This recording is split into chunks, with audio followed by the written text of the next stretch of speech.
is Abe from Chama Machinani acting SG. Thank you.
Treasurer of the Democratic Party of Kenya, Simbi and charge of finance and establishment ECMD, Center for Party Democracy. Thank you very much.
the Democratic Party of Kenya.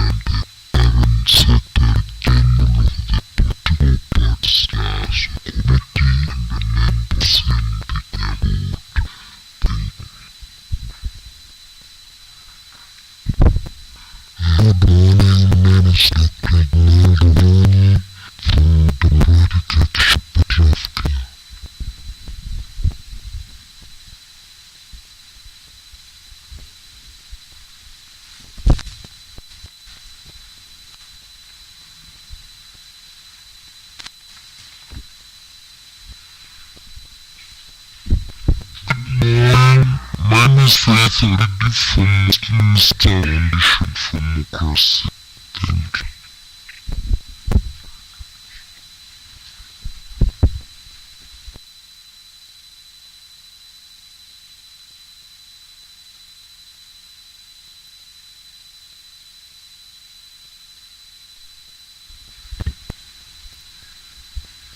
Alright, thank you. I can see question on the side like it approach to introduce herself to learn language,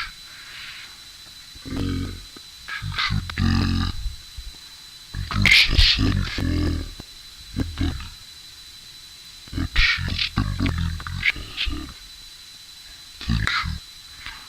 Right, now that we know each other and what is possible and thank you for joining us. We will be looking at this one, section 5, those and responsibilities of polling parties, the efficacy of election players.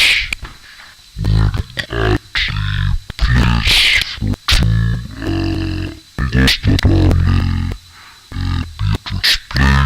One of them is the pledges to what's a peaceful election process, and the other is the pledges that political parties make to the electorate as a scheme the mandate to govern. It helps in that discussion of pledges. We have the deputy ambassador for Switzerland,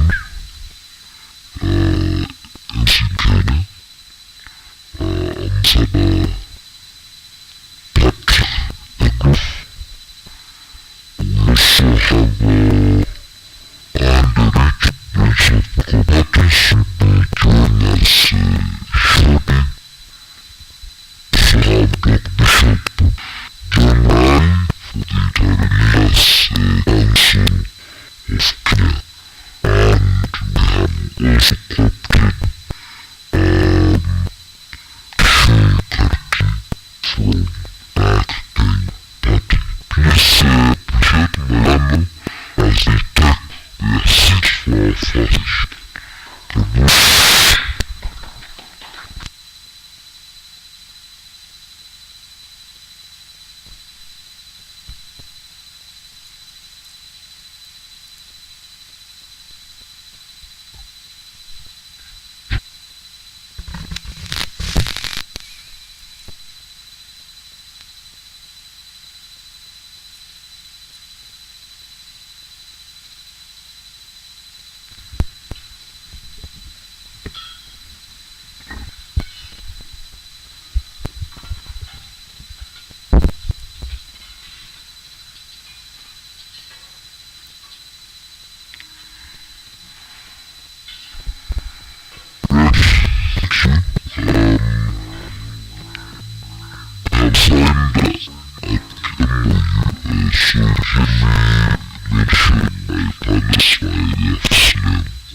almost anything. Why considers critical air support and some only high speed and was out of work that they must admit.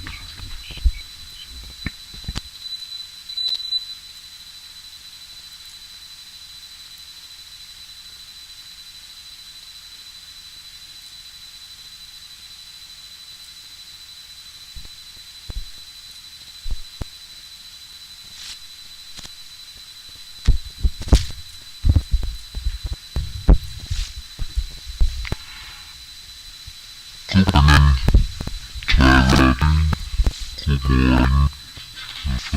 panelists. It's very good to be here. I think it's important that after the election we take time to quickly reflect on what went well and what could even go better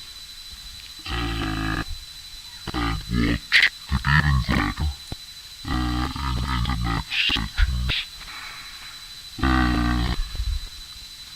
You mentioned a good point, framing, because what as not Kenyans, but as why is Switzerland a small country not if you're without any specific interest in Kenya? Why are we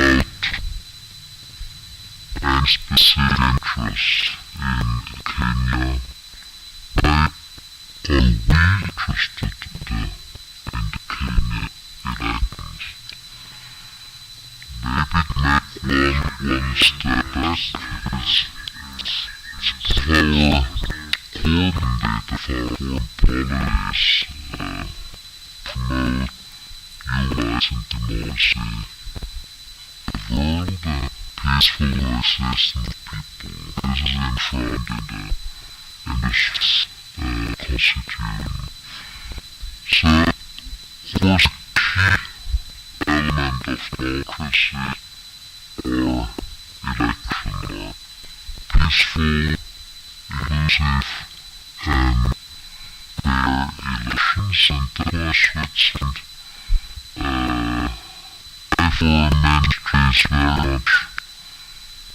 therefore ministry is very much supporting peaceful, fair, inclusive elections in many parts of the world. The experience has shown us that this kind of preventive measures, code of conduct for election, what we supported here, peace and accountability order of the SCIC are very crucial elements in preparing, I would say, the level field for peaceful and inclusive elections. So this is why when NCIC approached us, and I very much hope that NCIC will join us later on this podium. When NCIC approached us, we were very happy to share our experiences. We have experiences worldwide. We supported in Zimbabwe, but also out in other continents, in Georgia, in Myanmar, and we were very happy to share these experiences with NCIC and also to support financially NCIC in the elaboration of the Peace and Accountability Charter. So this is basically where we've come from, and I leave it at this at the moment. And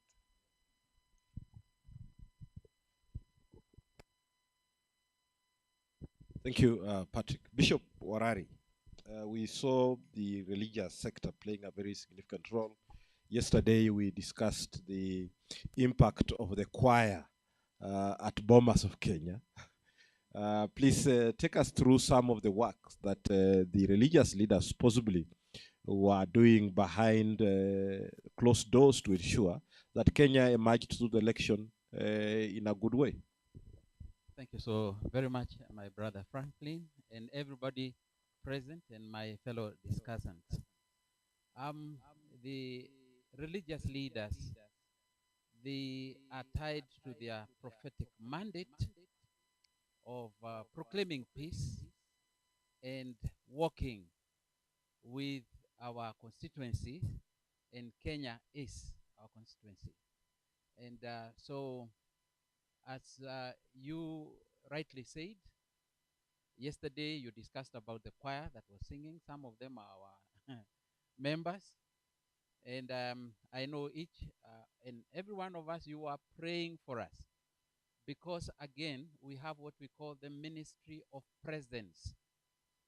The ministry of presence is that ministry that calls us to be there, and to be there during, before, during, and after the elections. So we felt that our presence was necessary to work with the politicians, to work with the wananchi, and of course, uh, there we were praying and encouraging each one of us, and most of all, um, requesting that peace may prevail, because peace is a component that we cannot do with, and yet it's very fragile.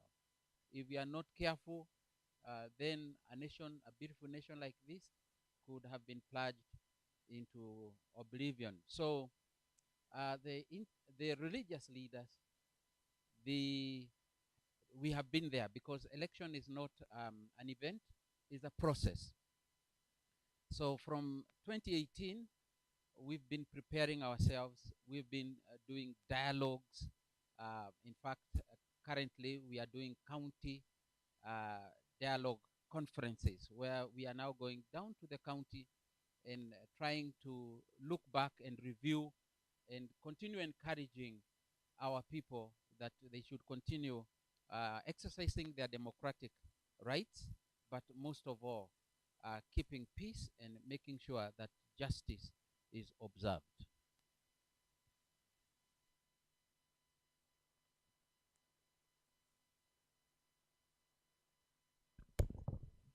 Thank you, Bishop.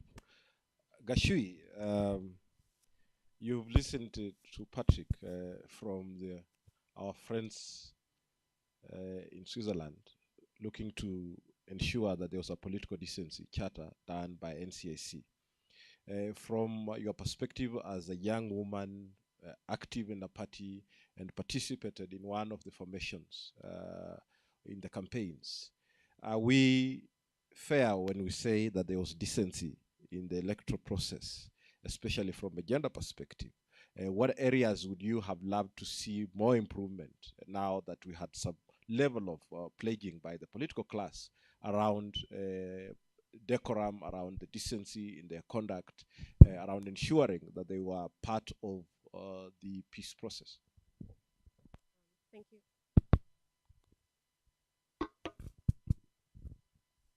Thank you, Frank. Can you hear me?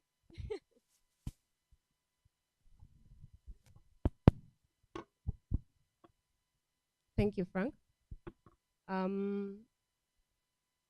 As a member of NAC Kenya, as Emir, and as an official of NAC Kenya, one of the things I noticed during this election, again, like you said, was the conduct of both members of the public, supporters, members of political parties, and even politicians, aspirants, was for the most part very decent, yes, both offline and online. But what I would say we did for sure is ensuring that our candidates, for one, were always and constantly encouraged to observe the laws of the land, electoral code of conduct. And every time we'd go out there to campaign with them, support them, to engage with our members, to engage with members of the public, and especially young people, was to ensure that the message of peace, the message of coexistence, the message of respect, the message of tolerance was constantly brought on board in every engagement. Now, what would I want to see more often? I would like to see the NCIC, for one, maybe their mandate expanded, their regulatory sanctions and mandates expanded to the point where they are able to prosecute in instances where politicians, where members of the public are out of order when it comes to engagements, political engagements, campaign language, and whatnot. The other thing I noticed was on social media, and especially the gender issue, women were constantly attacked. I, for one, was attacked when I was campaigning for our aspirant, Raila Odinga in Martha Karua, and I was even threatened with physical violence on social media. But I think that is something, that is an area that needs to be looked into. The issue of engagement, conduct, and language of all participants and all players when it comes to the electioneering period and campaign language.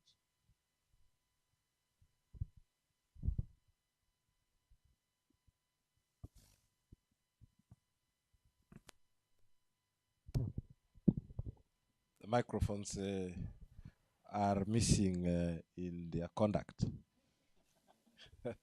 Thank you. May I now acknowledge the presence of Madam Registrar of Political Parties, Anne Deritu. Thank you for joining us and making time to have a conversation with us. Part of your mandate, Madam Registrar, is the conduct of political parties. Kindly take us through what this means and how the political parties are adequately responding to your guidance on how they should conduct themselves. We have had experience in previous elections. The party primaries were deemed to be a little bit better this time around. Are you satisfied with the efficacy of the code of conduct for political parties?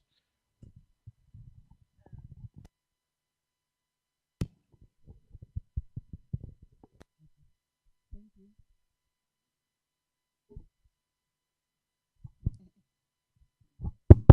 Okay, thank you. And I want to first of all acknowledge the importance of these post-election discussions and reflecting back on what happened in the electoral process that was. And it's an important, very important timeline in the electoral cycle for us to keep reflecting. And that's why probably I felt it is important also for me to come and listen in on the other people and how really we conducted ourselves.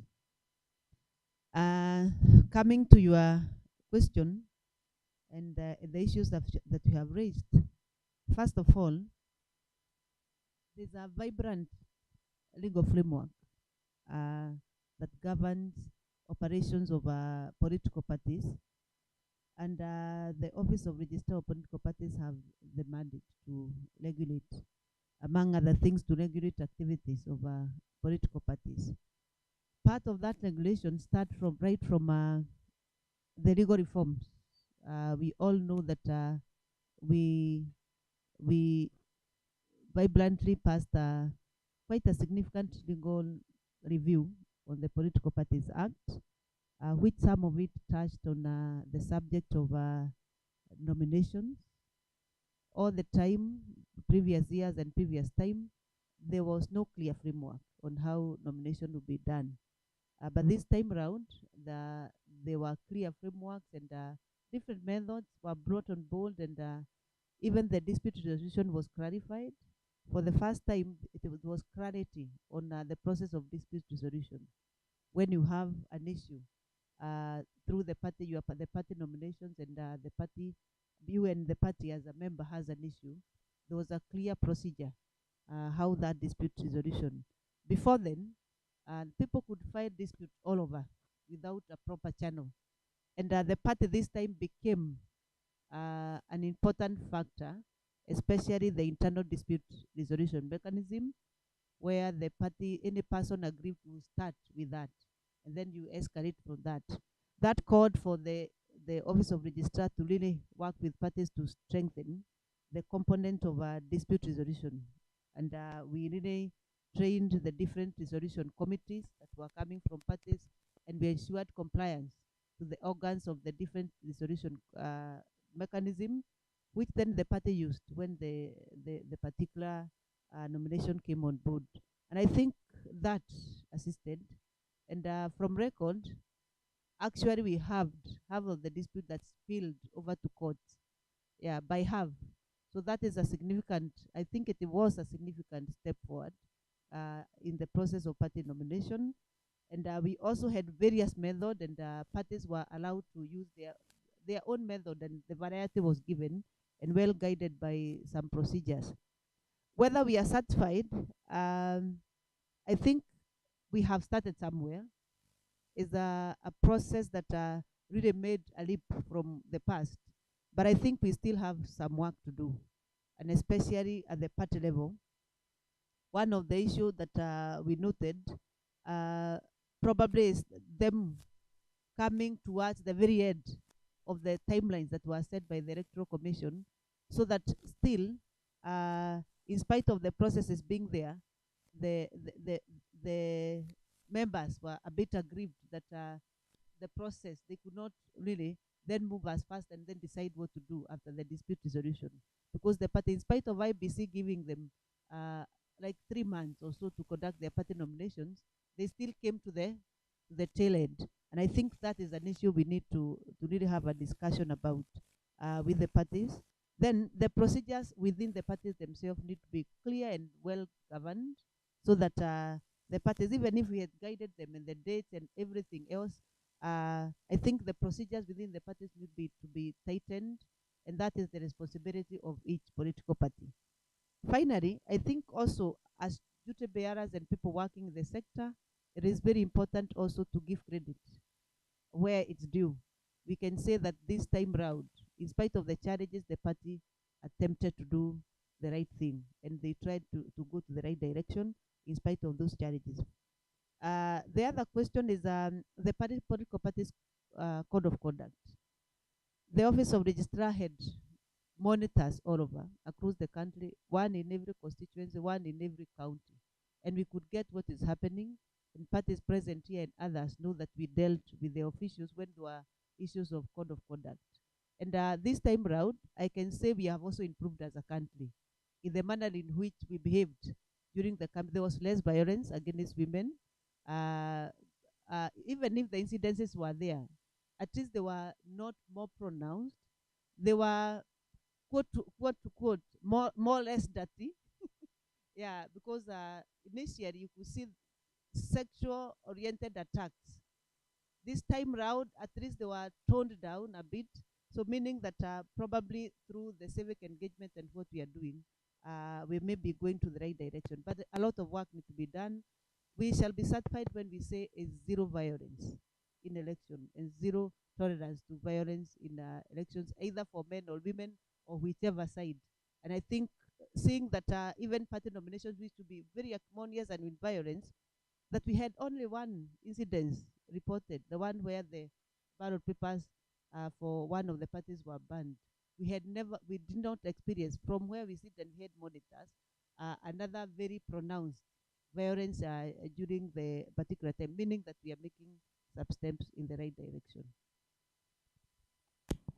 So from where I sit, Madam Registrar, what are the gaps that you think we need to plug moving forward? One of the key areas as we interact with the various stakeholders is the disconnect between the current code of conduct and the online business that is going on. Women might have felt safe in the streets, but are they safe online? Is the code of conduct sufficiently covering the digital technologies and the dilemma that this poses to our politics? Because on one end, we have the digital technologies helping even the women to mobilize for their support. But on the other end, it's a tougher street than even the physical streets where women are really emotionally challenged. Do you feel that there are gaps still to be plugged? Yes, especially one you have mentioned about the online, the digital space has a lot of issues, and it's not. And I think the digital space was not specifically targeting women; it was targeting all candidates. every candidate who dared to say that I'm there, I'm putting myself out for election, was attacked from both sides. But then it become worse when it is a group of men probably ganging against a woman candidate. Then it becomes ugly and bad.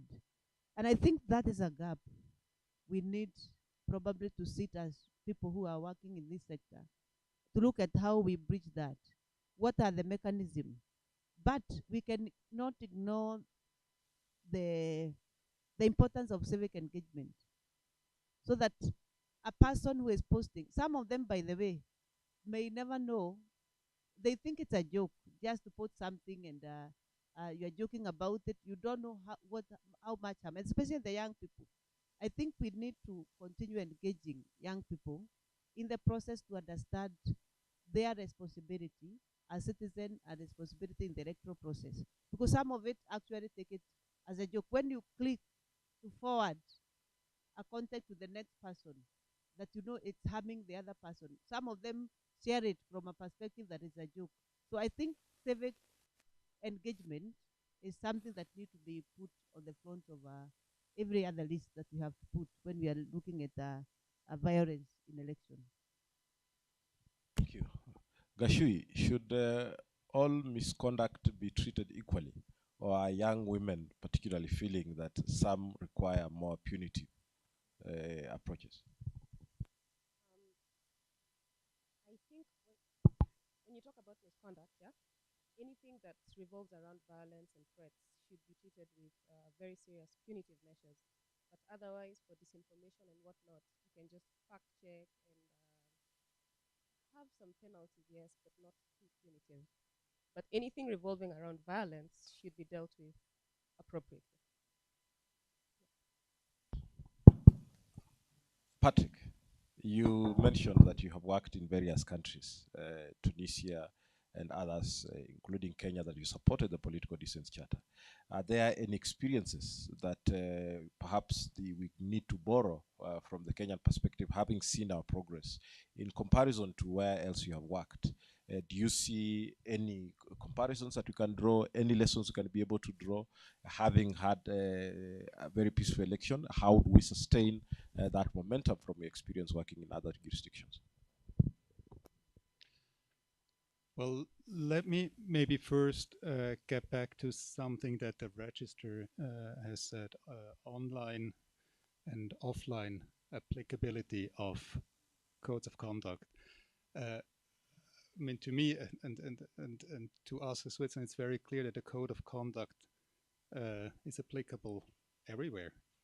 It's not you have signed up to something and it's only your speech and not in your online behavior. Maybe a challenge is that codes of conduct are usually voluntary code of conduct. They are not legally binding, and then the threshold for punitive action is more your penal code that every country is having, and still being voluntary. The experience that we have seen it has kind of an important impact and a pacifying impact if people sign up to commitments and you can hold them accountable against these commitments they signed up to. Hold them morally accountable as candidates for a public function. So we think this is a very strong impetus to put pressure on people who preach against what they've signed up to. Now the importance of the code of conduct is not it's the process also of developing them. It's not only once you sign up to, but the process. How do you get to this peace and accountability charter, to codes of conduct? And this usually requires a minimal understanding and a minimal communication between different parties, between political opponents, which plays kind of a level playing level field. And we think this is one of the big advantages of voluntary codes of conduct, that you have already the process in getting up to a common understanding. What are the key thresholds for us as individuals, as political parties, as as a country that we will stick to, regardless the ferocity of the political campaign. But this is our minimal threshold where we sign up to. Now, on your question concretely, if I may, the Swiss government together with IDEA, we put together a booklet with experiences in different countries on voluntary codes of conduct. And if I may quote from an example in Tunisia, and I quote from the outputs and lessons learned in elections in Tunisia. And there it says, the political parties and the Electoral Commission all recognize that the Charter of Honor contributed to reducing tensions during the electoral process and facilitated acceptance of the results. However, the stakeholders recognized that the dialogue process that produced the Code of Conduct was also pivotal to creating a positive climate. The process created connections between the parties that were used to deal with a variety of problems during the elections, some of which were beyond the scope of the Code of Conduct, and set the stage for future collaborations after elections. I think this very much summarizes what the added value of codes of conduct are also beyond the election day itself. Thank you. Bishop Warari, code of conduct is speaking to our actions, behavior in politics. Are there underlying reasons, factors that you, as religious leaders, you feel you need to address to help the efficacy of this code of conduct that politicians sign up? Are the varieties of them helping? We have one signed up by the politicians at NCIC. We have the private sector also developing theirs through Kenya Daima. The register of political parties has another set. Are we making a contribution? Are we being disruptive? And what needs to be done beyond just the signing of the conducts?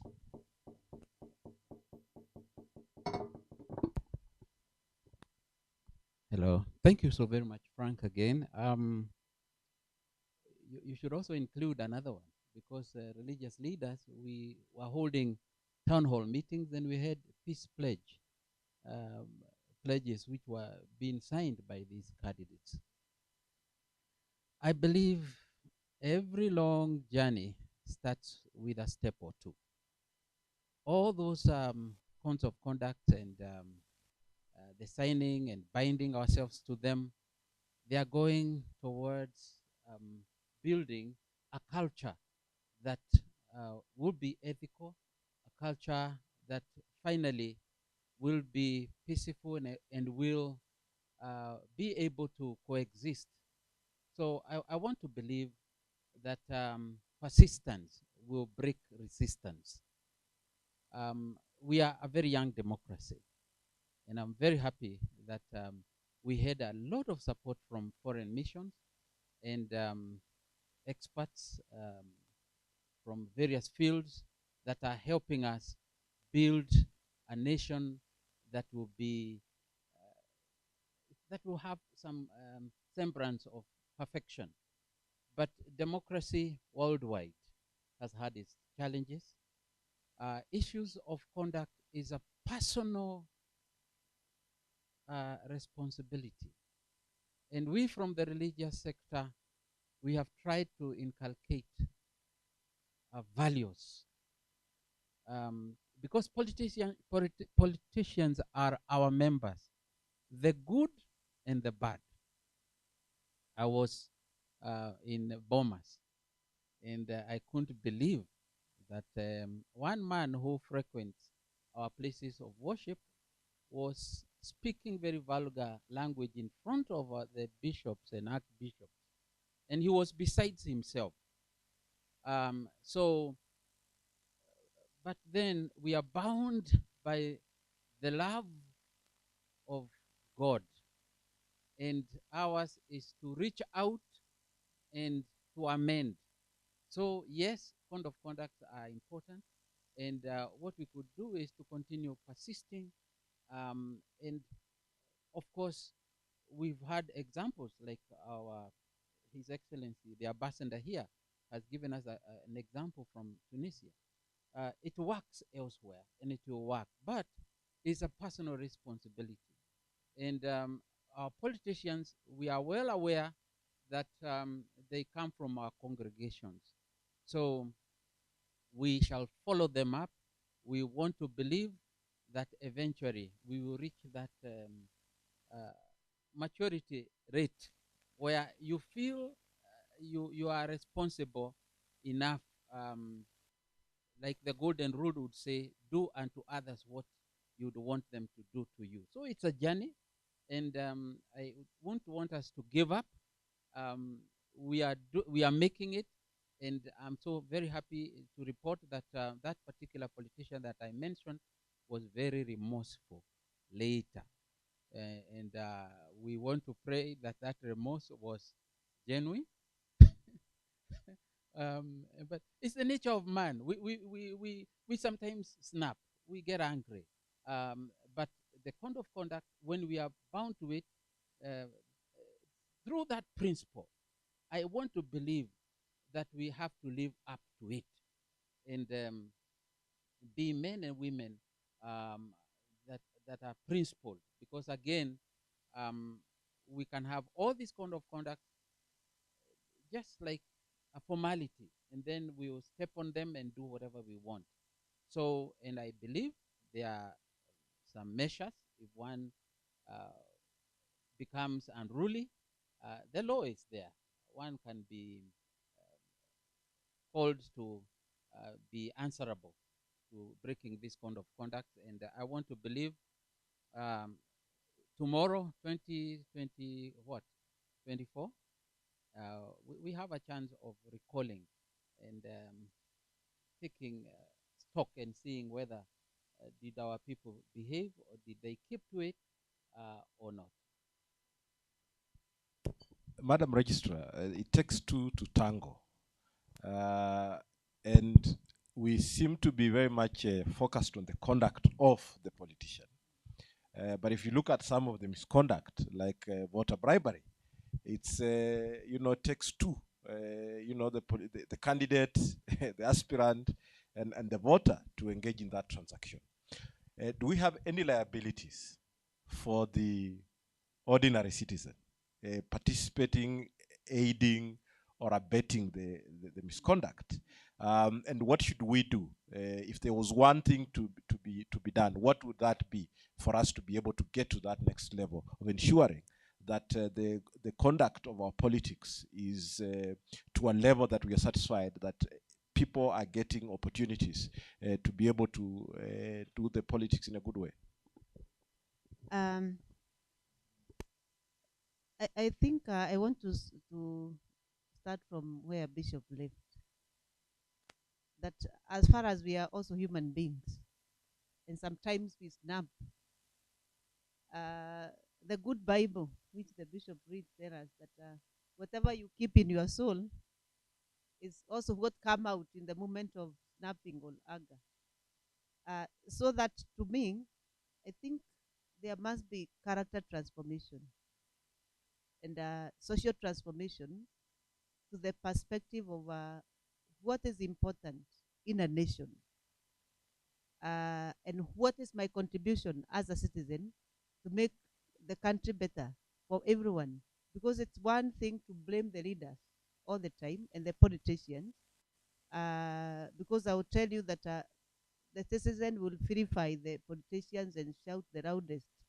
But the same citizen, as you say, are aiding the malpractice and maladjustment that happens in the electoral process.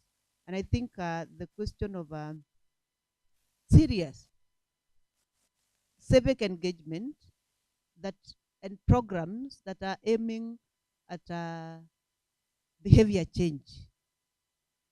And behavior change comes also with reflections like from the religious leaders on soul searching. Who am I and how do I want to contribute in this country, and how, because every human being has a soul. And the soul, if we continue having soul erosion to the longest, until then you don't mind what you tell another fellow Kenyan, and you feel nothing when you actually talk vulgar language, when you abuse another Kenyan for purposes of election only. And after that, by the way, it's very sad to hear somebody say, no, worry not, it's politics. I don't think that is what politics was meant to be.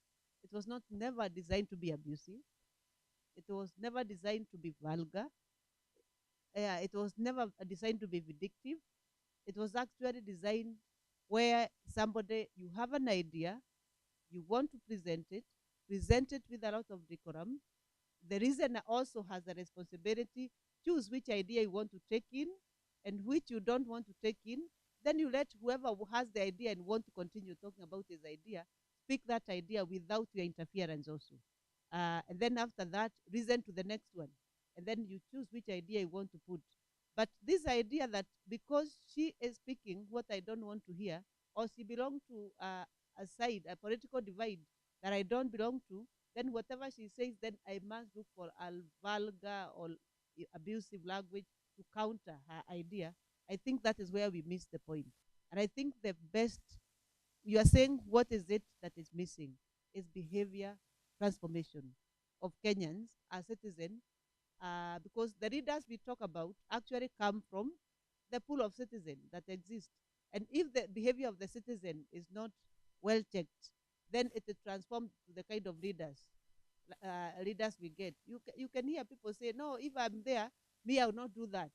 Wait until that person now become and is given the opportunity as a leader. And you see the same malpractice is being perpetuated again by the citizen who was now accusing the leader on this side. So I think, to me, behavior transformation. And I don't know, Bishop will tell me what I'll call it, but probably I'll call it soul conservation. Because if there is soul erosion, then probably we can do soul conservation so that you speak politics from a point of you care about others and you care how others feel about the statement, about what you say. Because the essence of code of conduct, without behavior transformation, we only now can only refer to the penal code when it becomes a criminal issue. But code of conduct must be driven by soul searching and must be driven by soul transformation and person looking at it. If I harm her, I'm harming myself.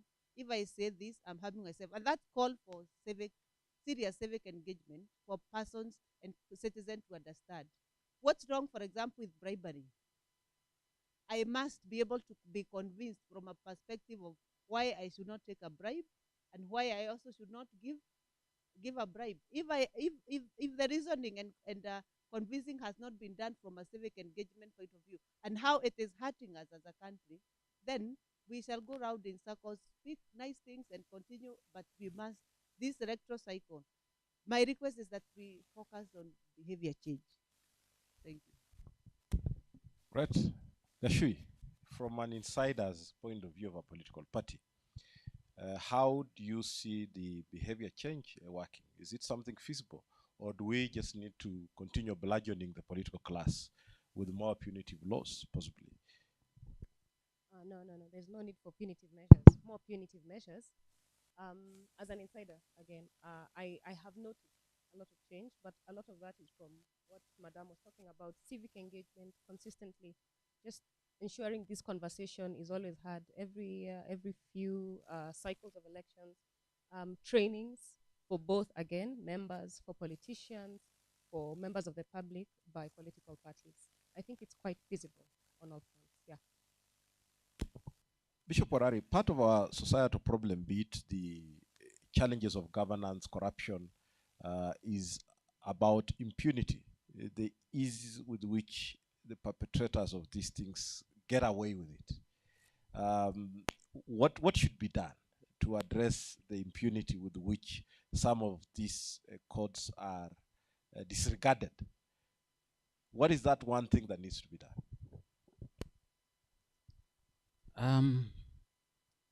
Wonder why that question is a mega. That's a huge one. I think there should be proper punishment met on the perpetrators. You know, our law is there to deter others from repeating the same. And so I want to believe there should be our justice system should put their foot on the ground. And we are praying for them. We are praying that we hate what is bad and embrace what is good as a society. And if we don't do so, then it will be repeated. Our children are learning, and they find that nothing is being done to these people who break the law. So I want to believe there should be very important examples set to one and all to see, and so it will deter us from accepting things that are not acceptable in the society. Great. Thank you very much. Our online audience, please send your questions to the chat so that we can be able to pick them and respond to them. I'll give a first opportunity to our audience to shoot their questions as well to the panel. Can we have the mics moving around before we switch gears? Yes, there is right up there. Can I see it? We'll take them in sets of 3. Okay, 1, 2, 3. Start here, please. Just right next to you. Then next there. Thank you very much. Mine is to bring in the issue of the youth. I was one of the aspirants in just ended election, and I realized that when we talk about the digital space, that is where the youths are most of the time, and the attacks come in there, and the most attacked are the young aspirants, and it is done by the fellow youths. How do we come in as maybe the ORPP and to tell us how are we going to train these young people on the attacks, especially online? I've loved the way Kashu have talked about training on the voter and the aspirants. I think the most training that should be done is on the youth, especially the ones that are in colleges. That is where the people, they understand the online more so. So please guide us on that. Thank you so much.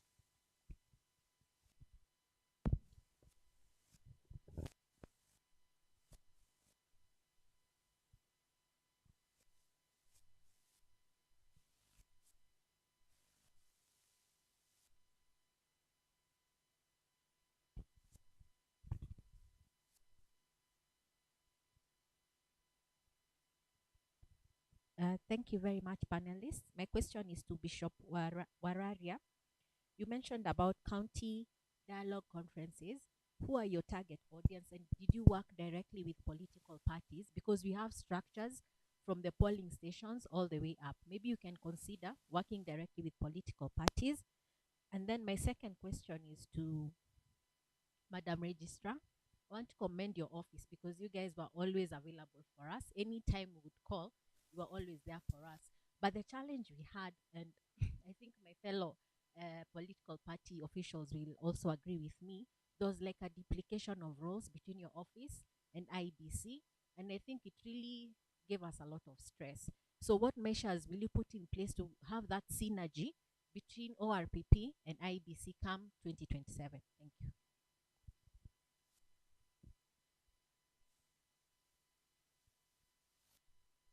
Thank you. My name is Annan, and I work for an organization called ELF, and mostly we deal with the youth. And my question, one is a question, the other is and my recommendation.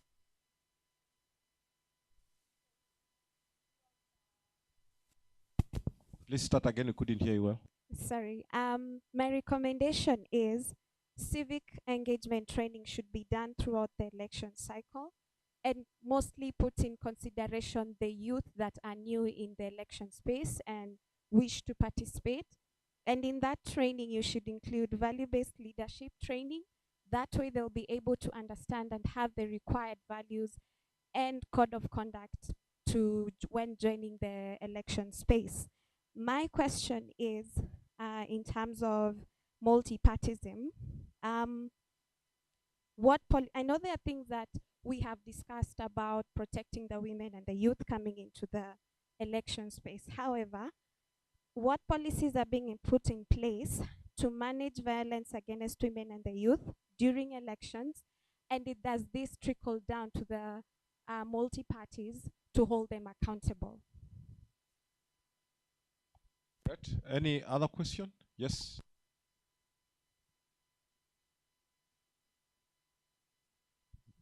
Thank you very much. I want to appreciate the panelists for sharing their views on this matter. However, I have two concerns that I would like Your Excellency, the Ambassador, to share your experiences. How do you deal with the question of the youth and online violence in your country? And number two, what happens to political parties in that other part of the world when they don't honor their pledges? Because you are elected on the promises you make, then you go into office and you just renege. Does it become utadu like it is the case here? Thank you.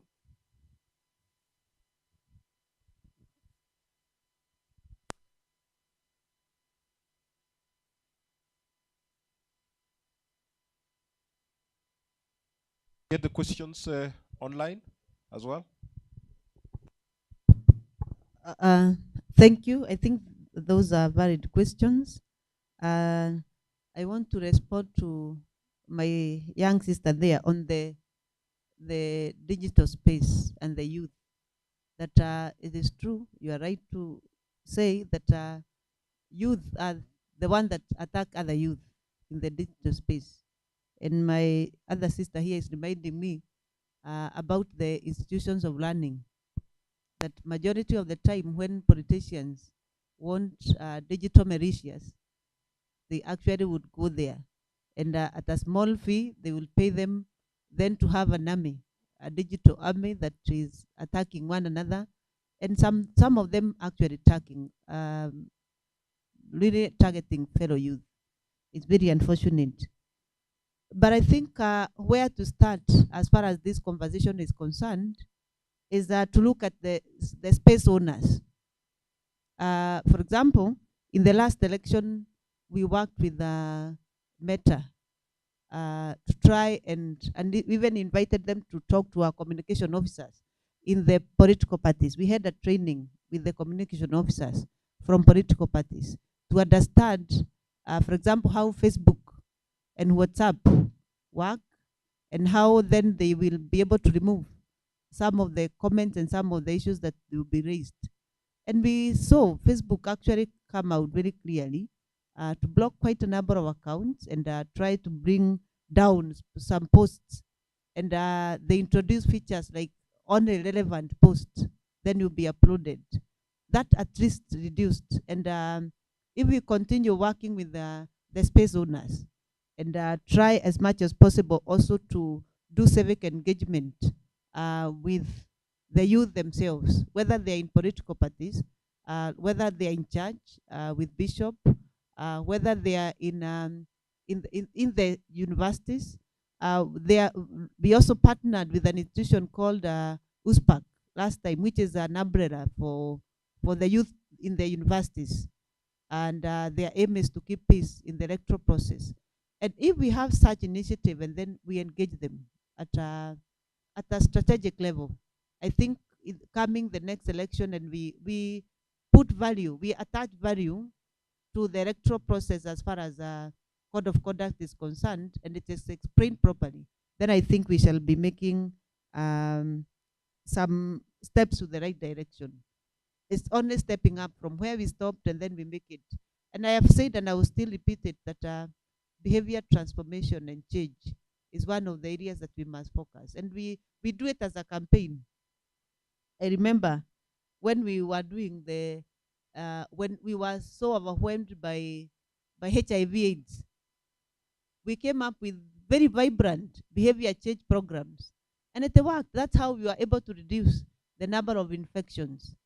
I think we need such kind of a campaign, well coordinated, well resourced, and well materialed, so that finally we are working all of us in a synergy to try and address the matters that affect the digital space. Because if we leave it unchecked, then it can bring down the many gains that we have already done in the electoral process. The other question was asked by somebody from the party there, Democratic DP. Yeah, Christine from DP, about the synergy. First of all, thank you for appreciating our institution and the role we played and supporting political parties. What I want to tell you, we are committed to do the right thing to the extent that our mandate is concerned, and try to support the parties get strengthened and move to the right direction, at least so that parties become the strongest link in the coming future in the electoral process. The question of synergy, one of the issues that probably may have caused you or other officials get that perception is, first of all, there was a legal change.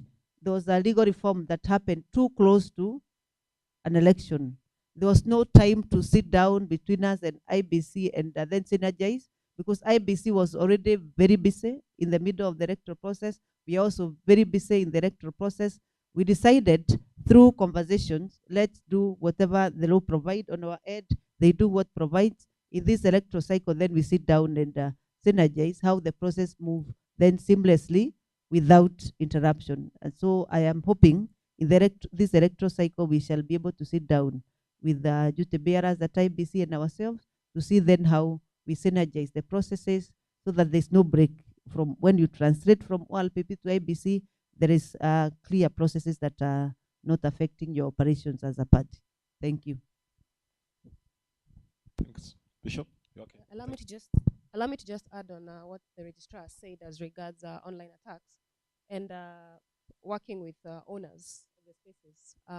I think it's also important for organizations like the Communications Authority that regulates some of these companies to make sure that as we draw closer to the election, first of all those companies are compliant in terms of what are their policies on cyberbullying, on online violence, threats, on disinformation.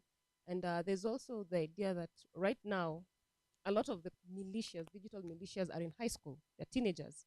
They'll be coming to vote in the next cycle of elections. What are we doing right now to ensure that they are trained on matters ethics, conversations, communications, and neutral engagements on social media? So that's something we can possibly look into. Thank you so very much. About the menace in social media, the religious leaders have not been spared. If I can tell you what I read about myself, it's just amazing. I try to tell them, me, I'm a referee, I don't fall on any side, and they really bash me. We are spear holders, and sometimes we are wounded and hurt. If I tell you what the religious leaders hear or what they go through, it's not very good, but I'm not saying you should not join us. Like the other day, we went to visit the former president, and he told us he was considering to be a pastor after his term was over, and we are still waiting for him.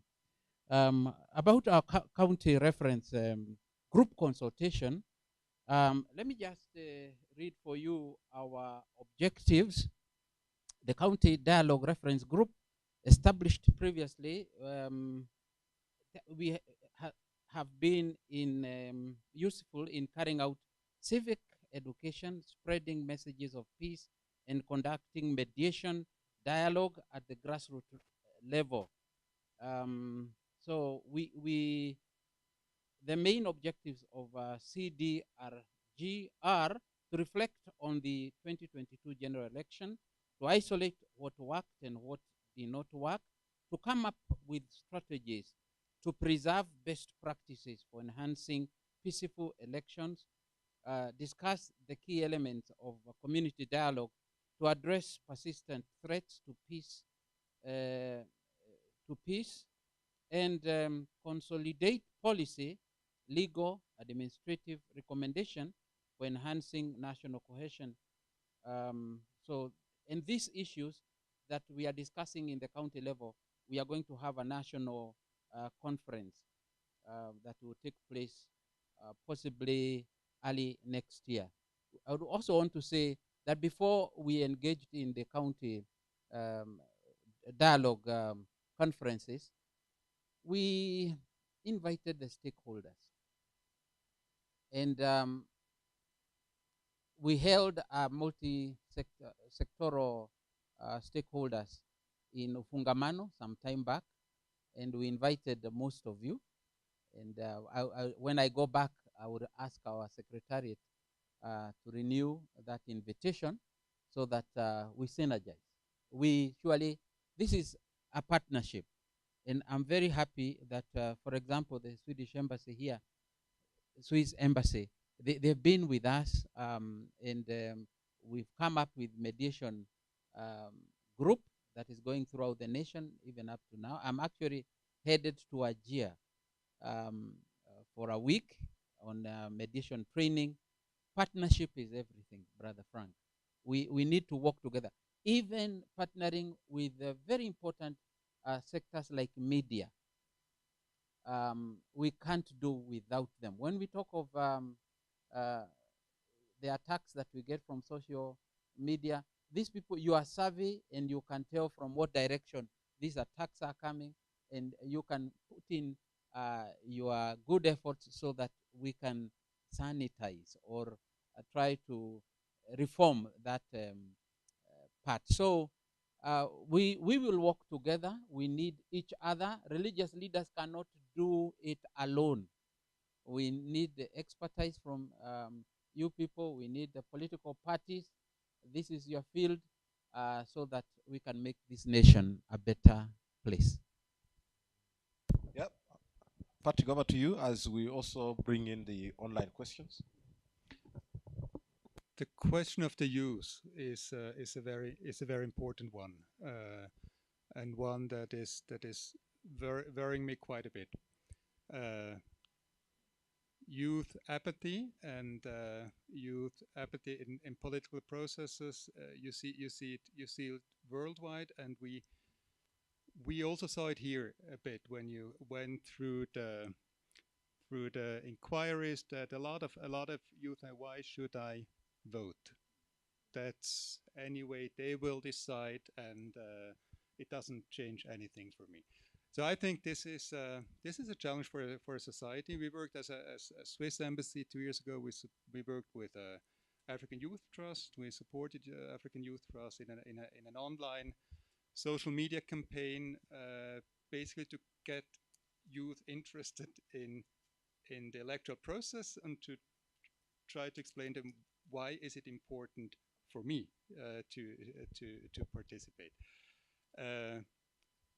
Gets back to what the registrar said, civic education.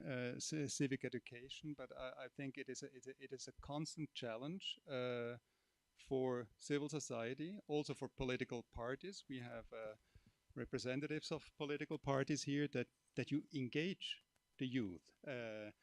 And what often is important for youth is role models. So give in your parties, give young people a voice, and give them a visible function as well, so that young people also say, well, that's something that's also relevant for me. It's not only old men who can do politics, it's also young women who can get a chance. I think this is very important.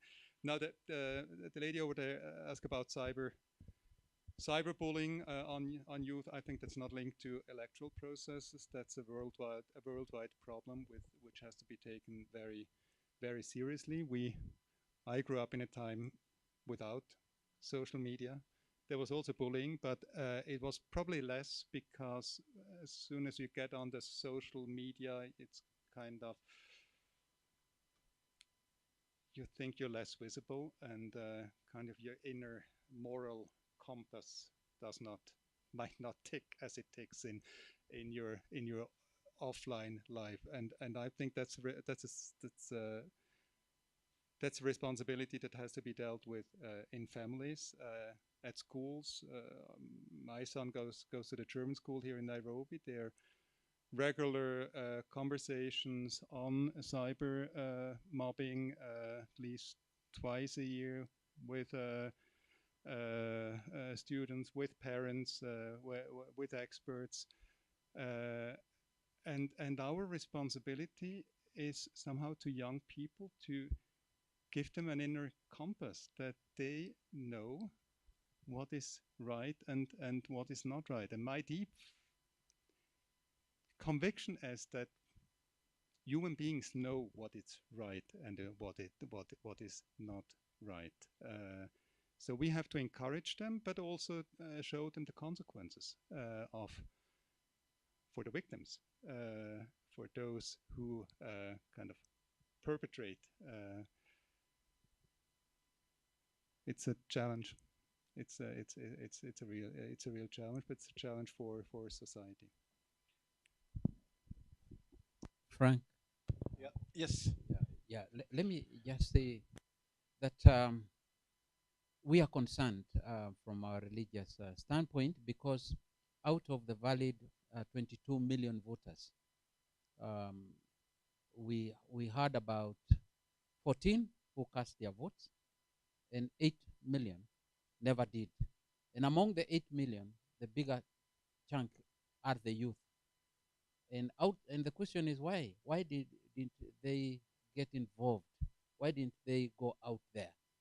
And just one example of an Uber driver, when we inquired what would he do? Would he vote just prior to the voting?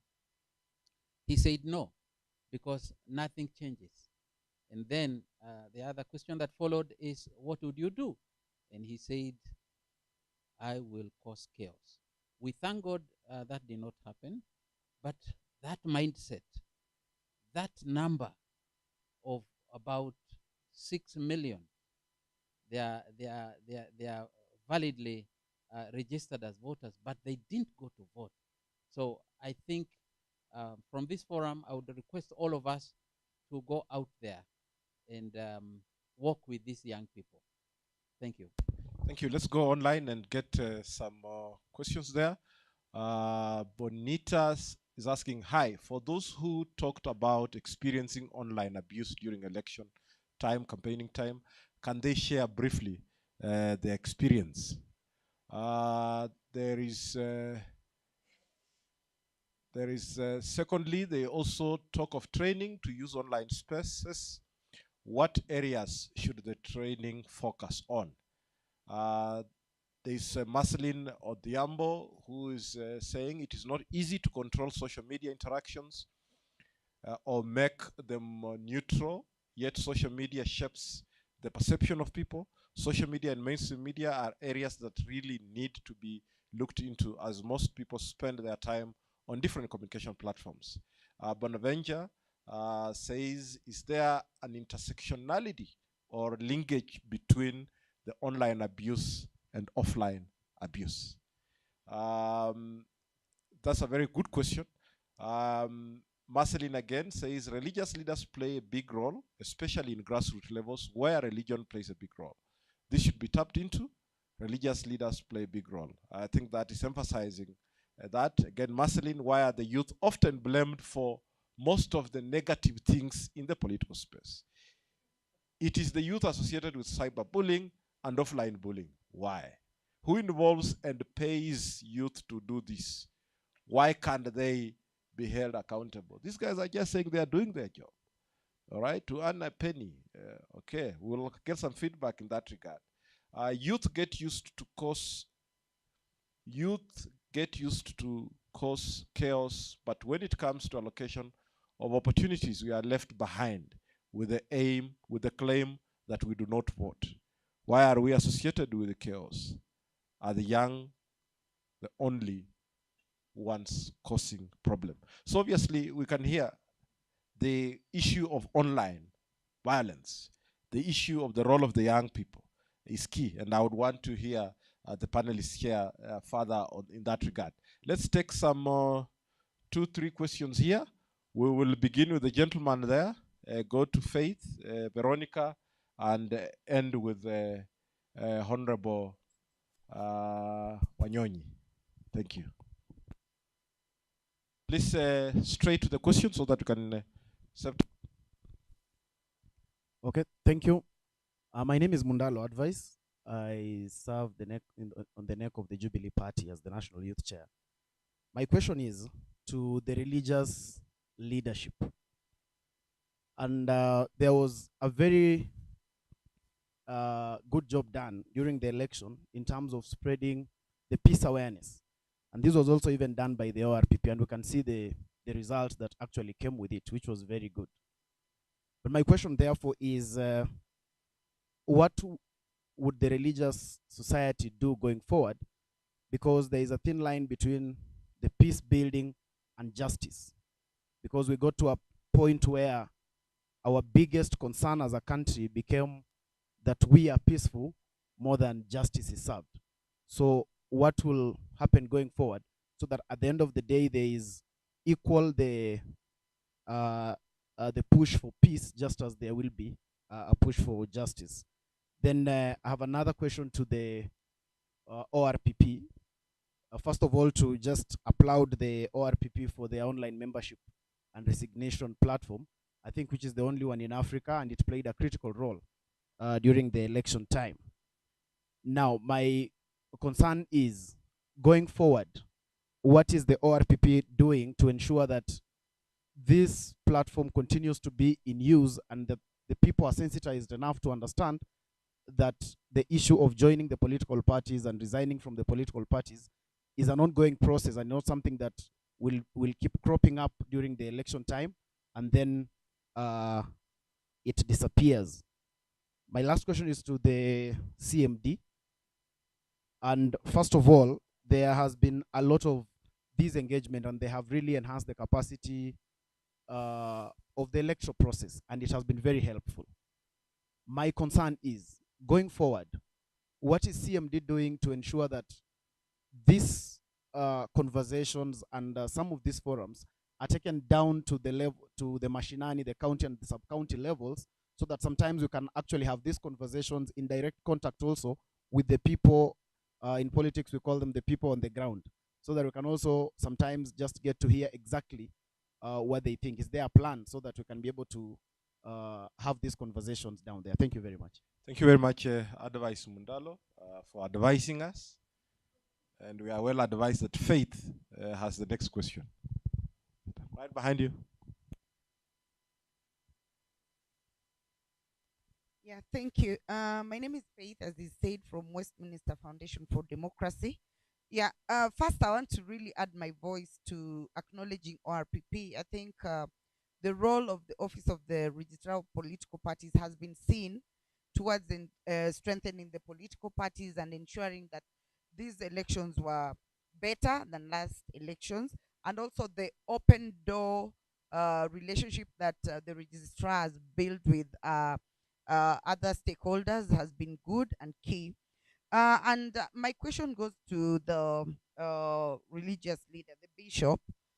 And my thoughts were similar to the other question, but additionally, I wanted to find out from you, how do you, and I'm happy that you're doing the dialogue forums, your national cohesion and all that within Kenya.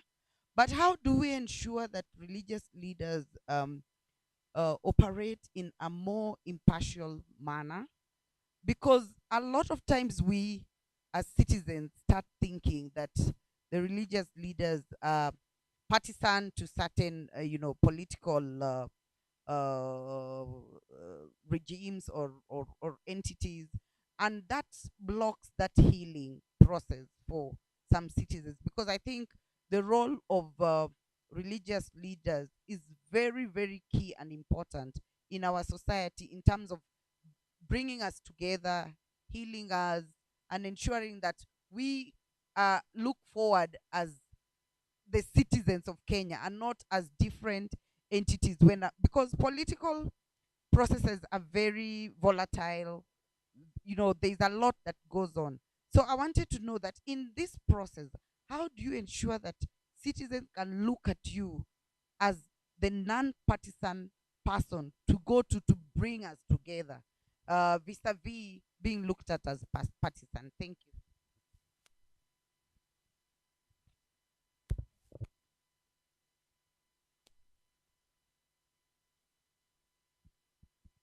Okay. To the bishop, when it comes to churches, as I said, I was an aspirant in the previous election. Sometimes, at some point, I felt I should not go to church and ask for votes, because you find a pastor or a father is preferring somebody because this person has come to church to contribute something. And as a youth, I don't have something to maybe give to every church. And you'll find they are saying, now we'll support so and so because they bought us a piano or something. So how are we going to improve on that so that we feel comfortable in the church as well? Thank you, Bishop Warari. It seems it's a code of conduct forming for religious leaders. Thank you so much. Again, my name is Veronica Waidera from Democratic Party of Kenya, and also in charge of finance in CMD. My comments go to Bishop Warari Daktari. Thank you so much for the harmony that we saw in Bomas. For those of us that were in Bomas for the 6 days, we realized that that choir kept us going. There are times our areas could go very far, and then when the choir started performing, we would just sit down, start dancing, then we could. Thank you for that side. Again, Madam Derito Ann, we also realized your participation the same time during the elections, after the elections, and we really congratulate you for the same, because I think if we can bear witness these people, I think these elections were different, totally different. Some of us have undergone several elections, but this one was totally different. Now my query is, there is a time after 2017 as CMD, we started local, especially the Nairobi prone areas, that is Kibera and Mathare. We started processes of trying to harmonize those areas with violence. We realized that most of these people, the young people, or even the women, are the people that are available, but they have no information. So when you sit down with them, you realize they did not have that information. But after getting that information, in fact, we happened to have several friends in that Kibera and wherever. And most of the times, if we landed in Kibera, they used to call us Serikali. And it's like they were bitter with the government. But after that, we held friends, even through the OCPD's office, the local government, we had very good meetings. So I was requesting Madam Ann, because I know your office does civic education together with IBC.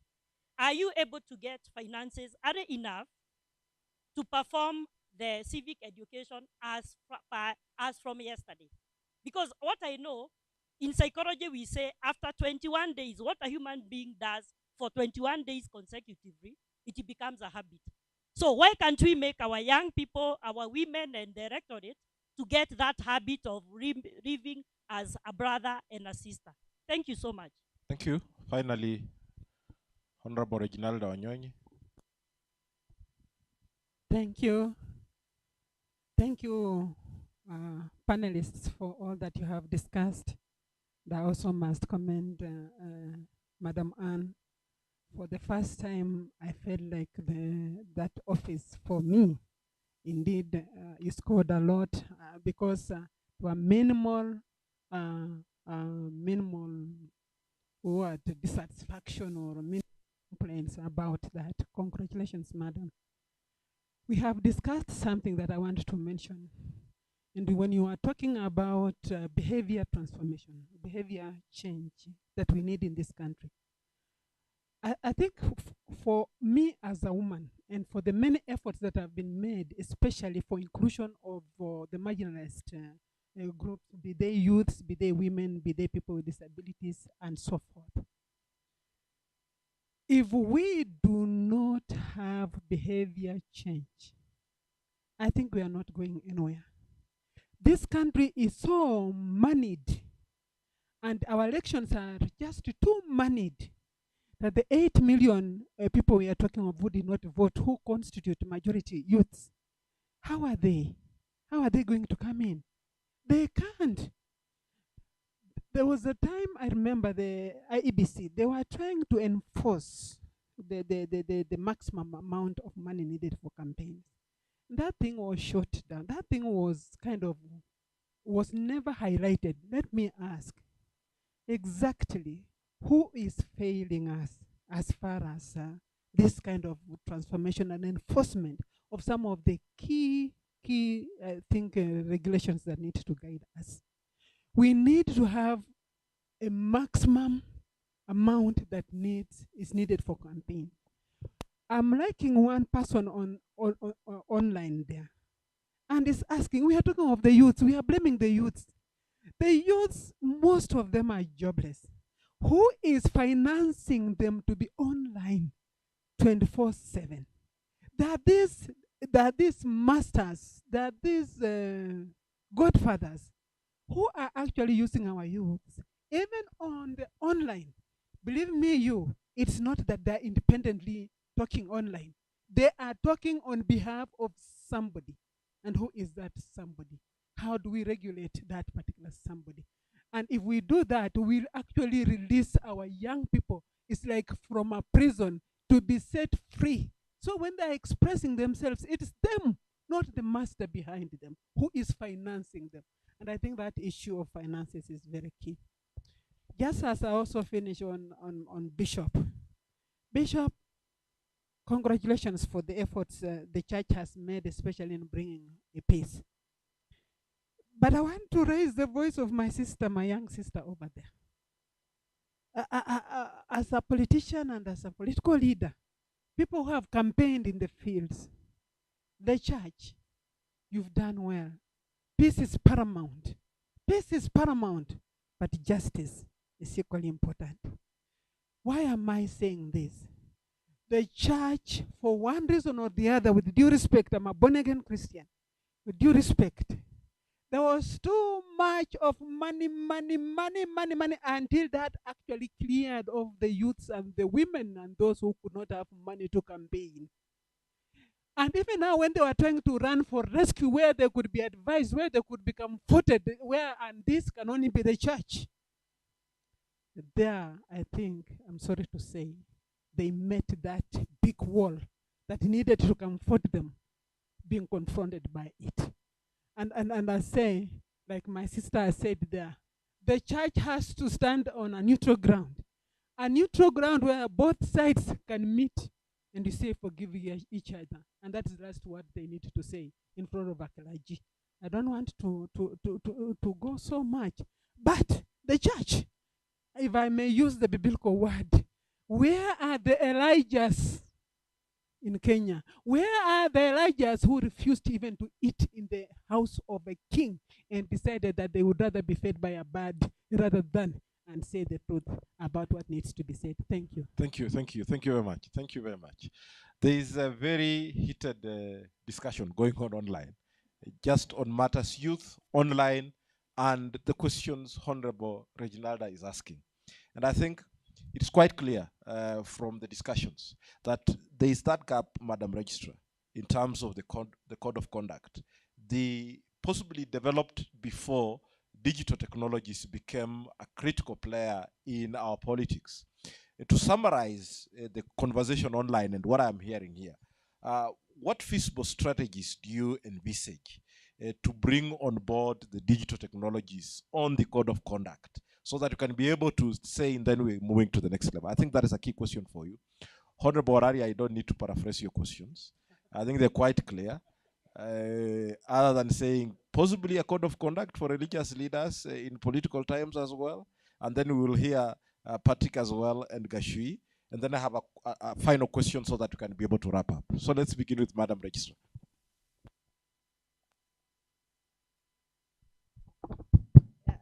Maybe I should start from there. I feel the youth when they say that we do many things, then we blame them. That is a question that every a person who is above the age of the youth, which is that 5 years and above, should actually interrogate at a personal level, that how much am I involved in misleading the young people, and then blame them. How much am I paying? Personally, I want to confess here, I've been approached. What you should know already is that there's also organized group that sell cyberbullying. So they see a comment there and they think registrar is at danger. Then they come, they say, we are frontiering to be your army. We are frontiering. And they'll come with the concept, showing you the strategy, how we are frontiering to be your army, so that we are going to defend you. We are going to abuse them for you. So, and I know that is the question most politicians face, that group is there. They are usually ready to really come out and defend them for you. And you negotiate packages on that basis. But it's upon us who are more than youth to also refrain. Because my answer to them, the militias that usually come and approach, is that is it the right thing to do? And that's what we are saying, the consciousness of the soul, whether you are doing the right thing. And you take that time to probably educate them why they should not do that, why they should not actually go out to abuse on behalf of another person, because the person who come, and I'm speaking to the youth now, the person who come and pay you the 500 shilling does not tell you that your social media record affect your future. That when a person want to hire and is hiring you, then you are probably jobless, and this is a 500 shillings that you have been given, because the money they ask for is actually about 500 shillings to 1,000 per day. So it's not a lot of money. So that the youth has also to be conscious that what I'm doing will also affect me as a person, and it will affect my future endeavors and even my future career. So from that perspective, then we are able to educate the youth, and whenever you have the opportunity. And every person probably who is beyond that 5 years is the mother of those youths.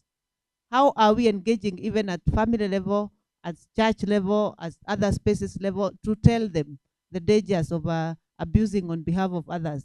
It's not also okay to abuse on behalf of yourself, but it's even worse when you are abusing, what Honorable Wanyonyi was saying, when you are abusing on behalf of other people. That is not your content. You actually have nothing against that person. Then you have been told, go abuse on my behalf. Then it becomes even more worse for the young people and the future of the young people. So the engagement then should be there for them to be brought to consciousness of what they are doing.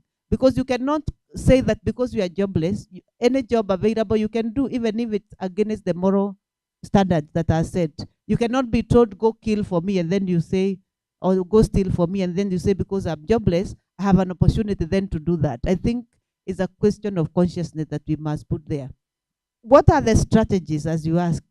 I think first of all is a consciousness of everybody, starting from people who are beyond youth and the youth themselves, and working together. And what we say, a campaign kind of approach where we are saying it's a menace, we have realized it's a disaster, and we need to deal with it so that we make our space, electoral space and other spaces, a bit clean. The other question that I wanted to respond to was the issue of campaign financing, issue of finances in election. I think that we have already an act called Campaign Financing Act, which is already law. What happened in the next election? IBC wanted to bring on board regulations, and the regulations never saw the light of day, probably because Parliament, in its wisdom, thought it is too close to election or what. But we must realize that we have done that on campaign financing for the last 2 terms, the last 2 electoral cycles. I do not think it's healthy to continue doing that. My request is to appeal to the current parliament to bite the bullet and let those regulations be, and then IBC to present them right in time, so that those regulations then become operationalized, and the civic engagement to the potential candidates and potential aspirants is done, to the citizen and all that. It is done in time. I think because we are starting early, I hope this particular time we are going to start those particular regulations and everything right, because the act is there and it's operational, and I think it will assist. Anything unchecked sometimes go beyond measure. The other question is I was asked specifically for our office is from a gentleman from the Jubilee Party on the issue of our online platform. It is true we have one of the greatest project we had in the last election is to clean up political party membership, and to ensure that no Kenyan will find himself in a political party which he has not chosen to be. And that is what we embarked. One of the ways was making it open for Kenyans to be able to check which parties they belong to, and they resign at the comfort of their phone, even if it's the small kababe phone, so that you are able to have your political choices correct. I want to assure Kenyans that that online platform is still on. We are not closing it. It's an ongoing thing. Kenyans still check and resign, even when we are clearing candidates and other people for various processes, including environmental vetting. They are using it for purposes of resigning if they want to resign, or change party if any person want to change party. So those onlines are there, and I take the challenge. Probably we also need to engage Kenyans to know that you join a political party anytime, not only during the elections. And even candidates, and especially the young people and women and persons with disability, this is the time to get your maths right, choose your right party, and try to build yourself within that political party by joining the political party. So the platform is there. I think those were the areas of training, and how we engage in the local spaces, especially to engage the grassroots. I think the need is there. Indeed, you'll be surprised, by the way. One of the thing we did during the last election, towards the last election, is to have a corporate social responsibility event in one of our settlement in Nairobi, Mukuru kwa Jega. And I was surprised, by the way, when we were doing the civic engagement during the CSR activity, that there are people who are not even aware of the election dates. Yeah, it starts there. And they are in Nairobi. And they are not even aware. They hear there's an election, but they don't even know the dates of the polling station. They don't know their processes to check whether you are registered voter or not. So we have an obligation. We shall ask the donor community to support institutions that are doing civic engagement, including ORPP, and speaking to the Swedish and yeah, Swiss, among other people, on supplementing government's effort. I know government also tries to put in something, but sometimes money is not enough to go up to the grassroots level. But civic engagement, sure, as she says, is very, very important. Thank you. Bishop Warari. Hello. Now Bishop is here. I think the most important thing in development is to accept where you are and listen to feedback and take that feedback and improve on yourself. In other words, Ndugu Mudaro, I hear you. Our sister Faith, you spoke with passion, and I also hear you. And our sister Ann, going to church as a youth and you're not being listened to because you are not managed, I hear you. And Sister Veronica as well. And about, she was very appreciative of the choir. At least there are some gains, and I'm happy about that. And Honorable Madam Wanyonyi, your passionate appeal. Brother Frank, there is a code of conduct of religious leaders, and I think we should share the copies with you. There is. And having heard from you, if indeed you agree with us that we approach the issue of peace, and peace was very well delivered, and then you, our constituency, you are saying we have a lot of work to do on the issue of justice. I agree.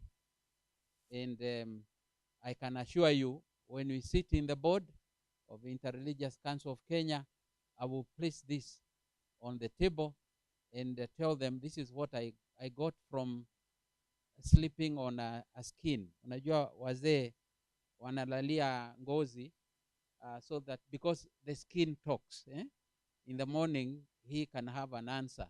So having listened to you, I can assure you, but in the we are going to improve.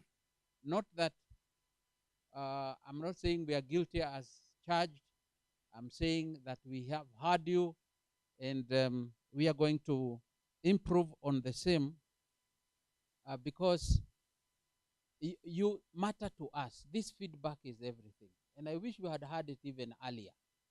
And I can assure you, by the grace of God, you will see us out there, and we will continue doing so. For example, our expectations of our dialogue reference engagement is to see to it that we've come up with a comprehensive civic education framework which will ensure all Kenyans engage meaningfully in public processes at the county and the national level, etc. So we have the interest of this nation at heart. I want to believe that majority of our religious leaders, and in fact,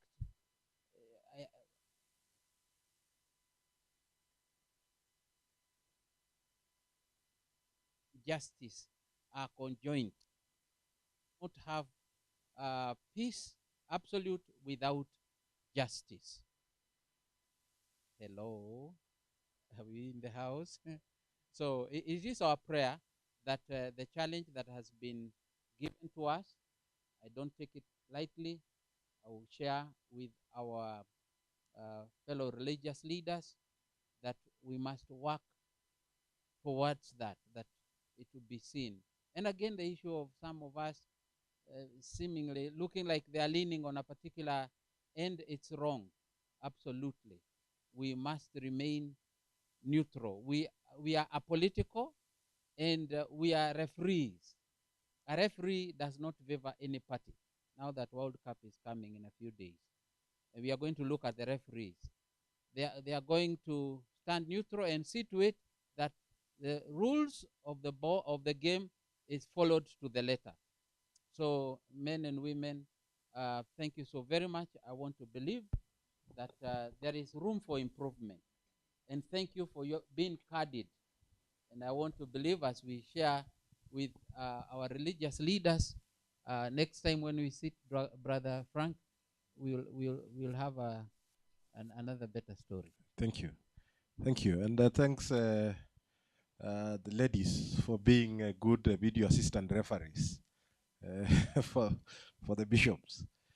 So there's a penalty that has been issued, and he's gladly taken it, and we'll get feedback. We coming to parting shots, closing remarks, and I'm sure that Patrick, you also have some comments in regard to the question that have been raised. But the election being peaceful and having the pledges is one of the gains that we made in 2022.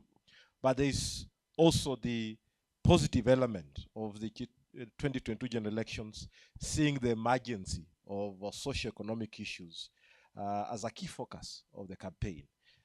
From an external point of view, as an observer, as a friend of Kenya, Ambassador, do you see that there is hope that the emergency of issue-based elections is something that is developing in our nascent democracy?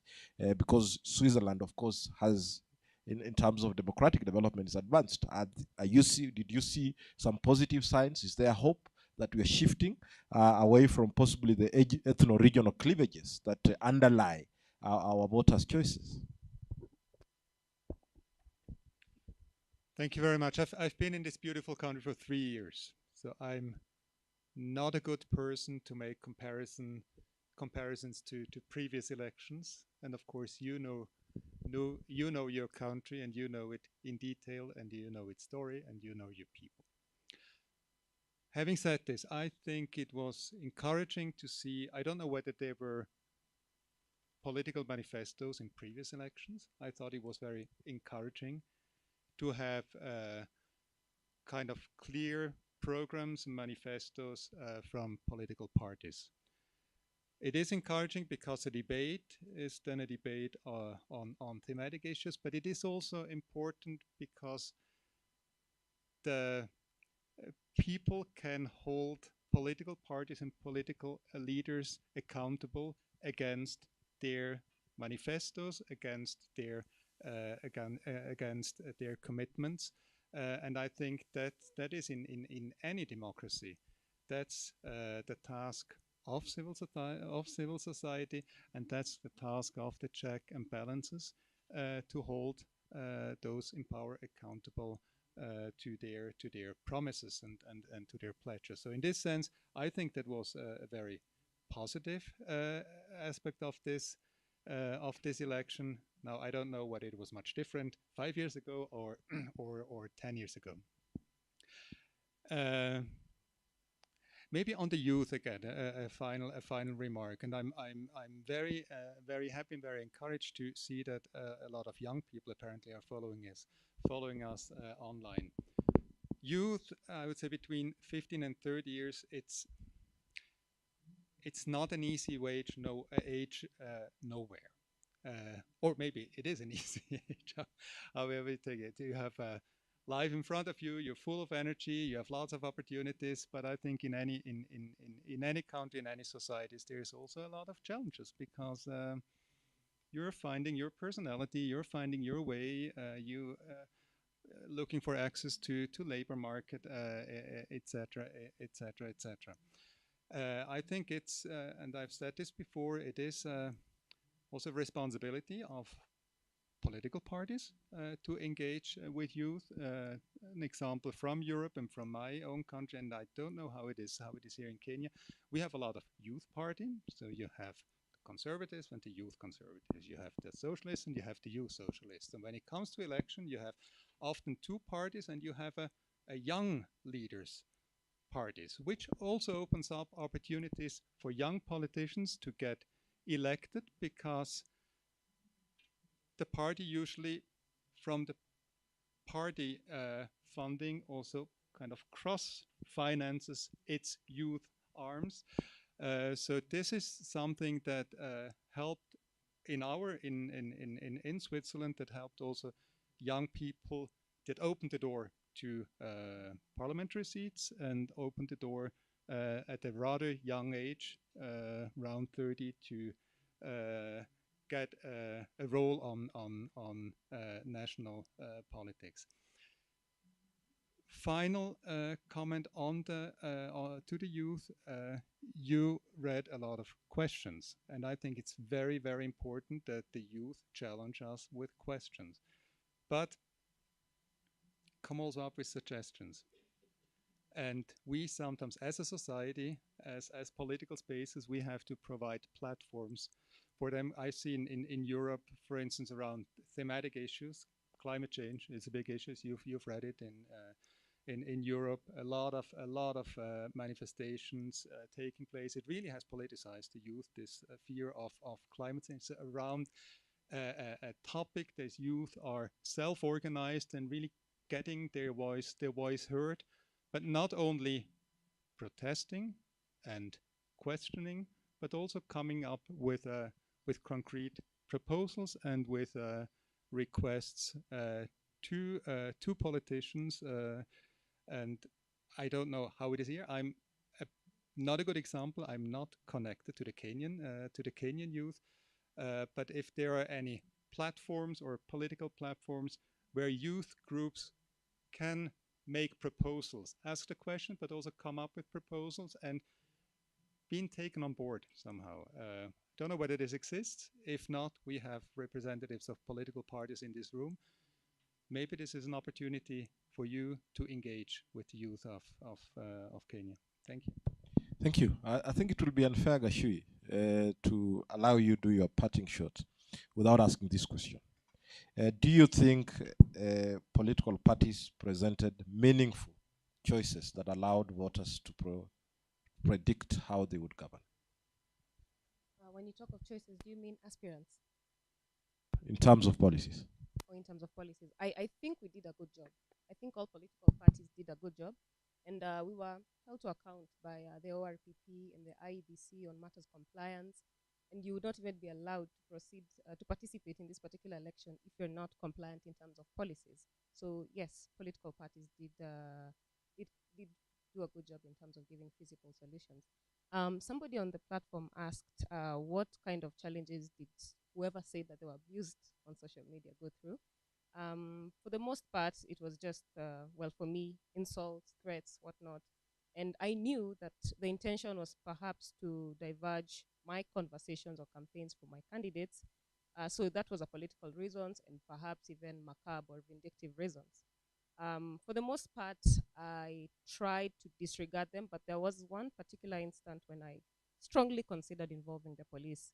That said, I did not do it because I figured there was a very high likelihood this person was not going to be traced, which brings me back to the point Frank had stated earlier on communications authority and holding social media companies to account in such a way that they have policies that are particularly or specifically tailor-made for the Kenyan space. Now, somebody else said that the youth are constantly barraged or blamed for everything that goes awry in electioneering, campaign seasons, and generally the political space. And one thing I have to say to that person and all my fellow youths out there is ultimately it comes down to choice, free will, and individual accountability. If you are going to be held to account, you will be held to account as an individual. The invisible master who recruits militias will not be arraigned in court because you said something, because you did something. You, the young Kenyan, is the one who is going to be held to account for that. I would also like to suggest to the ORPP, perhaps political parties and the registrar of political parties, and maybe even the IBC and the legislative arm of this country can work together to come up with policies that make the engagement space, both online and offline, a bit more bearable and even 100% non-violent as we head into the 2027 general election. Great. Thank you very much, our online audience. Thank you, participants here. Thank you, our panelists, Deputy Ambassador, Swiss Embassy in Kenya, Patrick Egloff, Reverend Wararia, Gashui from NAC Kenya, and Registrar of Political Parties. I think generally what we're agreeing from this conversation is 3 points that we should emphasize. One is that there is need for investment in behavior transformation for us to be able to have sustenance of proper conduct in our politics, in our elections. Secondly is obviously the need to adjust the code of conduct to begin entrenching provisions addressing online behavior, because that is the gap that we are witnessing, and a lot of perpetrators are getting away. A lot of young people, a lot of women, a lot of good politicians are hurting because of that gap. And I think that is something that these dialogues then lead us to make proposals, Madam Registrar, even as you look to we begin the next the electoral cycle for 2027. And finally, young people are crying for strengthening of their meaningful involvement in politics and political processes. Thank you very much. Please appreciate our panelists. And finally, you can appreciate your moderator as well. Thank you. And then the moderator can be happy to invite you for a cup of tea and coffee as we prepare for the next session. Thank you very much. Karibuni sana.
they're coming to join us here.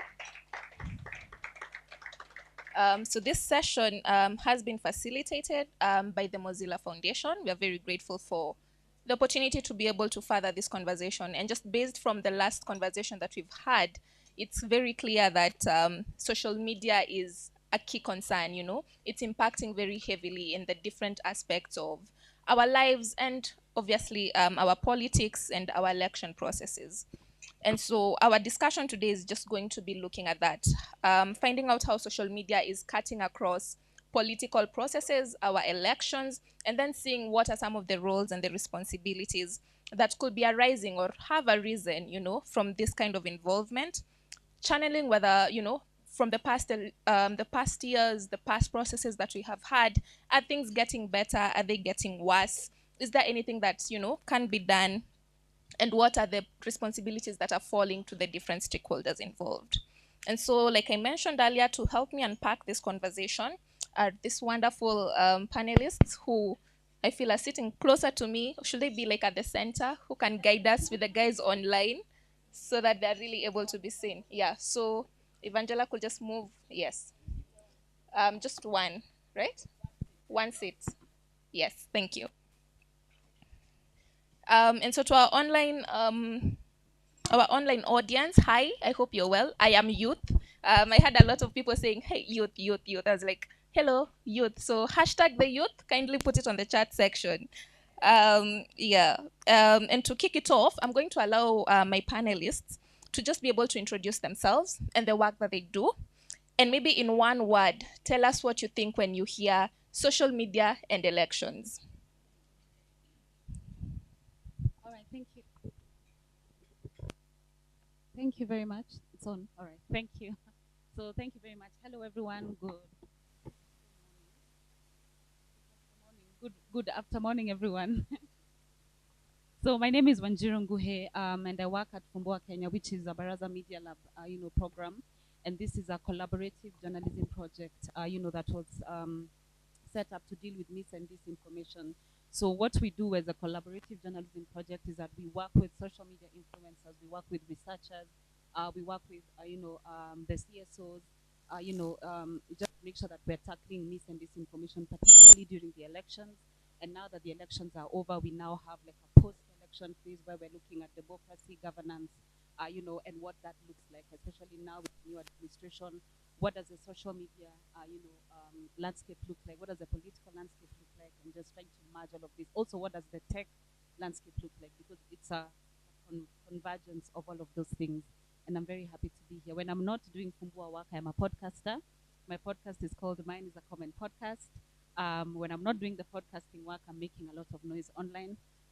But I will not share that. You will not. Yeah, but thank you. It's good to be here. Testing. Okay, good. My name is Odanga Madung. I am a fellow at the Mozilla Foundation and also a journalist. And what I do is mostly I do research around information ecosystems and specifically looking into digital platforms. And so, this is definitely a topic that is mainly of interest to me. When I think of social media and elections, I think what comes to mind for me is, I think, a double-edged sword. Let's call it that. Yeah. So just before we go to the next person, I'll allow Wanjiru to be able to answer the last bit of my question. Mine is a comment. So. Okay, so what I think about social media and election, I think of it as inclusivity. You see, because on social media, we all have access to social media. And then what the platforms have done is that they've reduced they've made it easy for us to interact. They've made it easy for us to give our opinions. They've made it easy for us to express even our displeasure. They've made it easy for us to hold even offices accountable. Nowadays, you can tweet a governor, you can WhatsApp someone. Like, it's made it easier. So for me, it means some form of inclusivity, which is great. And it means that we can all learn from each other, learn what other, it's reduced the world and the political space to a very small, very small thing that we can all interact in. Right. My name is Angela Odolungati. I'm the executive director of Ushahidi. Before I introduce Ushahidi, I think of myself as a technologist, community builder, and open source software advocate. I'm extremely passionate about building appropriate tools to solve social problems. Ushahidi is a non-profit technology company that was actually born out of an election crisis in 2007. So we've been around for just about 14 years now. Our main goal is to empower ordinary citizens to solve everyday problems through access to data and technology. So we build open source tools that make it easy for them to collect massive amounts of data via different streams, social media being one of them, across 3 impact areas. One is crisis, humanitarian and conflicts. We have human rights protection, and then good governance, which is squarely where the work around elections falls in. And we've deployed our software for every election since 2007 here in Kenya, and been actively involved in processing the data and coming up with insights from it. Hey, when I think of social media and elections, I was going to say chaos, to be very honest, chaos, but, and I'll cheat, there's also some element of exercised freedom. Interesting. So just based off your comments, I think I want us to get right into our discussion today, looking through social media involvement in the election processes. And I think one of the most arising moments will be 2013. Of course, it probably dates back before that, but 2013 is when we had, one of the most resounding, use of social media in the election process. And then 2017, for sure, we definitely did had a lot of involvement in that sense, to the extent that we were even getting more information within the social media platforms as compared to traditional media, right? And then, of course, we have the iconic 2022, which was just dynamic because of the different way in which we were able to also conduct our processes, and having IEBC a lot more online and trying to engage people. And so from that, I think I would like your comments as far as like your observations go on social media use and the election process. How has it evolved? And what has happened, dating back as far back as you can go. What has that evolution looked like? So I think I'll start with you, Angela, since you've mentioned your work, and then come back this way. I knew when you're looking at me, I was going to go fast. I think when you look at from the 2007 election, definitely created a lot of, rather, it shone a spotlight specifically around the process. And so in the early days, we've really seen a lot of focus, especially even in our own work, really around trying to see what's going on and create visibility in the process to make sure that it's free and fair, right? But then in 2013, I think we've seen a shift in discourse online, and it's moving largely into people trying to, sharing their opinions about what's going on and their expectations, as well as a significant rise in misinformation, as well as hate speech and bullying. If I could give an example, I think in this recently concluded elections in 2022, I think I checked the stats, and it was specifically on the 11th of August. I'm not particularly sure why, but when looking at the classification of what's been verified and false, we actually saw about 36% of the data points that we received from social media being false, which was an uptick from the last year. So it's just an indication of how much misinformation is really thriving within social media.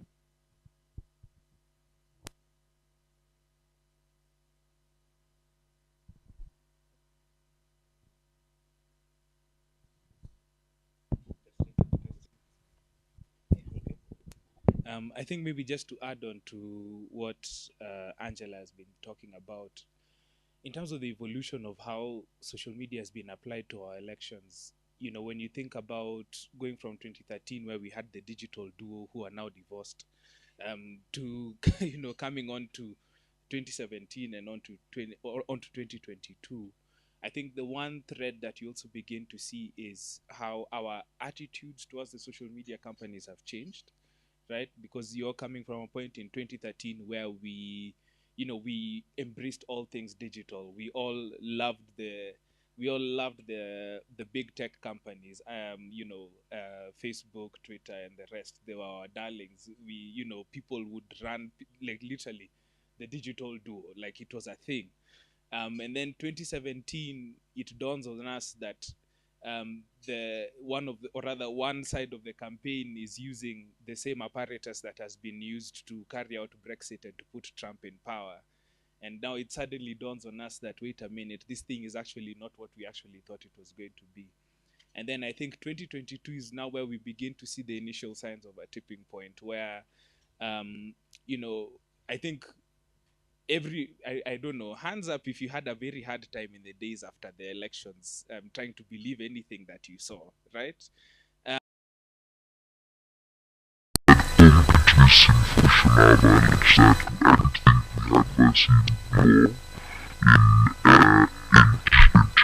Specifically in the following elections, that I think the platform data will be largely because, the main metric of successful elections in Kenya is peace.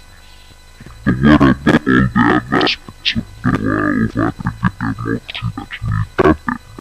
So what I feel is that we are not a state within our social media neutral forest where the platforms have built an incredibly vulnerable system, which as a result of even chaos that they are adding out is eventually more vulnerable, but now lifted quality and guide.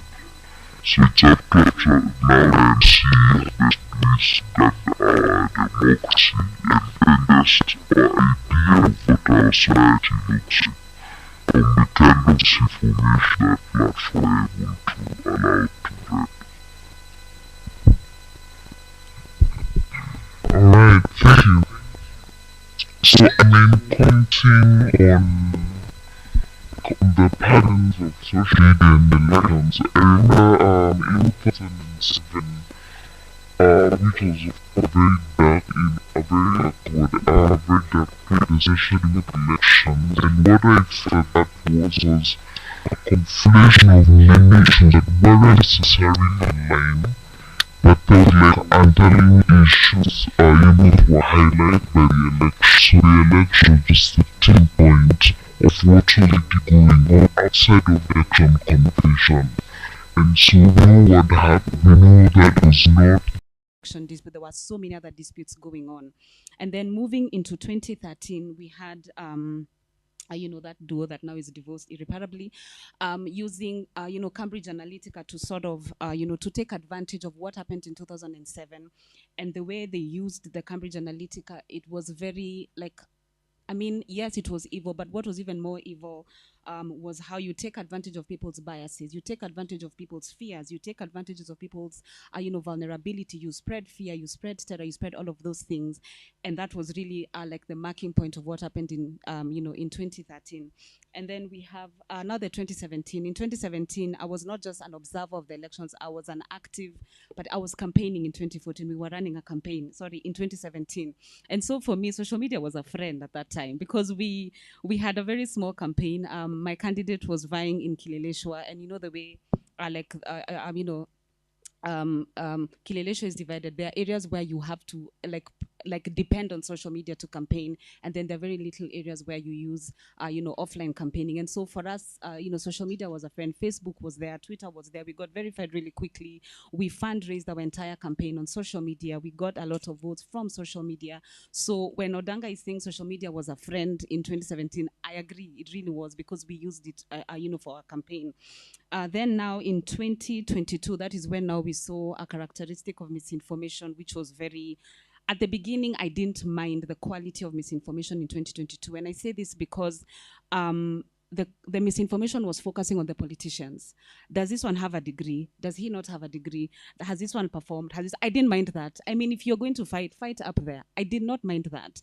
But where it started now being a concern was now during the elections, and we're having everyone being an online presiding officer, everyone declaring their own results, which could really, tip the scales and have like a violent situation, but the misinformation, the quality of misinformation online, I didn't mind it. I kept saying the quality is a bit like, we're not doing tribal things like so, so much. We're just saying, okay, this one has no degree, this one is the father of this one and is the son of this one, but it's up there. But now when it started now coming closer to like the elections, these people have voted this way, and then now after the election, they started seeing a bit of tribal jabs at each other. Then now it got concerning, but it got concerning towards the end, which was like, it was a whole cycle of what it can be, it was just very interesting to, to observe that. I'm just curious, and this is just off the top of my head.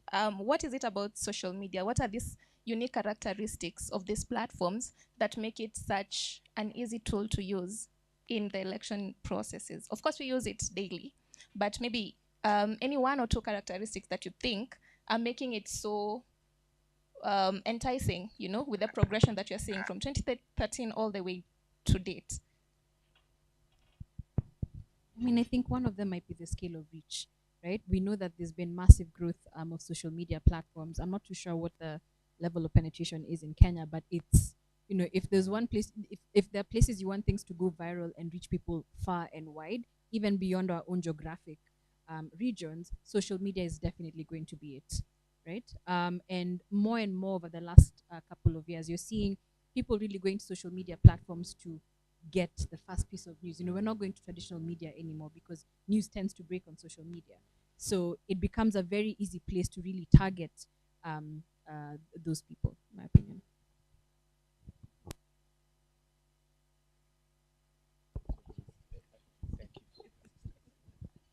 I maybe I should hold it like in a political rally. But anyway, I'd say maybe 2 points that are very important. Number one, social media is cheap to use. Yeah, like it's literally incredibly cheap to reach 1 million people on social media. Like if I was to pay the equivalent to try and reach 1 million people via traditional media, I'd probably have to pay an arm and a leg, right? Typically what a 30-second slot in primetime news is nothing less than 500,000 shillings here, right? But to reach that same news audience, I probably can pay even a tenth of that and reach the same amount of people. Sometimes I don't even need to pay. If I have all the followers in the world, I can just reach them within an instant. And secondly, one thing that lends itself very well, so rather social media to politics, that there are no editors, right? So there are no filters. You can easily just go ahead and broadcast what you want, and chances are people are going to take quite a bit of time. It's going to take quite a bit of time before anybody else maybe might be able to call you out on whatever it is that you said. And I think this reared its ugly head very clearly in the days following the elections. How many of you are watching Itumbi's broadcasts? We're not judging. Broadcast. We won't judge. Yeah, but that's a very clear example of the kind of openness. When one side of the divide is able to say that, look, media is being biased against us. Also, implicitly, what they're saying is, yeah, by the way, we now have this alternative channel that we can use to try and push our message. So, yeah, that's what I'd say.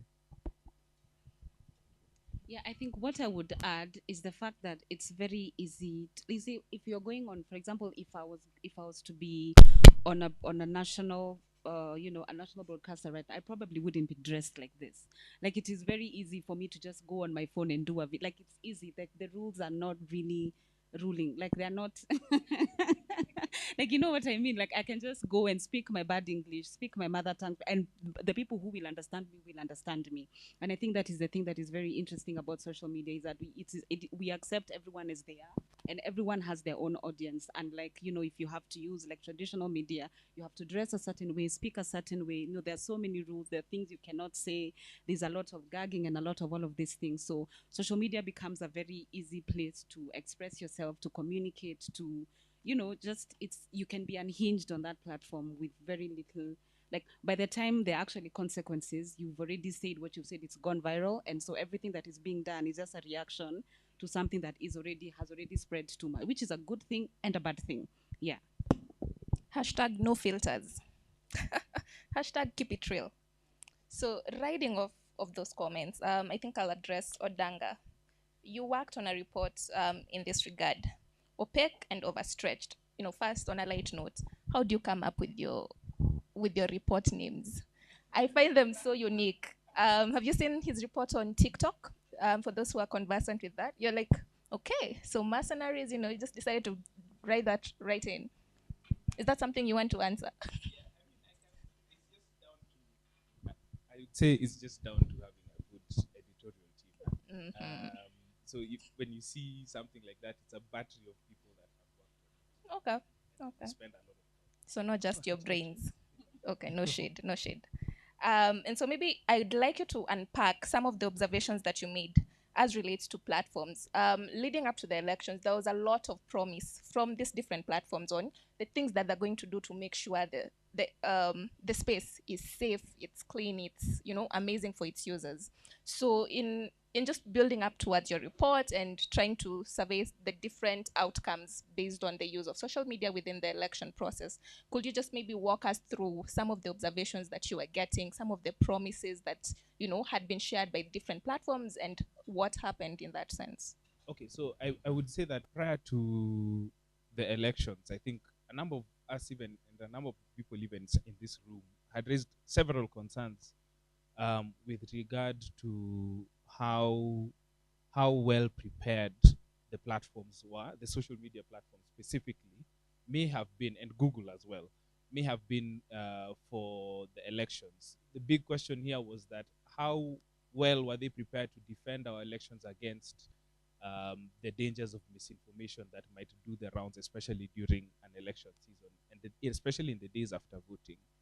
And we did several reports across the divide, looking into TikTok, looking into Twitter, looking into Facebook, and just trying to understand what are the key vulnerabilities within each platform that maybe need to be addressed before you go ahead and decide that you're going to let this platform loose ahead of an election.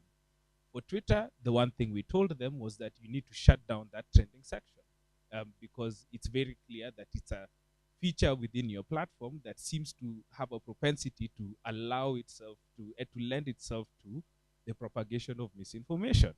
We did see a number of attacks towards IEBC officials and towards other politicians that were coordinated within the platform, especially in the days after the election.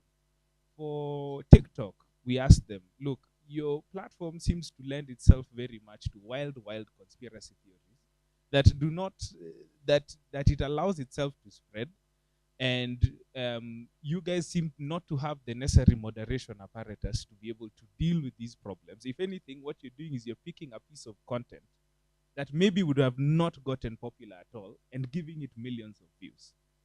Okay, that is incredibly problematic. So what exactly are you guys gonna do about that? And then thirdly, we looked at Facebook, and in Facebook we looked at it twice. One, looking at their advertising systems and asking them, okay, so what kind of measures are you guys going to put within your advertising systems so that you're not receiving money to spread misinformation during the elections? Big problem there. Number one. Number two, we did a study looking into extremist content on Facebook. Okay, and the main rationale here was that if there is no sort of safety net, right, to cover even the most extreme and illegal forms of content that should not be on your platform in the first place, and that means there's no filter at all. Okay, we took those requests to the platforms, and of course they came back and told us, yeah, we're going to partner with fact-checking organizations. We're going to put election centers where we can show people nice information, most of it which wasn't useful at all. But the first question I asked people is, first of all, how do you know these things work?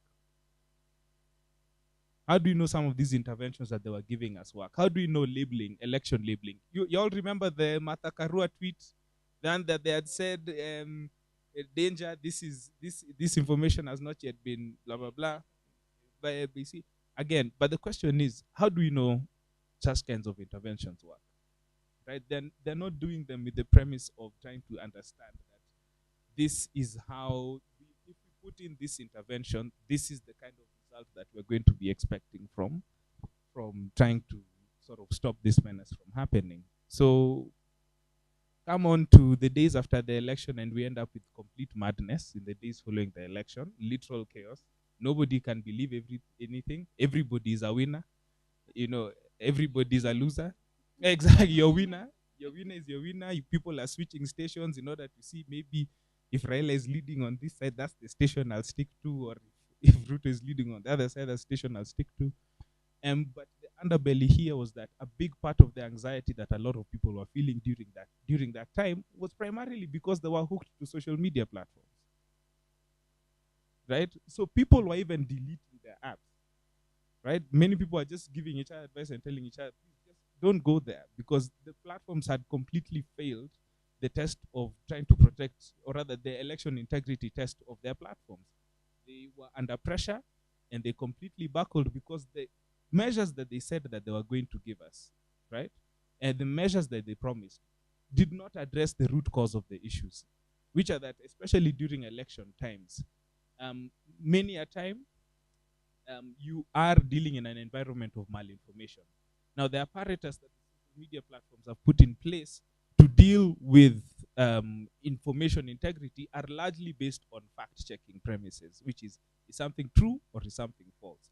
But in an election or a critical time, it does take time for us to be able to verify the kind of information that is there, which is why platforms actually have something called break the glass measures, which they put in place in countries like the US, which essentially means that they sort of try and slow down the platform, right? Such that things are not able to go viral that easily. And then what they do is they prop up information from verified sources. So media houses, guys like the IBC, right?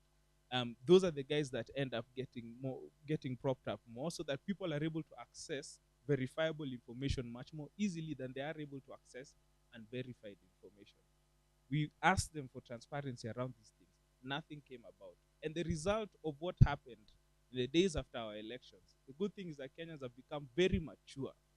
And so we are at a point where, this time we did not let politicians lead us to a dark place, right? But what I can tell you is that we have an information ecosystem that is incredibly vulnerable and has been left unguarded. And these people, and the clear sign is especially what happened in the days after the election. The truth is they were able to actually get away with it. What happened there was a symptom of neglect and a symptom of recklessness. And in essence, it was not something that just happened. Yeah. I'm curious, from all my panelists, I think Modanga has mentioned something, okay, many things that are critical. But picking off from one, the power of the platforms to be able to broadcast information very easily, and then also to be able to allow us to engage very easily.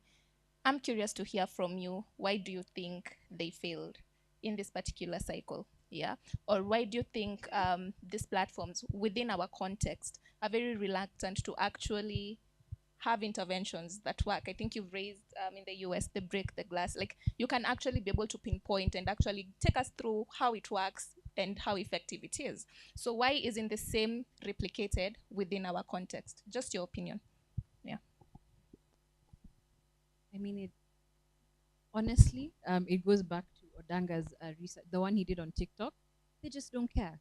It really just feels like they don't care, right? These are not markets that seem to have, they don't seem to have these markets at the top of their mind, right? And it goes beyond that. I mean, even right now, when everybody's talking about the impact of the Twitter layoffs, one of the call-outs was that everybody's focusing on the impact that it's having on the US elections. The rest of us are busy thinking not just about elections, but everything else, and the impact of them firing, rather Twitter firing the entire African team, right? We're already calling them out for the fact that it doesn't seem like you're taking enough time to deeply understand the context, or the little nuances around what goes on within the African continent. It simply just feels like they don't care. My personal opinion. So even me, my personal opinion. Yes, Yes, number one, yes, I agree, because we had multiple conversations with Meta and Twitter and trying to just, even if you're going to label, just label and make sure that what is labeled, we cannot read it. Because if you label a tweet and I can still read it, I don't know what you think it's like wet paint. Of course, like, it doesn't, I don't know what we're doing. And then, and she said something very interesting about the market. Like, so you also have to think about what is the revenue versus, like, if you're going to put all of these measures, and I think it's a more of a business decision that even, we don't care about your small politics, we care about the money. So how much will it cost us to put those measures, and what will we get in return? Again, this is my personal opinion. I am not an economist, none of that. If you quote me, you're on your own. But then another thing that I also find very, very interesting is that when Twitter began, the meltdown that is now in, I remember someone tweeting and saying, it doesn't matter how the bluebird flies. When it flies over the EU, it's going to fly according to the EU policies. And that caught my eye because I don't think we have strong legislation in the country and even in the continent that dictates how how these platforms are going to move within our continent. And so they will get away with many things because the only thing that we're going to ask from them is tax. So where where our governments are going to interact with these platforms is with regard to taxation. But anything else, it's like all systems go. So I think it's also a conversation on our legislation. When you come into the African continent and even into the Kenyan, what legislation and what policies do you have to abide by? And I also think that is also, like, there's a weakness there, and there's an opening for them to just move unhinged the way we've seen in the previous election. Okay. I think before we get into regulation, because that's something I'd like us to have a bit of. Wanjiru, still to you, in the work that you did at Fumbua, and specifically with regard to content moderation, I'm curious to hear how this played out during the election period, if at all. The arguments in the sense of trying to, like, they had specific measures in place, the labeling that we've talked about. Did you find it effective? What was your observation of it? Just the term content moderation for the different platforms. Content moderation is a very interesting. There's a report that was released, I think, by the ISD, and in that report they talk about how content moderation is very difficult, especially if it is outside of the English language. So you have content moderators in the country, but they're fine. Yes, they're speaking Swahili, but you see, the way we speak Swahili online, there are very many. It's very contextual. Like madoadoa is just a stain, but then there's a way it can be used and it means something else. There's a way we can say huyu mtu, which means this person, and then there's a way I can say huyu mtu, which means another completely different thing. And so I think with regard to content moderation, there's a lot of context missing, and you can only understand it if you're really, if you're really you speak the language, you live here.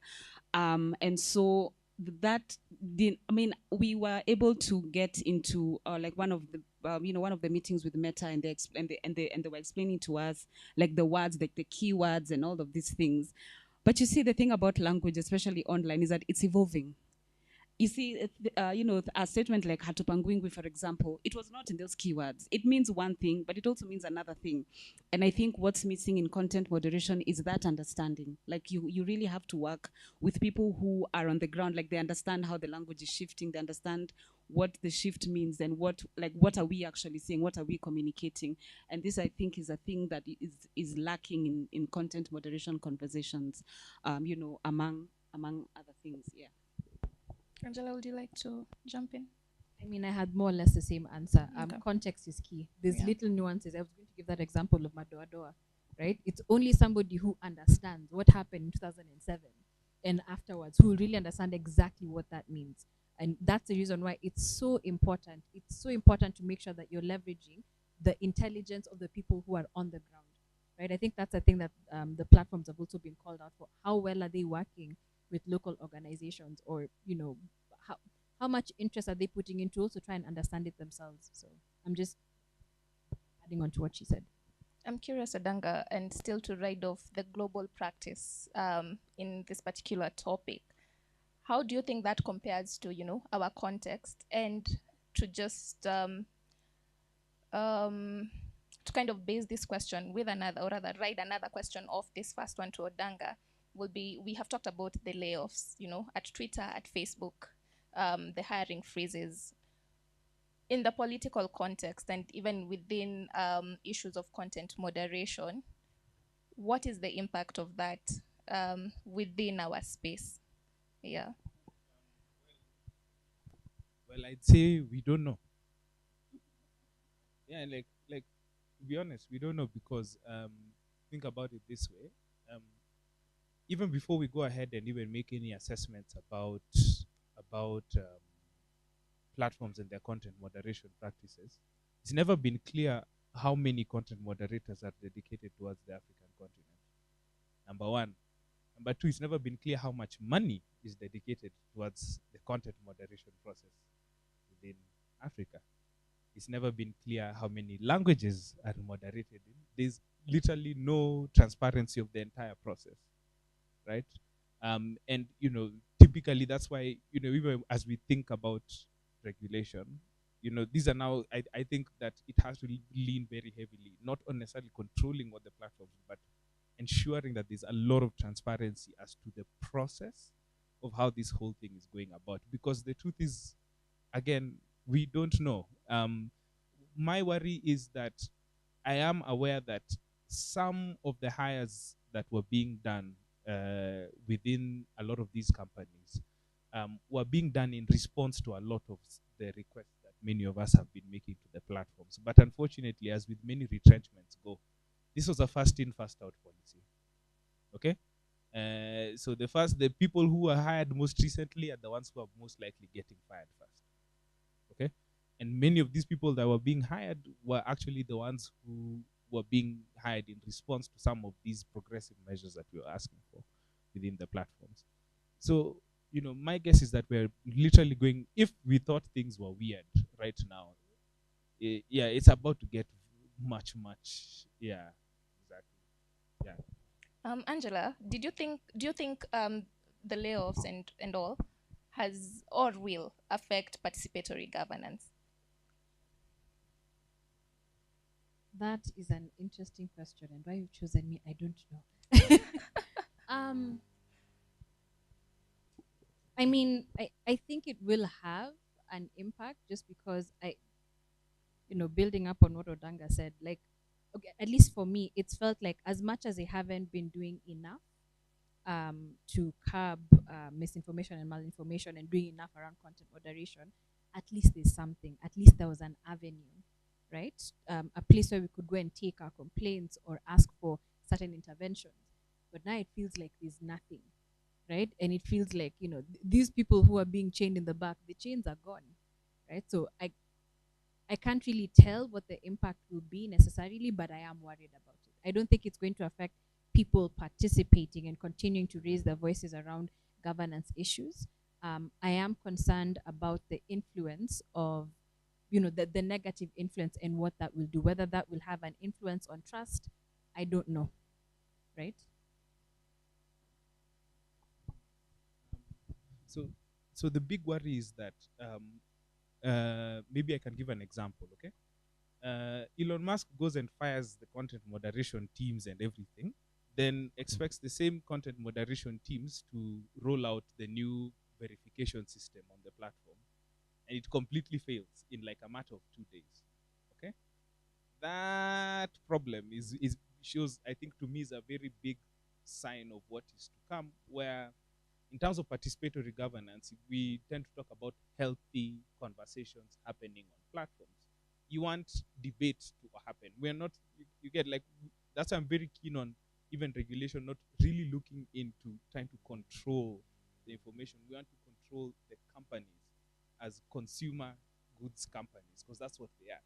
They're not shepherds of public domain. They're not shepherds of public domain. These are consumer companies that are here to make money. Okay? So when you think about the nature of conversation that is likely to happen within platforms, it's likely that they're going to get increasingly polarized because, again, there's nobody to sort of guard these systems and keep them from pushing people in a certain way. Okay, so less moderation means more toxic content is able to permeate through platforms. which means that sometimes maybe people will drop off and stop using the social media platforms. I mean, how many people here have been trying to quit Instagram or Facebook for a while, right? That's a sign. That's literally a sign that the platform is getting worse. Okay? So chances are, could the platform get worse? Maybe. And if it does, people will drop off. So just, are we saying that participatory governance can only happen on social media? Right? I was going to comment about Yeah. that. I was actually going to comment yeah. about that because, I mean, we've been having conversations about shrinking civil space because there are very few avenues offline where we can meet and actually have conversations.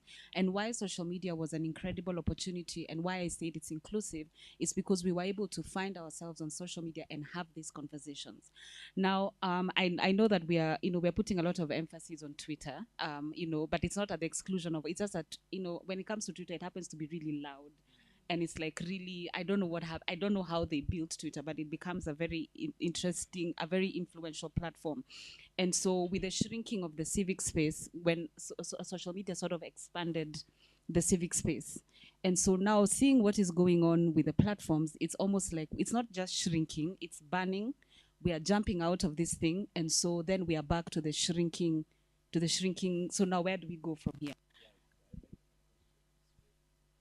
But then that's the other thing. Like, who's to say? And that's why I think I like your answer. You said we don't know. Yeah. Like, are we assuming that people will jump off the bandwagon and then now go and sit and become complacent, or will this be something that ignites a different kind of civic space? Right. The same way that we never thought that social media would become the place that would encourage a thriving civic space. Maybe this is just the next iteration, but these are all things that we don't know. Yeah, and let's not fall for the trap of thinking that participatory governance can only happen on social media, because everything there is tracked. also, don't ignore that. It's surveillance. It's a surveillance advertising money making. It's a surveillance advertising money making tool for the Americans and for the Chinese. Okay, that's that's what it is. Okay, and so you really, I mean, you should ask yourself, why doesn't the American military use TikTok? That's a story for another time. But but you really have to consider. We really have to get this idea out of our heads that participatory governance, or using your voice as a citizen, it can only happen on social media. No, it's something that we actually part of our civic education has to be about getting people away from that mentality. Yeah. Turn to your neighbor and say, just joking, just joking. Someone is burning over there, and because he was my neighbor, I'm going to allow him, before we come back to my panel, to now begin to wrap up. Yes. Are we able to share a mic with him? Okay. Thank you very much for the panelists. I was just going to throw a question out there, since we were discussing about the social media and especially the Twitter and the whole fiasco of fact checking and everything. And in my strong opinion, I think even when we are thinking of the social media platform as a way of expressing the common thoughts or any policies that are going through, it is a fact that we cannot wish away or ignore in our modern time that social media is here to stay. It's not going anywhere anytime soon, because there is heavily a lot of money invested in it, and I don't think any of those players are willing to let go people from the social media, and I don't think also the people are willing to voluntarily leave the social media platforms. But on that sense, I think it would also be important to point out that a lot of principles need to be built backing the platforms and how we are using it, just so that, for example, the fiasco with the Twitter, did Twitter also align itself with one set of ideology to whereby they were just fact checking and kicking out some form of ideology at the expense of the other? Why do I put that question? How did Elon Musk gain so much popularity with the ideology he was aligning to? And why did we one day see so many people delete Twitter? So did Twitter leave some constituents at the expense of the other? And would it have worked on being so neutral so that it never went to the position of being controversial? So, and I think when it comes to that fact checking, there is also a lot of carefulness that need to go into that we don't lean towards one side and leave the other side suffering and wondering why am I being the only one fact checked by Twitter or anybody who aligns with my kind of ideology. So even in the fact checking and in the wake of cyberbullying and everything, as we use the platform and think of ways of how we can curb the cyberbullying, we have to make sure those platforms remain neutral so that they still continue being relevant. Can they remain neutral? And maybe just Wanjiro, in terms of the challenges you experienced in the fact-checking process during the elections, can help answer that question. I mean, I don't know about remaining neutral, because the conversation on social media platforms is not just about the people who are using the platforms, it's also the people who own these platforms and what interests they have. So when it comes to neutrality, listen, it's about interests. I am aligned to my interests. I am pro my interests. So I think, I don't think, unless their interests are neutral, which is not likely, I don't believe that there's, I don't know. I don't know, but I don't think so. I mean, for me, it feels like a very tough question. But when I think about, first of all, right now, even on the social media platforms, I don't think it's fair to castigate and say that it's pro one ideology versus the other. Because if anything, right now, there's a lot of divergent views. There are people who have very strong opinions on either side, and each of them are still being allowed to exercise their right to speak. I think the part where it now becomes difficult or becomes a problem is when that ideology starts to interfere with my rights as a human being, right? When it starts to influence me in a negative way. And that's where I think now the platforms have been coming into, whether it's a spend accounts, etc. And we also have to keep in mind that when we sign up for social media platforms, we are also abiding by the guidelines that these platforms have set in place. So we've opted in. If you do not opt into those guidelines, go create your own platform. Maybe if I can just say one more thing. So I can understand where, I don't know why, I have serious mic problems. Testing, Odanga, just give testing. me that Oh, mic. I think it's working now. Okay. Hello. So I think I can understand where you're coming from when you talk about the idea of sometimes social media sounding biased towards one side. Why am I being fact checked all the time? It's because, again, coming back to transparency, we really need to ask these people, how do you decide? They've never been clear. How do you decide who you're going to put a label on? How do you decide who you're going to fact check? And why do you leave some people not fact check and then you fact check the others? Okay? It becomes incredibly easy for you to look partisan when you're not consistent with your enforcement and you're not clear about where your policies are coming from. Which is why we really have to campaign for transparency about the efforts that these companies make, about the interventions that they make, and about how they try to keep their platform safe. Yeah. I'll come to you in just a sec, but I want to finish my questions. I have important questions. Just kidding. Regulation. Did you think it will, in the state that it is in right now, currently it's I think it's scattered across, different policies, different legislations in trying to actually, regulate the different activities we find online, right? So hate speech, issues of incitement to violence, etc. So in its current form, do we think that we have regulation that is actually more effective or more harmful within these platforms, and specifically, given the conversation within the timelines of, the election period?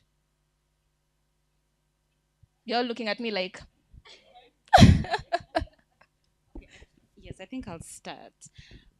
When I got into this disinformation, like because I have a legal background, of course, my my first instinct was we have to legislate. We must have laws. Until the journalist told me, slow down.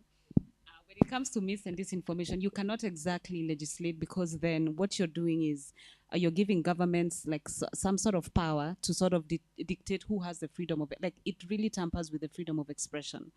And so I don't know, there is a law, there's a Cyber Crimes Act, which, it criminalizes misinformation, like someone, I mean, it actually criminalizes disinformation, where you deliberately put information out there that is misleading for the purposes of being misleading. But then I think that it's not just, like mis and disinformation is not just a legislative problem, but it's also something that we need to look at even from the sense of how, like, what is this the psychology of how we consume information. Why is it that you'll be most likely to believe this if it comes in a particular way? It's also a question of your biases, it's a question of your vulnerabilities, it's so many other things that cannot be exactly legislated. And so I'll be very honest, I'll say I am also finding out, like even me, I want to know what we can do. Allow me to put a rider. What about the other aspects of interacting online? So I saw this is happening in the US, where there's campaign advertising regulation. So it's targeting a particular aspect of whether it's politics happening online, or whether it's the different interactions online. So maybe is that something that you could think about or adopt? I was actually going to say, I think, because you're tackling legislation from the perspective of the person who's consuming or actively engaging on the platforms versus legislation that would hold the platforms accountable, right? I think it definitely would be useful, because when we're asking ourselves the questions around why things seem to work in Europe and the US, but it's not working in Africa, it's because here they'll do stuff and they'll get away with it, right? There are no significant penalties or fines that would deter them from not doing enough to make sure that their platforms are not propagating all of these bad things that are happening. But then, to her point as well, I think one thing that I've always thought, as this is just my own personal opinion, I think we need to move beyond just legislation. I think at this point we also need to start thinking about what kind of awareness building or education we can also build that capacity for the consumers to be able to detect and tell what's true versus what isn't true, understand what their rights are, so that pairs up with the policy. I remember the Office of Data Protection in Kenya. She once mentioned that, as that one office, they likely will not have the full capacity to enforce the rules. That it's really going to take a partnership, and that partnership can only happen if, for me, I'm also very aware of what my rights are, what infringement looks like, and what I can do to help enforce that. So it needs to be paired up with that capacity and education and awareness on the ground. Odanga, yeah. So I think just to add on what said, I think so. I usually am not a proponent of. I mean, I like the media literacy argument. I believe it's very important. I mean, for us to use roads, we have to go to driving school. Yeah. We learn about the fundamentals of a healthy diet, balanced diet, and this is what it is. But like the kind of problem we are going through right now has actually happened before. When the reason why we have guys like KEBS, right, is to sort of create a sort of safety standard for the kind of for what we consume. Now, information is actually something that we consume. Can you imagine if you had to go to the supermarket and you had to fact check every single thing you saw on the shelf for every single ingredient? That's what we are telling people to do. Not necessarily. It is. I actually agree with your point around, like, fine, KEBS coming in and setting that standard. Right now, when I go into a supermarket and I go pick a product, when it has a KEBS standard, sawa, let's move. But something that doesn't have it, it starts to ignite something in my mind that something is wrong. That's why I'm saying it has to be paired up. We're not saying that it's your full responsibility. We know for a fact that it's not, right? It's just, it needs to be paired up with that. That's true, but you see the point, right? Yes. My audience, can you see their point? I hope you can see their point. Okay, Wanjiru to just wrap it up and then I'll go to the questions. Just to finish on just this regulation story, I think we need to do some capacity building also around our legislators to help them understand that we need to get away from this colonial mindset of information control. We do not want to control what people are talking about. We need to, what we need to do is regulate in a way that keeps the mechanism from hyper spreading dangerous things. Okay, this is the issue. The big issue, lies and misinformation have existed forever. The issue is with social media platforms. This guy has a megaphone. It's basically this guy has been given a megaphone, and it's the platform that is giving him that megaphone. Okay, and that in itself becomes problematic, and that's how they need to be held to account. We need to move from information regulation, which is very dictatorial and authoritarian, and move towards industry regulation, which has things such as transparent, which is very heavily benchmarked on transparency. We've gone through these problems before. We've seen it with food products, and we've even seen it in sectors such as banking, right? Certain things that banks have to be transparent about and comply to each and every single year, but we're not trying to control people's money, right? So I just want to add something very small, and I like saying this a lot. I think and you have spoken to that, the place of personal responsibility and personal accountability, where does that end, and then where does institutional and corporate accountability and institutional accountability begin? And sometimes we put the responsibility of an institution on the person. Like, for example, and also when it comes to mis and disinformation, we talk a lot about the elections, but one thing I learned when we were doing trainings is that people were not just concerned about the elections, but there are some serious scams going on in this country. We had people sending like 156 million to a university that does not exist. And I did not hear any higher education like institution speaking about it. So when Angela talks about cooperating and collaborating together, we have Instagram influencers selling things to young women to tighten, I don't know what. And the medical situation and the medical professionals are quiet about this thing. We have people selling land that is not even land. You're not even, there's nothing there, and that is a form of disinformation that is going to cost people money. And we have like the land ministry is not saying anything about. You're not telling us how do we know what a legit Nini looks like. The LSK is not saying like I think everyone just needs to say okay.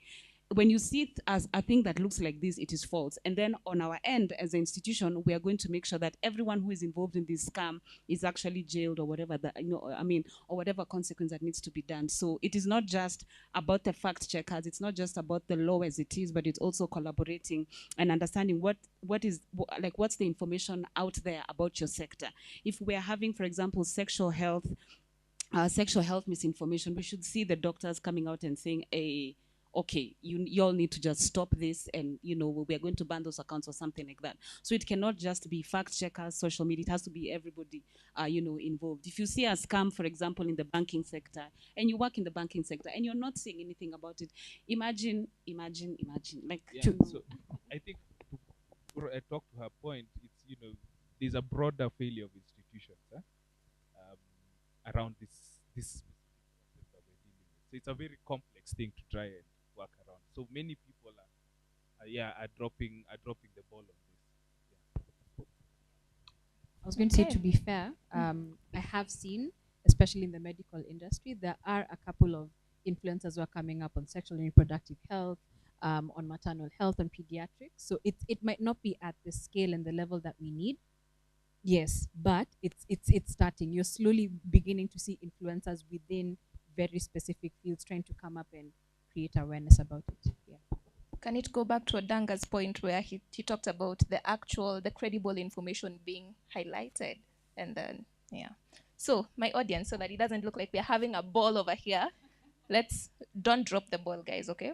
So we had one question there and another one there. So I'll take the two. Do we have any more questions in the room? And then we'll engage with the online audience as we wrap up.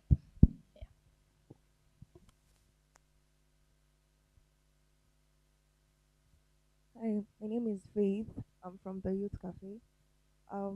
Before I say what I want to say, I want to make it known that I'm not advocating for violence on social media or saying that social media platforms don't have an issue. But I want to pose this to the panelists, just something to like think about. When we look at the meaning of the word social, just for a moment, it means that it is an interaction that is very casual, right? And that is what those platforms are meant for, right? And they amplify what society is.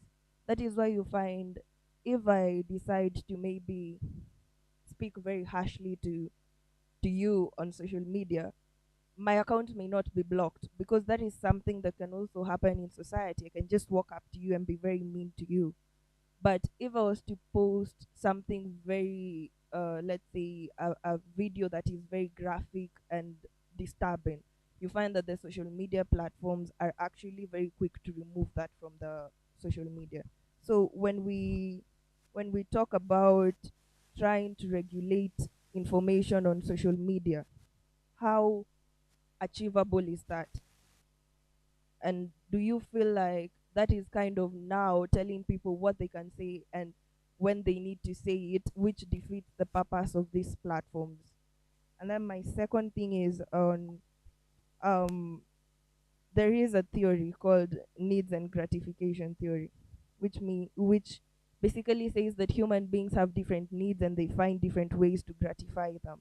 So people have choice over what they consume on social media. When I wake up in the morning, I can decide, let me go to Instagram before I even know whether I can walk or not. That is up to me. So I do not think that we should put the whole burden on the owners and of the social media platforms, because they're just doing their jobs, giving whatever information people have posted on there. And then you would get to decide, do I want to go on Twitter today? And when I go on Twitter, what do I want? Do I want to learn about agriculture? Because to be honest, there's some people that specifically go to social media to see who is being bullied today.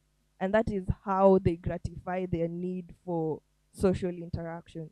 So how do we factor all these things in and ensure that in our need to make social media safe, we do not defeat the entire purpose of why these platforms are there?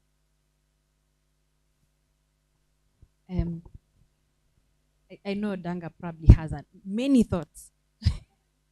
So let me start. I think to your first point, I don't think we're negating the fact that people can do these things offline, right? But we also have to recognize that what social media does is it gives a microphone. And when you have a microphone, you have increased responsibility, because the reach of your voice will be much further than if I decided to stand here and shout. You're probably the only person who would hear it, right? When I have a microphone, whatever it is I say will reach multiple people. And that will inadvertently influence in a certain way. And I think this is probably why social media platforms are being put to the test, because their platforms are actively influencing outcomes in many ways.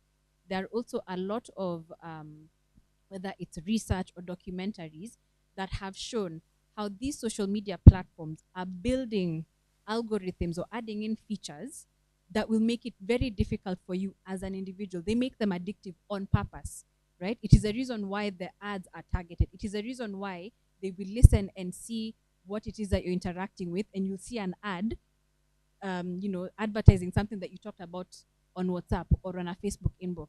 They are literally tracking everything that you're doing and planting in little seeds that will slowly start to influence how you're thinking or influence your activities. And that's a part that we're calling them out on. We're not calling them out for giving you a microphone to speak out. It is the things that are being done in the background that are influencing how you're acting. You've just talked about the fact that, you make a choice. Like he said, many of us are struggling. You delete Instagram one day, you return it. You delete Twitter, you come back. It is addictive, right? It's addictive, and it's addictive for a reason. And there's a behavioral aspect in there that they are wholly responsible for that we can't negate. I think this is working. Yeah, good. I think maybe just to add on to what she's talking about is, like I mentioned before, this is not about information control. that is, as I mentioned, is very draconian, dictatorial, and authoritarian. It's about industry regulation. Okay, we are not about, people are not about, this whole thing is not about trying to control what people say. It's about industry regulation, having the necessary points of transparency within these companies and holding them to account in the cases where they propagate dangerous pieces of information, because these things are entirely propagated by them. Okay, that's number one. Number two, the statement that you said around, this is how Kenyans are. Okay, these are very common.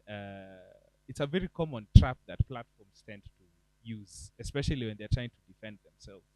Can you imagine some American coming to you at a forum and saying, you Kenyans are an incredibly chaotic society, and in fact, we are not even the ones to blame. Look at yourselves.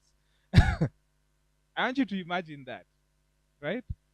And that's basically it's not a defense that we can necessarily point to. It's not something that we can rely on. It actually allows the platforms to get away with a lot of the things that they are propagating. And it's something that I've actually been told by platforms in meetings.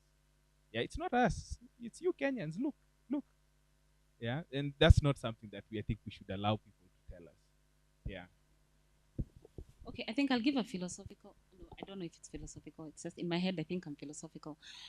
You talked about social media being a social place. It's the same thing about the society. We are all here. This society belongs to all of us. But when your freedoms extend onto my space and then you become harmful to me, you have to be stopped. If you're a murderer, you can't say, I am a murderer and I'm even the Omimi Nico, and so I'm going to murder you. I don't care. The society belongs. Listen, you will be arrested, you will be put in jail. I think the same way we have governments and the same way we have a way of being and a way of living, it's the same way we must also look at social media. We're not telling you what to say or what not to say, but we're telling you that these are the boundaries. These are the things that, when you start crossing the boundary over to here, you're harming somebody else. Your content is going to lead to actual harm, actual loss. And so you must be stopped from that as a way to protect ourselves, and also as a way to make sure that we are all enjoying this platform without harm and without, I don't know, was that philosophical? No? It was. Thank you. The last question there. Guys, you don't want lunch? Okay. Yes, we'll take that one. Anyone burning? So we have 1, 2. Just for don't say, oh, women nowadays, women empowerment. I will allow the 2 gentlemen. We say it. Okay, so yeah. I think we can take the 3 together, right? So that you guys can just address all of them. Is that okay? Yeah. Mine is to ask, because one of the panelists mentioned that they give feedback they give the platforms feedback. Okay, is that better? You say that you give feedback to the platforms that what needs to be changed and what needs to be done in terms to assist the platforms to control the misinformation going around. My question is, does CA participate in such meetings? And because I understand CAs are responsible for any communication going out mostly in the country. And also, how do we sensitize the consequences of misinformation to the different generations? So there's the Generation Z that is coming up and will be the future leaders. So how do we sensitize to them how social media platforms can destroy or can make the future that they're getting into? And also the generation before millennials, because remember, internet came in during the millennials generation, but there's the people like our parents who are also new into this platform stuff. How do we sensitize to them and tell them, look, if you forward this, these are the consequences, especially on WhatsApp and any other platform that's there. And lastly, there was a video going around on Instagram about how China controls the algorithm of what their youth see. I can't confirm, so please do not misquote me. Oh, it's true. Okay, so how do we learn from that as Kenya and as Africa in whole? Because if China is controlling what their youth is seeing or what their youth is reading to impact their youth, and not just youth, at their society, what can we do? What can we learn from that? Okay, you guys have taken note of the 3 questions. Okay, so we'll move to you.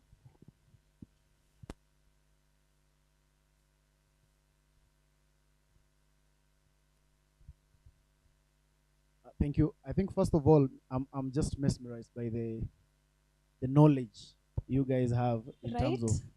social media and these online platforms. And I want to believe I'm not alone, just for the benefit of those that I don't think I'm ignorant. Because listening to you guys, I think I'm just having a whole different perspective of how everything plays out. My first concern is, where have you guys been? Or I'm the one who's not checking in the right places.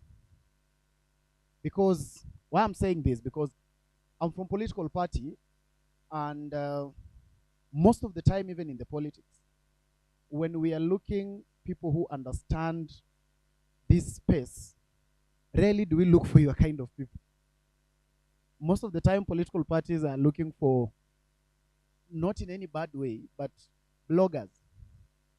Bloggers are the ones who have positioned themselves out here as social media experts and people who understand this digital sense. But now, even as I've really delved into the understanding that you have given, I'm also like, you have scared me more than you've encouraged me. Because you've just made me know that it's actually, I knew it's bad. Now I know it's very bad. And I'm trying to think about the solution you are giving. And I'm not hearing it. Every time we get closer to the solution, you are scaring me more. So I'm trying to think. Yes, the situation is the way it is. But what exactly, is there something we can actually do? When we get out of here, is there that one thing that you feel we can actually do? Like when I go back to Jubilee headquarters, we are not auctioned, by the way. Everyone I'm meeting is asking me. Everyone I'm meeting is asking me whether we are auctioned. We are not auctioned. We are still at Jubilee headquarters.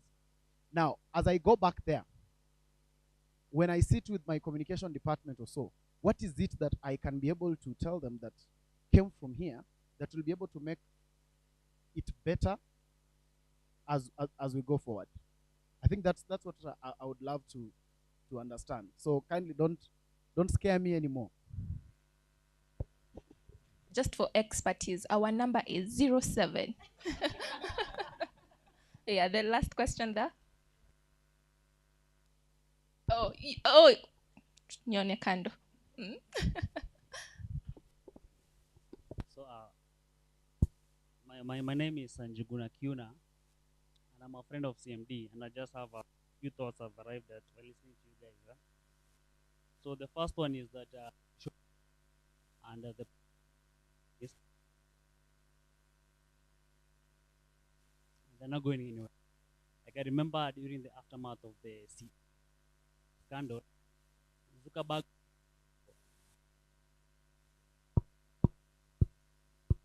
It's going on and off, so you can have mine.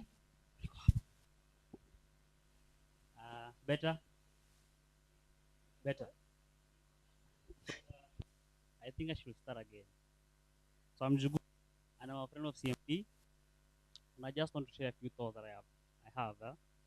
So after CA and the entire Facebook scandal happened, Zuckerberg, who was then the boss at Facebook and now Meta, was grilled at the US Senate for a total of 10 hours. 10 hours. And I've been trying to imagine seeing Zuckerberg sit in our bunge here, or Jack or Baraga, and honestly, I don't even think we can have a memo to the speaker here. I don't think we can achieve that. So on that, I think it would be better if John,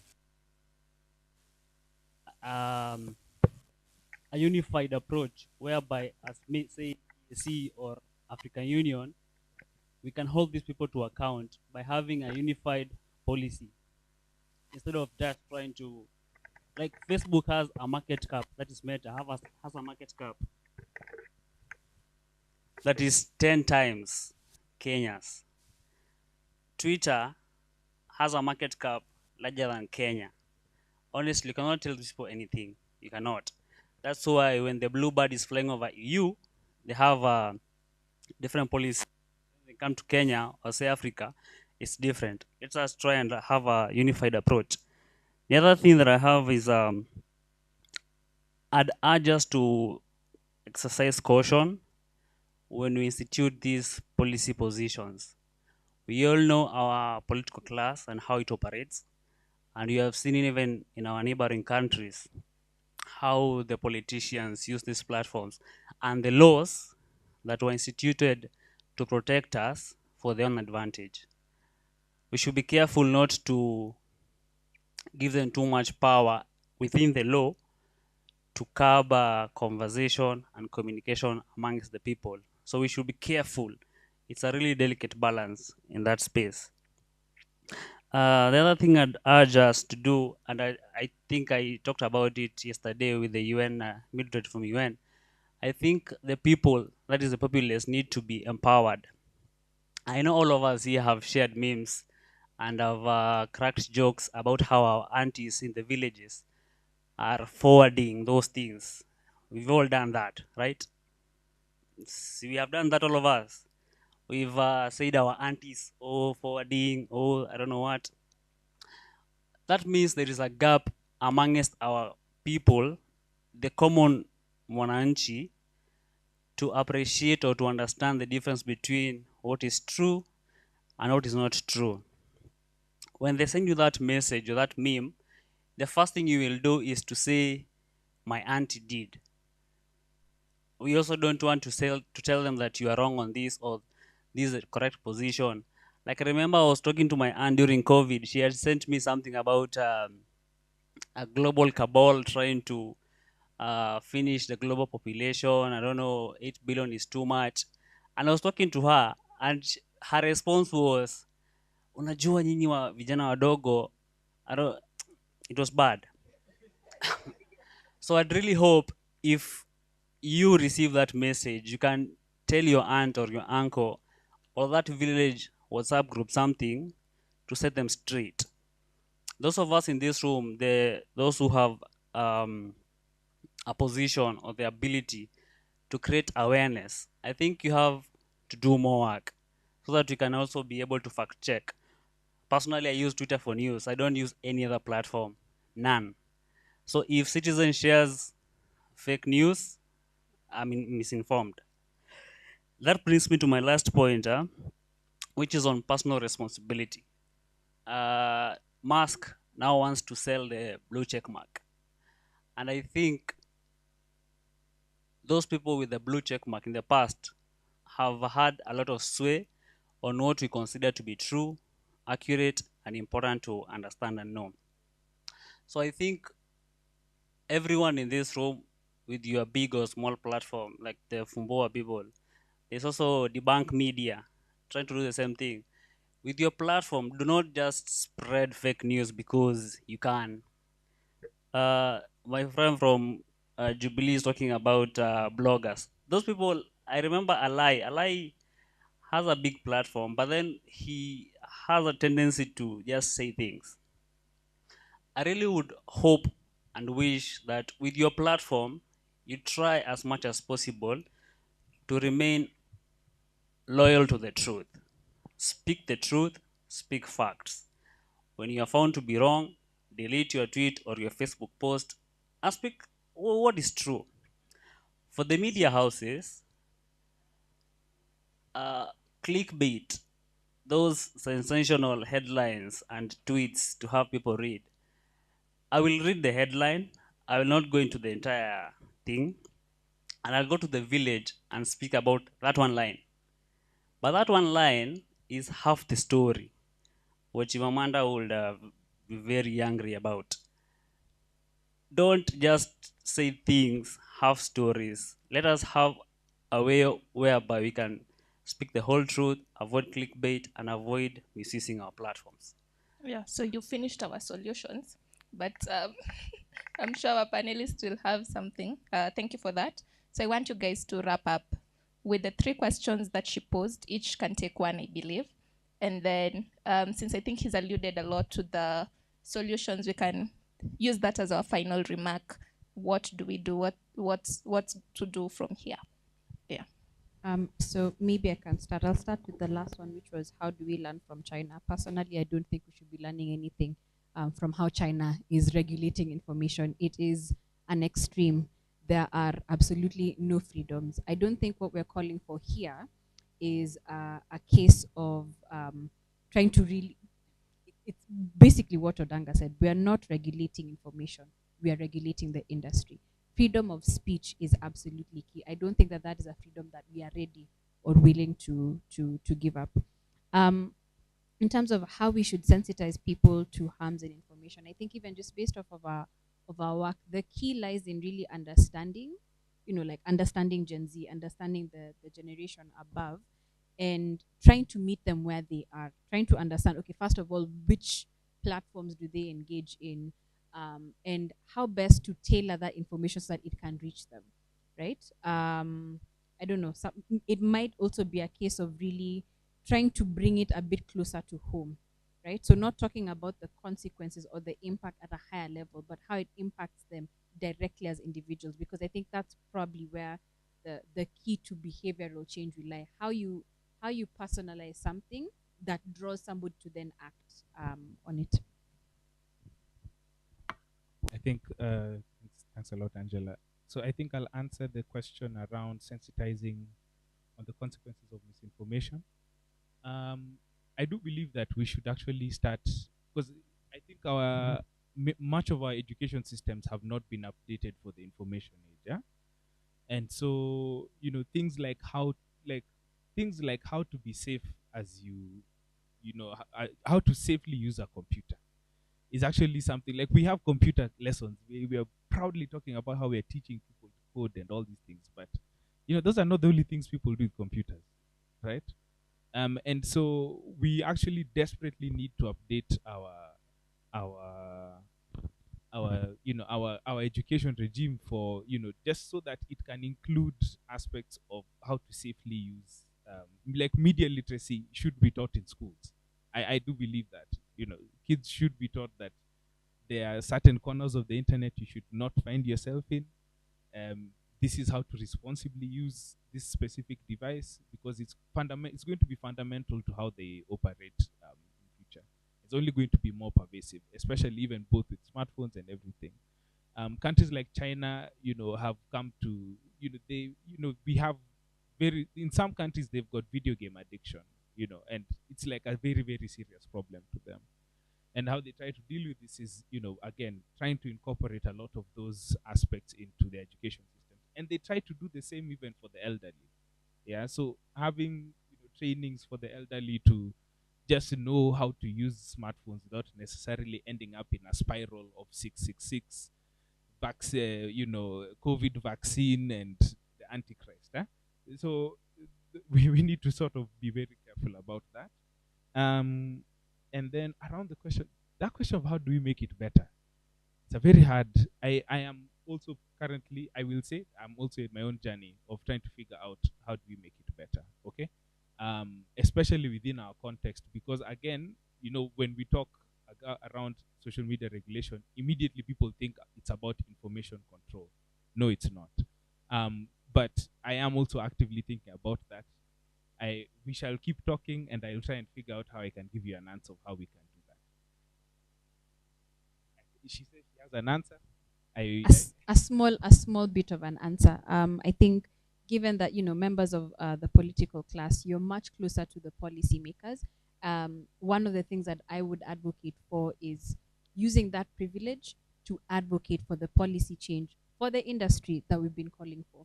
Right? There are some benchmarks that we can use. We're not saying copy and paste. Understand our context a little bit, but see how that in itself is a start. We might not solve everything now, but that in itself is a start.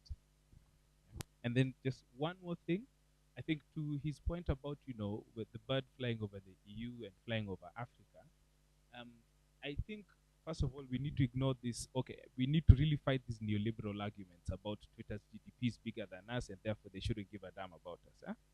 It's incredibly problematic because, I mean, when you think about even what Facebook has facilitated in Ethiopia, yeah, people die, communities disappear. Myanmar, Somalia, same thing, right? And many of these platforms have been at the center of what has happened within those societies. So, you know, we should not sacrifice all our dignity at the altar of GDP and money, yeah? I think it's incredibly important for us to stress that, yeah. Yeah, I like the question on misinformation in various generations. It reminded me of the thing about if you scratch your palm on your right hand, you get money. On your left hand, you spend money. That is I mean, I like it. I don't like. It's something that was told now as Gen Z. We are into astrology, and if your star is what, it means what. It's just, you know, anyway. But I like that question. I think, you know, the thing I will speak to, and I like the fact that you said you're also figuring it out, and I think that was the purpose of forming, you know, a program like the Fumbua program, which, you know, just draws, you know, the strength of collaboration. That I don't have an answer myself. The media doesn't have, like the, you know, like the legacy media doesn't have an answer, you know, in itself, but they have some certain strengths that they can bring into the conversation, and we can, you know, and so I will just emphasize on the strength of collaboration, which is what Fumbua is really like essentially, because we are not fact checkers, but we work with fact checkers because of their strength in fact checking. We are not, for example, I am not a journalist, but when we work with journalists and we're able to amplify the information that we're talking about, we also work with researchers, so they're able to tell us this is what the landscape looks like. We work with social media influencers who have a very creative way of breaking down information. And so I feel like if we begin from a point of we also work with Ushahidi who are able to, you know, who are able to show us what, the, you know, what does the situation look like on the ground. And so it will not be up to somebody else to now, you know, like synthesize that information and say, okay, because of this information, this is how we can move forward. But that is only possible through, you know, collaboration. So I feel like I'm selling Fumbua, but yeah, yeah, please talk to me. What's your number? The pay bill number, anyway, I'm joking. But I think it's a strength of collaboration. And you being a member of a political, like a major political party, it means, you know, I'm hoping that it means that we can begin to have conversation about, but you're also sending people to the East African Legislative Assembly. I'm sure they're representatives at the African Union. And so this would be a very easy conversation if we approach it from a sense of collaboration. Like not one person has the answer, and also there's no one solution for this problem. It's a problem that needs many solutions, which are only possible through collaboration, which is why Fumbua exists. And I'll say it for the last time, which is why Fumbua exists. Yeah. Thank you for that. So it's not about information control. It's about industry regulation. Guys, say it with me. It's about awesome. It's about adopting principles, and I think Odanga has really highlighted the issue of transparency, right? Yeah. And then it's about partnership and collaborate. You guys are a great class. I think we have learned a lot, right? And so I want to really thank my panelists for the great work they've done in trying to sensitize us and enlighten us around social media, their role, their responsibilities, and some of the things we can do forging forward. Thank you guys for being an active audience. We apologize for, you know, the time that we've spent in excess, but we are thankful for your grace with us. Thank you for the online audience. I believe that you guys have been, you know, keeping up with us. We have answered the questions that you've posed. They were similar to what was posed here. And thank you for the guys who put this together and allowed us to be able to have this conversation. And so with that, I've been your moderator, Rispa Onyango. Follow me on Twitter. Thank you, guys. Enjoy the rest of your afternoon.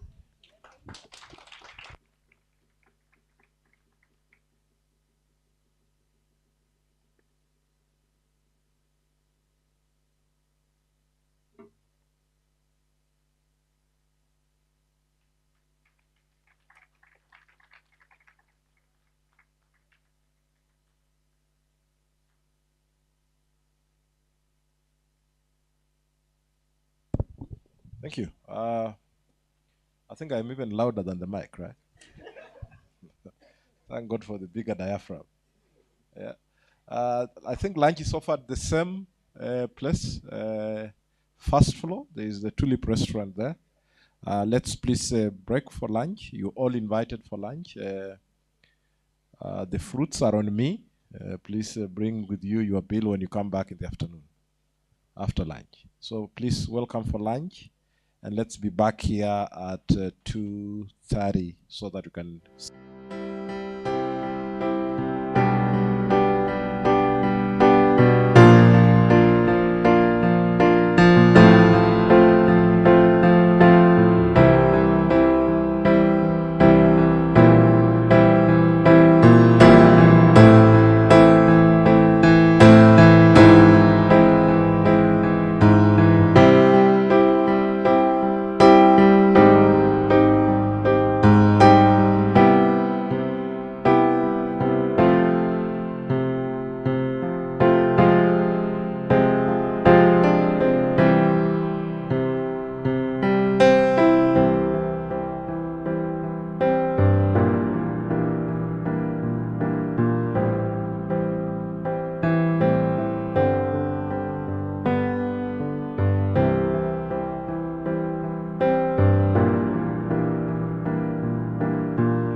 Great. On to our last session of the day. And good after lunch, team online. I hope you've had some sufficient yon burgers. And looking forward to finalizing this now. And welcome, let us continue together.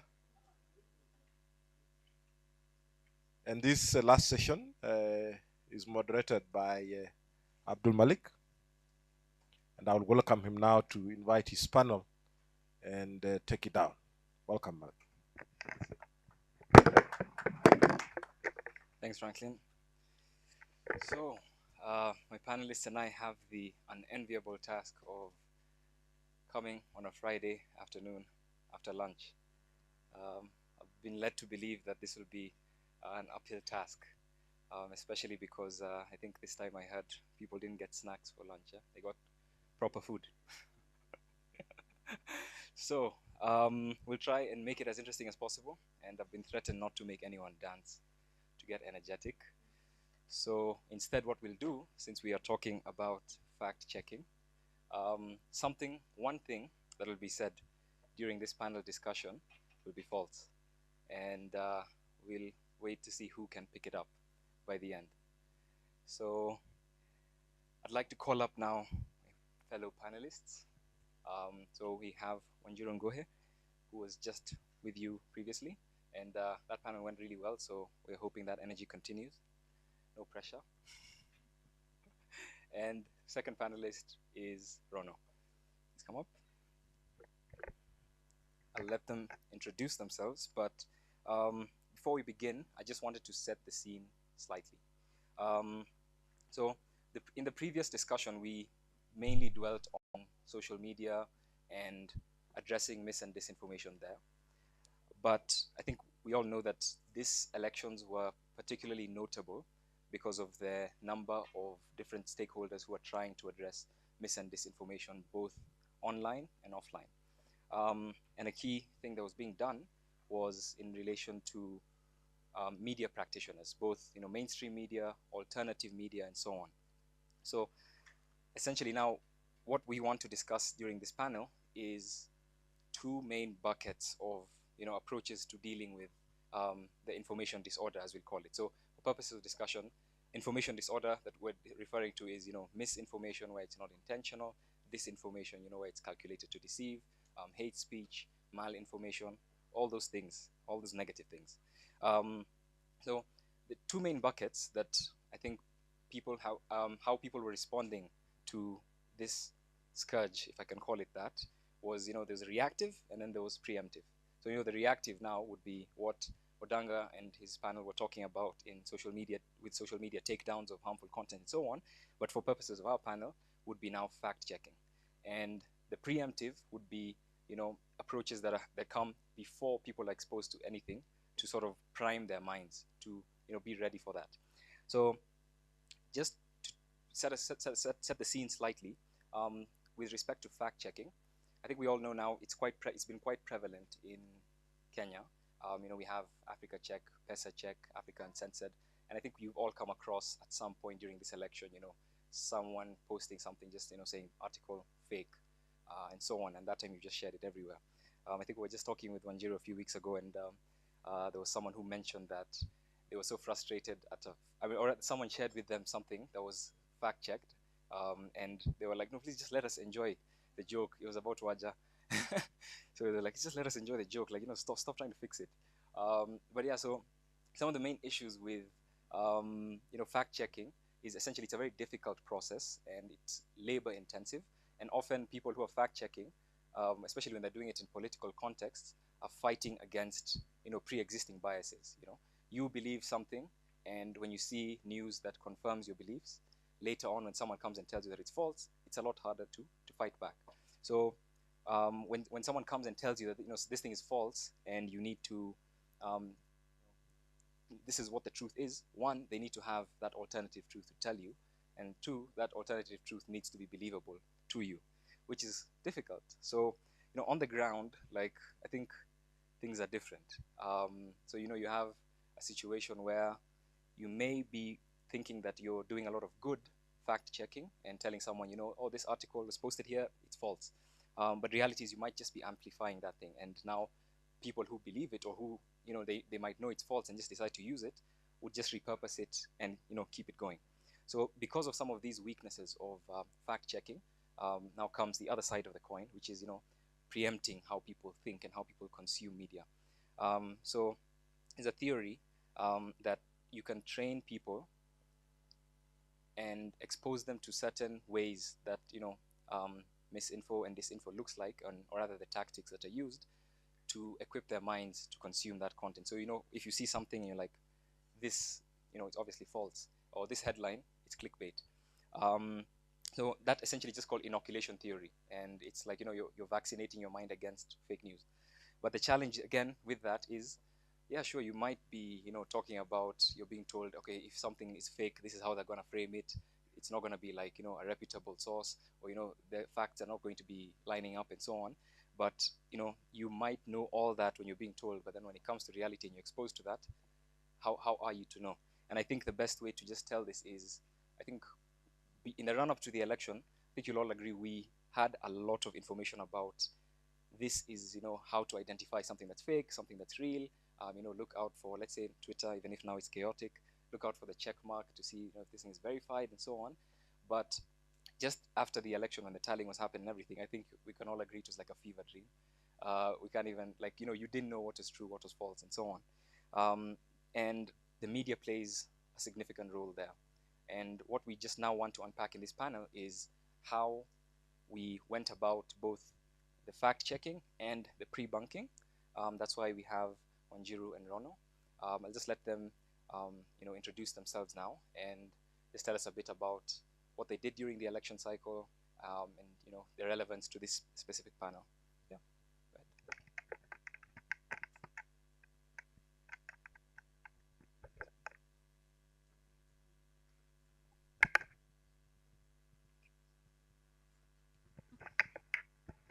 ahead. Hello everyone, good afternoon. I am tempted to say Soya yo sauti. Anyway, so my name is Wanjiru again, and I'm the program manager at Fumbua, at the Fumbua program, which is a yes. And so what we are as Fumbua is a collaborative journalism project, you know, with the intention of tackling mis and disinformation through various ways. So our pillars, and I didn't mention this in the earlier session. So our pillars are: one, there's collaboration, and then number two, there's amplification. Number three, there's advocacy, and then number four, there's training. So that is how we thought like it would. Because the thing about misinformation and disinformation is, yes, it is one big problem, it is a serious problem, but you cannot have one solution, you know, to this thing. So the training was to make sure, you know, that the media is well equipped to deal with mis and disinformation. And then we also have the training that involved the public, where the public is sensitized on what this looks like. What does a fake, you know, what does a fake tweet look like? What does a fake post look like? And then the amplification is because we are a collaborative journalism project, we are all not doing the same thing. So we are working with fact checkers, we are amplifying their fact checks. We are working with content creators and production houses, and so we are amplifying, you know, the content that they create with regards to mis and disinformation. We worked with XYZ Media, we worked with Debunk Media, and so we were amplifying the content that they were doing. And then there was also the advocacy part, which now puts us in the same room, you know, with Twitter and Meta, and just to get them to understand what we expect from them and what we require from them, you know, as tech platforms, you know. And then there was also the advocacy where, you know, we tried to work with the Kofi Annan Foundation on getting the digital pledge and you know, and getting political players. I'm seeing my friend there, trying to get political parties, you know, to you know, to sign to this pledge, which was part of also, you know, the advocacy pillar of our work. And then there's obviously the collaboration, where you know, we are using everybody's strengths in the collective, so that nobody has to do everything. So we have researchers, you know, like the way we're working with Mozilla Foundation, for example, they do the research bit, and those who do training, they do training really well. I like the Google News Initiative, and that was how, you know, we were addressing the mis and disinformation, particularly during the elections, and that is how we intend to continue doing this work even beyond the elections. Thank you for saving that intro for our panel, not the previous one. My name is Amos Rono. I work for the U.S. Embassy. My role at the U.S. Embassy is I coordinate content for the 34 agencies, U.S. government agencies across Kenya, and primarily what I do is collect the contents that all the 32 agencies, the U.S. government mission agencies, including CDC, the USA, PEPFAR, and the likes, and curate that messaging into the public audience. And before I continue, I wanted to say that the words that I say today are not representative of the U.S. government, and I am only a Kenyan like everyone else and does not represent the U.S. government. Other than working at the U.S. Embassy, other roles that I do is I am an ultra marathoner, meaning I run and I do mountaineering as well. Just let's say a little bit about the U.S. government work in Kenya, especially towards the elections. The U.S. government in general has contributed about 20 million US dollars in election work in Kenya. What does that mean? It has worked with implementing partners in several aspects. One, they have trained observer missions, across the 290 constituencies, training observers on having a free, fair, and credible elections. They have also created, female leadership participation, where electorates have, and we have seen that there is a significant number of women electorates in Kenya as of now, and that partly is, through U.S. government funding in a way. Also working with the community and religious organizations like NCIC in trying to promote social interactions and, civil and, working in a way of cohesiveness in terms of building a robust community when it comes to electioneering in Kenya and building that trust in institutions. And finally, of course, working with the youth in, productive engagement in youth-focused activities like productive messaging, trying to tell them that you do not have to be paid to, cause violence, and you have your own mind when you come to elections and voting, and it is your civil right and it's your civic duty to participate in the electoral process, and that's part of what the general consensus in terms of building a robust community and building that sense of a free, fair, and electoral process. And that's my cue. Thanks. I think I should also point out that Rono's not your guy for US visas, so yeah, I didn't try, but I'm just pointing it out there. Yes, thank you so much. So I think this isn't the first. I mean, we all know this isn't the first election cycle that we've experienced. A huge amount of mis and disinformation on social media. But what would you say has been different this time? I mean, how has the nature of mis and disinformation evolved over time?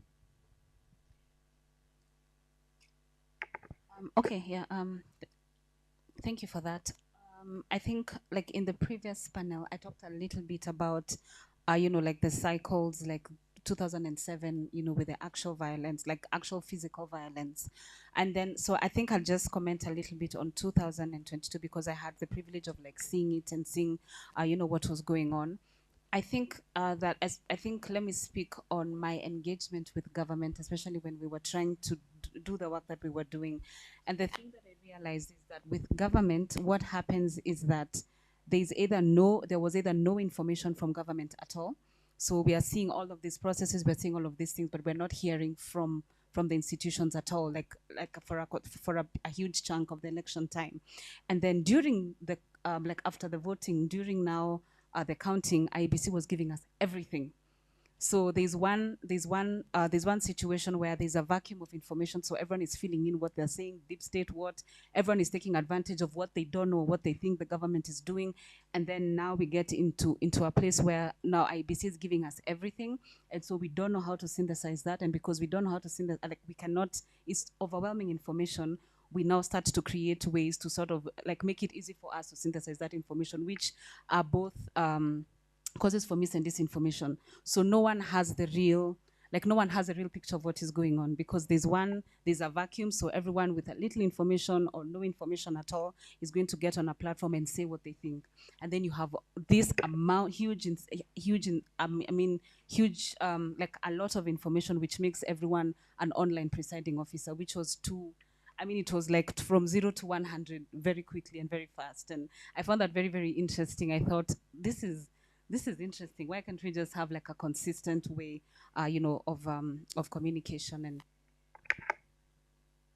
And for me, what came out very strongly was this is, I think, one of the first elections that had a lot of digital focus, meaning that there was a lot of involvement in the digital space and the environment at all, because we saw a lot of advertisements in terms of publishing of content online, whether those were verifiable or not, meaning that more than 16 million Kenyans who had access to actual voting and being online had access to so much information that was being pushed online.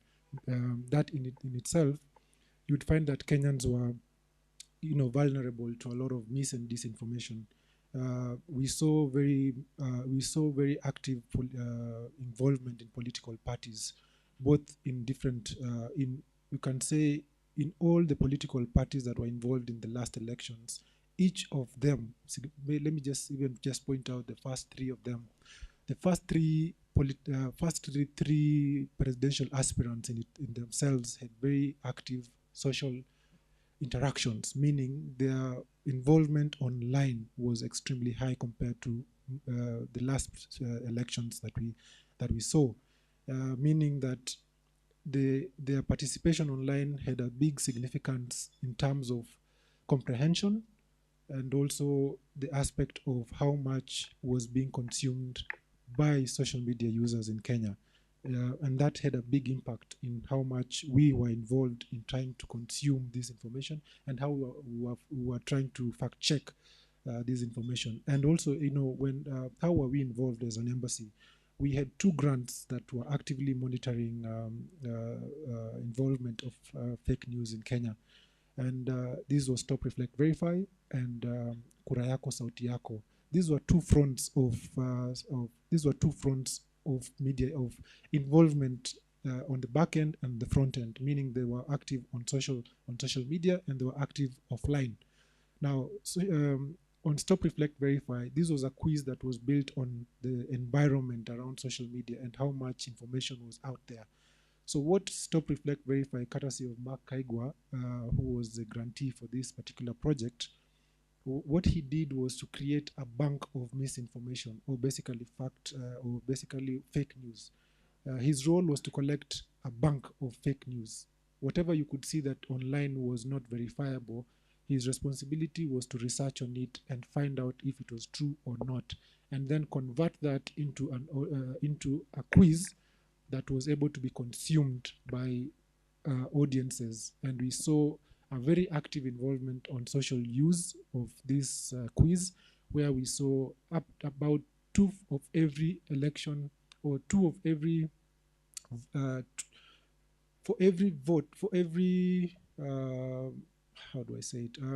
Well, basically, amongst the voters, 2 were able to see that quiz, and that in itself was a representation that there was a lot of consumer interaction or user experience in terms of that. And while on the other aspect of offline integration, we had Kura Yako, Sauti Yako, which was being run by USIU. This was a study being conducted by the school of Professor Scott, who is under the School of Innovation, where they conducted studies across towns in Kenya, and they were doing active involvement with the youth by engaging with them, talking to them about civic participation and civic involvement in electoral practices.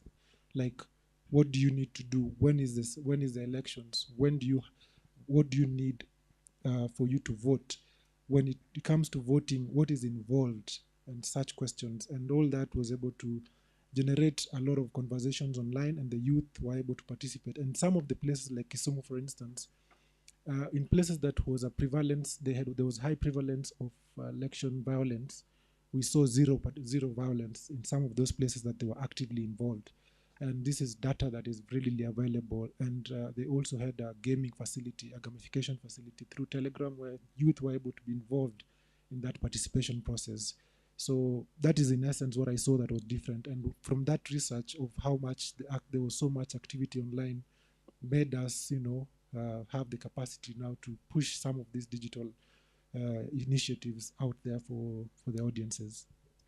Another thing I wanted to add, when it comes to like we know, I mean, it's almost like we expect, like as a Kenyan population, we know that we're going to be lied to. We know that they're going to do mis and disinformation, and we know that. But I'm still trying to also understand, like, what is the link between disinformation and our voting patterns. And sometimes it felt like, apart from like its consequences on how we react to the elections, like the violence, like actual physical violence, we're still to see what is the impact on the voting patterns. Are people going to vote for you because you lied, or are people not going to vote for you because they have established that you're actually, that you're actually lying to them? Which is something we probably need to, understand as a nation, and sort of ask ourselves, okay, why are we comfortable voting for people who we know are lying? We know they're going to, I mean, it was also very interesting for me, because I kept asking, okay, apart from prevention of violence, what does this work do to the political consciousness of the nation? Do people really genuinely care about the truth with regards to voting, or are we doing this to sort of avoid violence, avoid like the extremes of what the political temperatures will be? I'm still very curious about that. Quite interesting. So just piggybacking off this, so with the increased now focus on the digital space, we've seen a number of media houses, traditional media, trying to prepare for, reporting on elections within these contexts, and a number of them, were doing fact checking. They've set up fact check desks. Some of them have been collaborated with organizations that do fact check exclusively and so on. But just based on the outcome now, looking back, do you think mainstream media was well prepared to handle it? And if not, what do you think could have been done better? Anyone? Both of you? All right. I'm not going to bash the media. I mean, obviously, because they're not here. Especially because they're not here, so they will not defend themselves. But the thing I will say is that the way the reporting of this election, I remember like at the beginning of the campaign, and Media Council released a report, and they were showing how partial they were and how impartial they were. And that was, it was very interesting to see the reaction of the media and how they tried to balance the reporting so as not to look biased and not to look, not to look like they were biased on one side. But then also the challenge, I think, with media is that media, they are not content creators. Like the work of media is to report the news as it is happening. So sometimes a politician will be on the dais and they're saying lies, but the media kind of has to report that. Like it's not, like they're not trying to fact check what, like it's also a very difficult thing to be media, and then you're also fact checking because your work is to report the news. Right, so there was that. I personally understood, also because I was in the studios a lot, so like I would see the conflict, like, okay, this guy has said this thing and it's false, but we still have to report this thing. We still have to tell people what this person actually said, because if you don't, then you go back into the bias conversation, and you're biased, and it's a really, I don't know how they do that balancing, but good luck to them. I hope they figure it out. And another thing is that I think at the beginning of this conversation, I talked about how there was like an overwhelming information from IBC. And so every media station is trying to understand this information and disseminate it in a way that makes sense. So that's why I think we saw, like, if your person is winning on NTV, you go to NTV. If your aspirant is winning on Citizen, you're on Citizen. But it was not really, I wouldn't say that the media was deliberately misinforming. I think it was the lack of like the collaborative effort to have one source of data. I think they would have collaborated the way they collaborated on the presidential debates, and were able to get like everyone in media do the presidential debates. I feel like in the future, they could have collaborated on the figures that we see on TV, so that you don't have, one person from Citizen counting fast, the other person from Citizen counting from another region, and then it looks like, it actually really looks it was a bit chaotic, and they had to stop it because they could almost, I don't think they were prepared for that amount of, none of us was prepared anyway for that amount of information. But it was interesting to see how political players jumped onto it and when were declaring themselves winners, which was, I don't think we were prepared for that much transparency or performance of transparency, or like that much amount of information. I think we really were not ready. But now that we know that it can happen, I think collaboration among the media houses, to have one, like if it's 5,000 on this station, it's 5,000 on every other station. Yeah.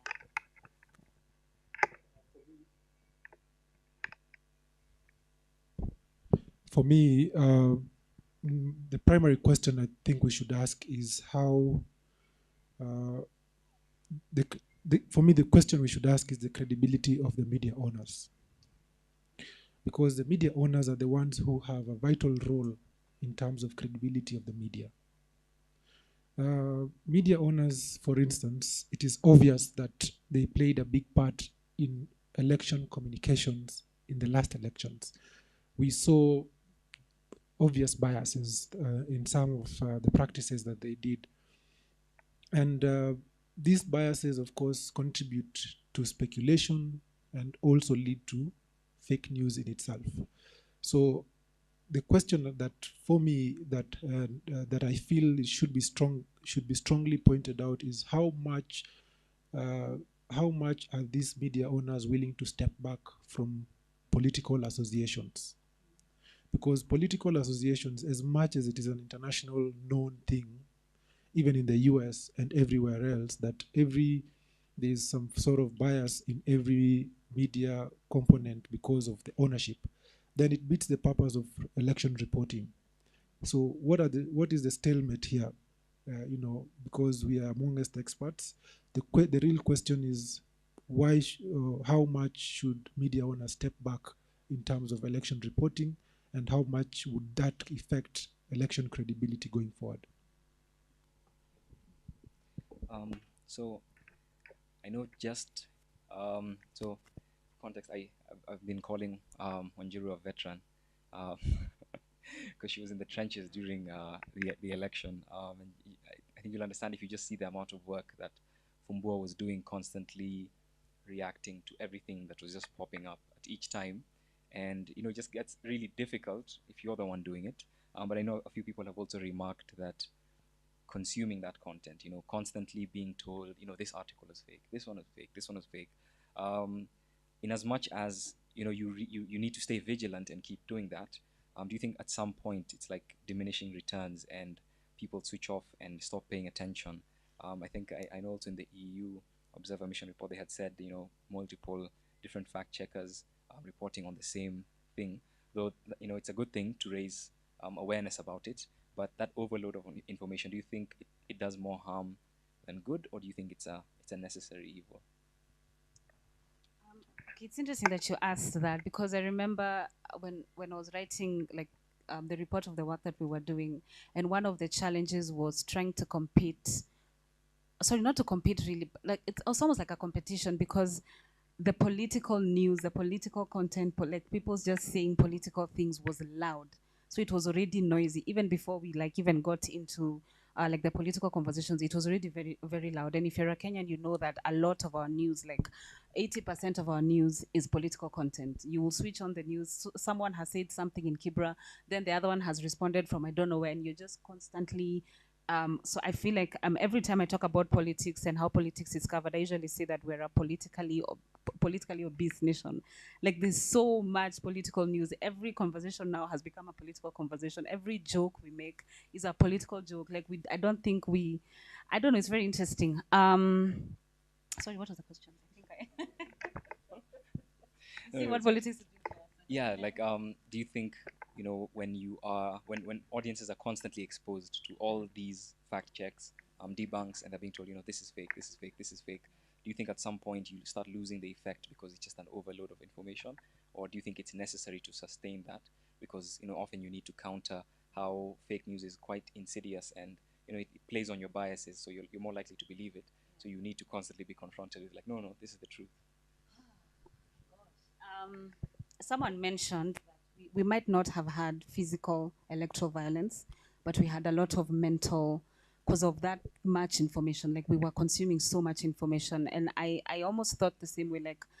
the fact checks are many, like, so because you're responding to what the political parties are saying, you're responding to what the political players are saying, and yes, it can be overwhelming to the point where you feel like you're going to shut down your device and just watch cut videos or just watch housewives of I don't know where, because it's just too much, and it is possible for it to be too much. So because of that, and we know that we're still going to engage in political conversations, I think that was where now we decided to use influencers, people like Njugush, because they can break down this information. It's funny, but it's also still a political conversation, but then it's funny. That's where we were also working with people like Debunk Media. They have a very interesting way of communicating. Yes, it's political, but the way that they do it is very interesting. That's why we also worked with people like XYZ Media. They use puppeteering. So it's like, if you've watched XYZ, I mean, we all know XYZ. So yes, it's political, but it's also a very creative way of doing. And I think that is also the challenge, when it comes to political content and necessary political content, is that you have to be really creative in the way that you communicate so that you rise above the noise and you also don't take too much of people's attention. Yes, so for fact checking, I don't know how else fact checkers are going to do it, because they really have to respond the way they respond, and we have to amplify what they do. And so that could also be the flip side, fact checking research, because I don't know, like, if they even have time to sort of dramatize like a fact check or something like that. So it's also, I think, the challenge with because you're reporting news that has already been reported. Yeah, so I mean, good luck to us. May creativity help us. So just before we go to Rona, just piggybacking off that, in now your experience, what do you think was the single biggest challenge, responding to these things? And did you have like any insights as to like the sources of it, any specific challenges that you were encountering, even just on the amplification side, trying to give a counter narrative to already existing narratives which are quite they're just playing on your biases completely. I mean, yeah, at the beginning, there was obviously the question of, are fact checkers, policing how we think? Are they policing how we talk? Are they policing how they think? Just enjoy the misinformation. Sometimes it's funny. Sometimes it plays into our biases. Sometimes it's not so harmful. It's just small lies here and there. So, of course, there's that kind of conversation. And then, obviously, it is very difficult for me to talk about mis and disinformation without talking about platforms, because a lot of these things are amplified on our social media platforms. We had conversations with the social media platforms. We asked for specific things from them, and they did not deliver on what we were expecting from them. And so when Odanga was speaking, he was talking about the glass, the glass principle. Yeah, yes, break the glass. So where you sort of mute, the misinformation and you amplify. But we did not have that. We did not see that. By the time the labeling was coming, it was already too late. It was already like people have already declared themselves winners. People have already counted votes and they know who is leading. Wajakoya is also saying everyone was leading, and there was nothing like the tech that we were really failed, by the social media. And I think that was one of the greatest challenges, because even after the elections, I sat down with one of our collective members and I just asked, do you think we won? And they said, as long as the social media platforms let us down, I don't think in this particular elections we did not win, like in terms of like the impacts and and then another thing is that if anything worked, we would not be able to tell to what extent, because getting the information from the platforms is also another completely difficult. It's another whole conversation that we probably need to have another day, another year. And so we don't know. So when someone like Odanga says we don't know, it's because we really don't know. And that is a problem. The fact that we can sit here and sort of try to understand what was the impact and we have no information, that already is a problem. And so one of the biggest challenges was that the tech platforms, and obviously there's a lot of work to be done on our biases, the narratives that we believe, and also how we consume, information. So there's a lot of work to be done. To Rona now. So the essence for Stop, Reflect, Verify was to just expose people to different types of mis and disinformation, just so that people can be able to learn how to identify it when they do encounter it in the real world. But to what extent do you think such things can alter how someone consumes content? Like, if I were to do a quiz today, for example, that shows me, like, if you see this, then likely that article is fake or it's misleading and so on. Then later I encounter it. What's the likelihood that in real terms that having done that quiz will help me in a politically charged context? First of all, in my own opinion, I feel like as a personal decision to verify information is up to your choice. In the sense that if I see something online and I choose to verify that information, it's first of all driven by who has posted that information. Now, for us to design a quiz, it is based on the fact that no one is going to answer that quiz in the first place.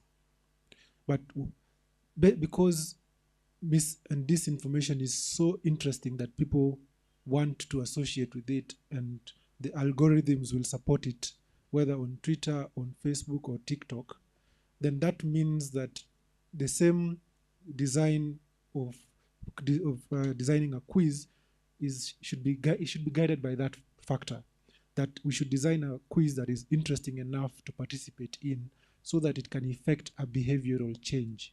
Now, behavioral change does not come on a day. Somebody here said it takes 21 days for an actual behavioral or psychological adaptation to a change. Now, given that fact in itself, we have realized that the information environment starts from how a 16-year-old acquires a mobile phone that is enabled to the internet. Now, if a 16-year-old, or let's say a 14-year-old, is exposed to a smartphone and knows where to press to go to TikTok, and the first thing this 14, 15, 16-year-old gets access to TikTok, and the first thing they see is misinformation. Let's just park that. Now, let's go to the village. Now, in the village where I come from, acquiring 5 MB of data is not cheap, or 20 MB of data is not cheap. Now, if someone gets 20 shillings to acquire 10 MB, if I'm not wrong, the first place they go is the first social media access point they get. They could only be 2. They could have access to either WhatsApp or Facebook, because that's the most popular thing in the village. Now, what do they have? The first place they access that information is considered dark social. WhatsApp is dark social, because no one here can be able to go to someone's WhatsApp and see what's been transmitted there. And what misinformation experts, I'll call them misinformation experts, what they do is they craft, they collect whatever misinformation they have designed, tweet it out, screenshot it, and send it via WhatsApp. Now, accessing that information in the village is very easy, because it only requires one person to send that information to a network of people. And by that, in effect, misinformation has already spread like wildfire, and it gets back to Twitter and Facebook and the likes, and the algorithm does the magic by itself. Now, we have a long way to go when it comes to fake news and misinformation, disinformation, and I hear there's a new word called ampliganda. Yes? So how we conceptualize or how we formulate messages, and I will speak a bit about these elections, for instance. The dynamics of these particular elections that just passed was very interesting. Interesting in the sense that there was so much information being pushed out of a certain narrative and agenda. Whether it was bottom-up or top-bottom or whatever it was, how it was built and designed was so that the masses can consume that information in the simplest way possible. However much it is misinforming, however much it is fake, they did not care. And for some reason it sold. It sells because interesting communication sells, and so on and so forth. So back to my point of a 15, 16 or 14-year-old accessing social media. Behavioral change is where we need to go.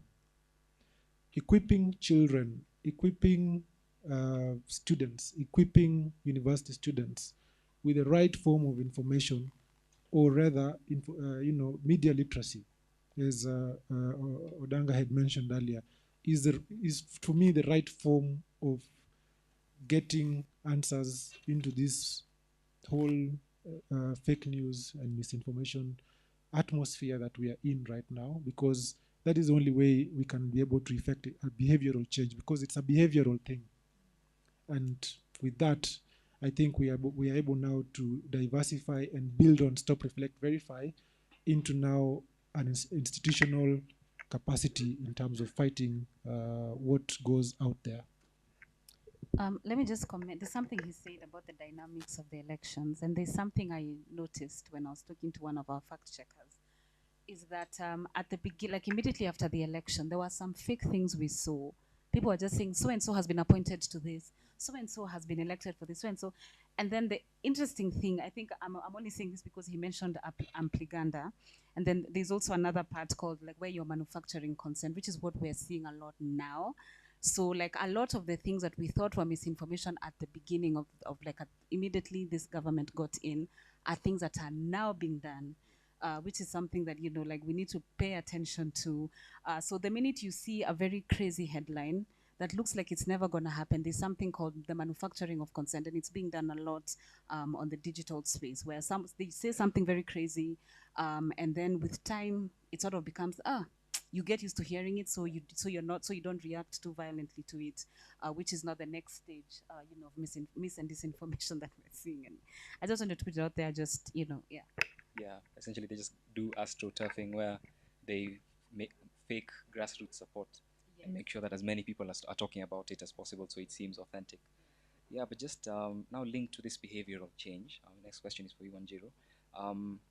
Do you have, in your experience, like when you're going about all the trainings that you had done and amplifying the fact checks, did you ever come across situations where people were resistant to, you know, the fact checks and the information that you were giving them? And do you feel as though it's a relevant topic to the general public? I know this is something that you're really interested in, you've been thinking a lot about lately.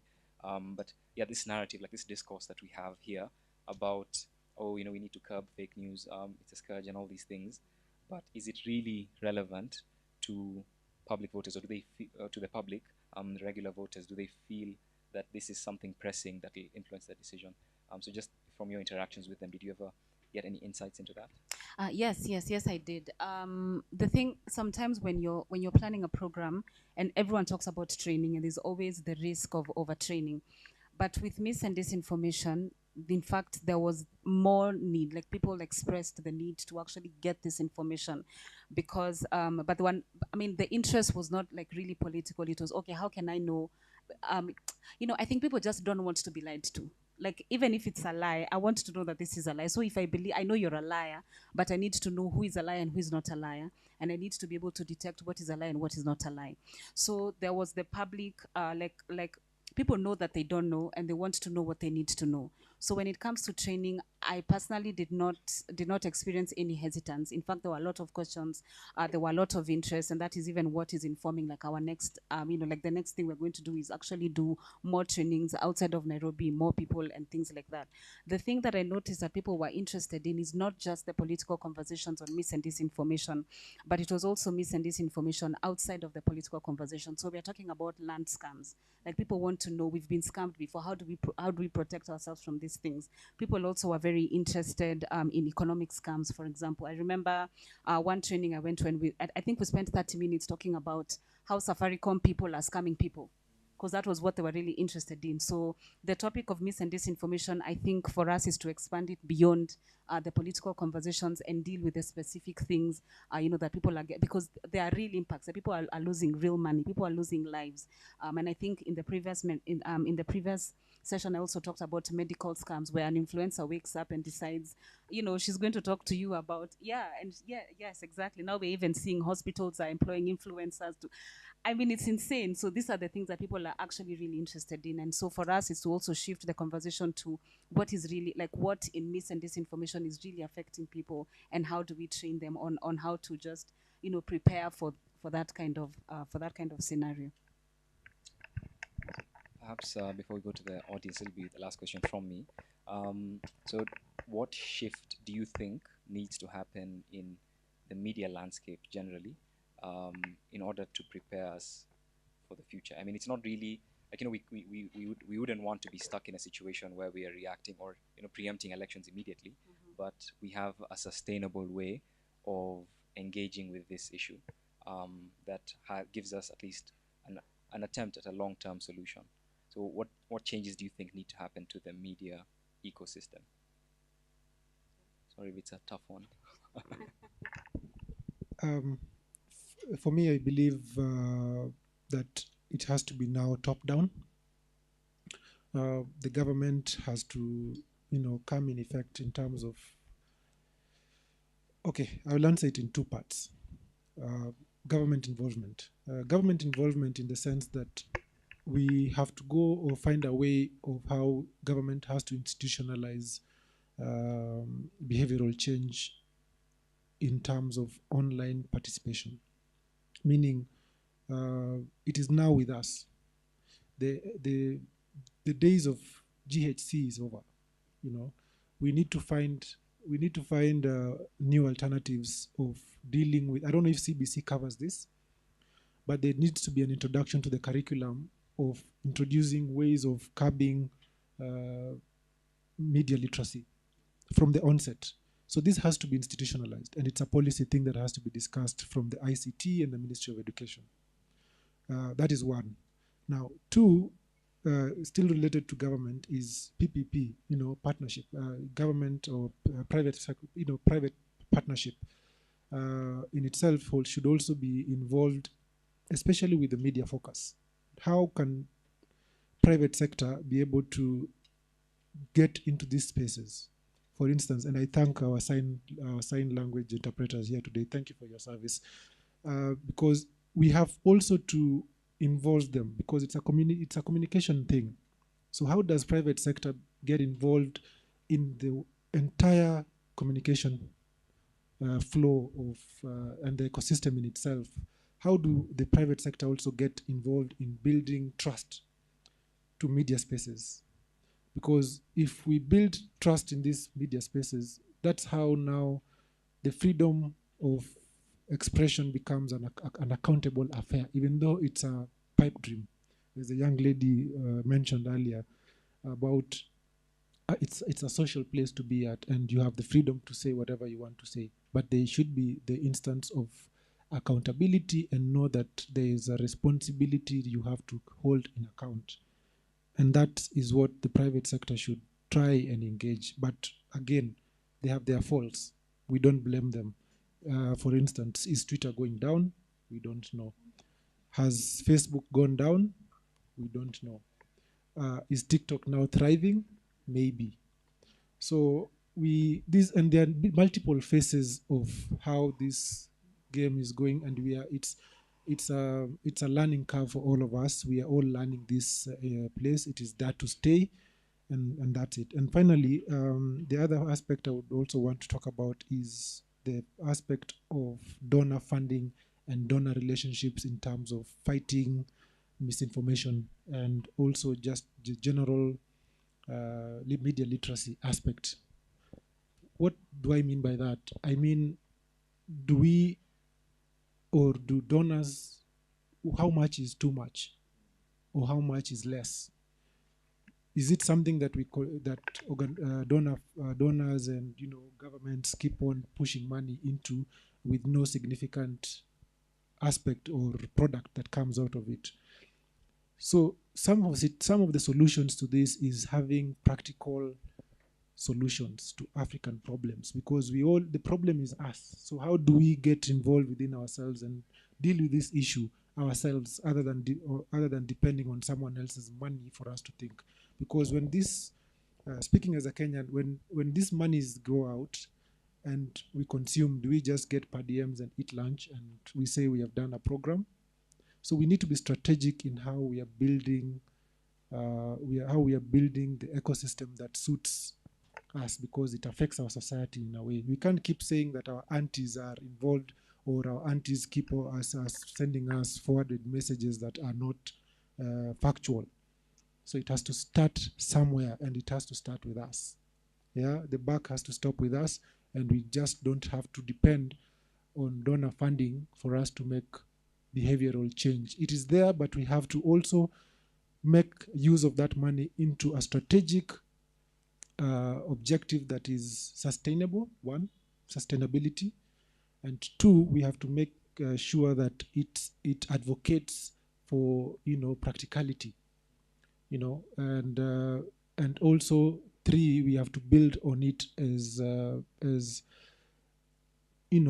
entrepreneurs of this messaging. And I know Nani will come back at me with a scathing attack, but it's the truth. We just have to be responsible enough as Kenyans and to create a valuable, long-lasting solutions to our problems. I mean, the first thing I'm going to comment on is I don't like the feminization of misinformation. Aunties have been called the agents of misinformation. I don't like, can we stop it? Uncles are also spreading misinformation. I don't know, agree. like every time. I agree, and I will retract. Every forum I have gone to, they have said aunties or also. I'm like, no, this is not, why are you gendering this thing? Anyway, it's fine, it's okay. No, but it's not okay, but like, okay. Another thing I wanted to comment on, he said African problems for, I mean, African solution for African problems. Sometimes our problems are not very African. Like sometimes we inherit problems. Like for example, 90% of the information that we consumed during the election, a lot of it came from outside our borders. So I think when we're when we're talking about African problems, I think we need to understand which problems are ours, which ones have we inherited. And so I think the part where you're talking about the scathing is that since these things are coming from Nauko, even the money can also come from Nauko. I don't know why I'm not understanding this. I don't get it. I've forgotten what the question was because now I'm just reacting. How do you think? Oh yes, the media. Yes, I wanted to say something very interesting that I learned from one of the researchers, is that the changing way, the ways the family dynamic has changed, is also the way how we consume information has changed. You remember, all of us have grown up in homes where fathers were the custodians of what is to be watched in the evening. So when your father comes home, we are watching news, we're watching a particular station. Even if he's not watching, if he's sleeping, you cannot take the remote and change the station because he will just cough and then you return the remote. So what I'm trying to say is that information, like at that level, was controlled by what one person. And so the information then was authoritative because even the basic unit was very authoritative. But now with the way the family dynamic has changed, a lot has changed in the way we consume information. So we don't watch news, for example. We are on social media. We are on this other thing. So what the media needs to do is sort of work with researchers, work with people who understand the social dynamics, work with people who understand the social psychology of their audience, the social psychology. And I don't see this happening a lot. Sometimes you will watch the news and you're wondering, why are you reporting like what is happening? And so I think it's important, and of course I'm going to talk about collaboration because we are big as Fumbo on collaboration. And I think it will be important for the media to understand what is really going on socially, because then that really determines how they're going to disseminate the news, who is going to listen to them, what they can, and also how they can say it. Because the age of you being authoritative, why are you shouting? I feel like why are you shouting at me? You know what I mean? And so it will be important for the media to sort of have that understanding of the social dynamics, like the sociology of the society. I feel like sometimes the public is usually left out. Like you're thinking about marketing, and marketers think about these things. But when the news are being read, the news are being reported, it's like, okay, now you're shouting.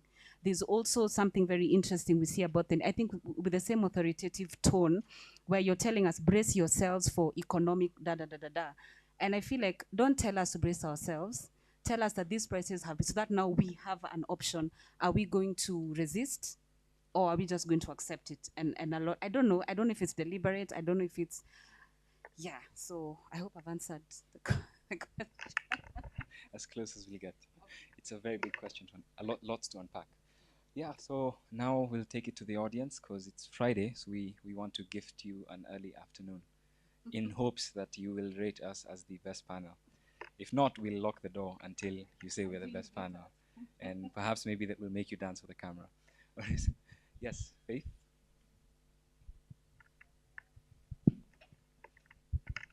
Hi, my name is Faith again. In the words of Wanjiru Zoya Yo Sauti.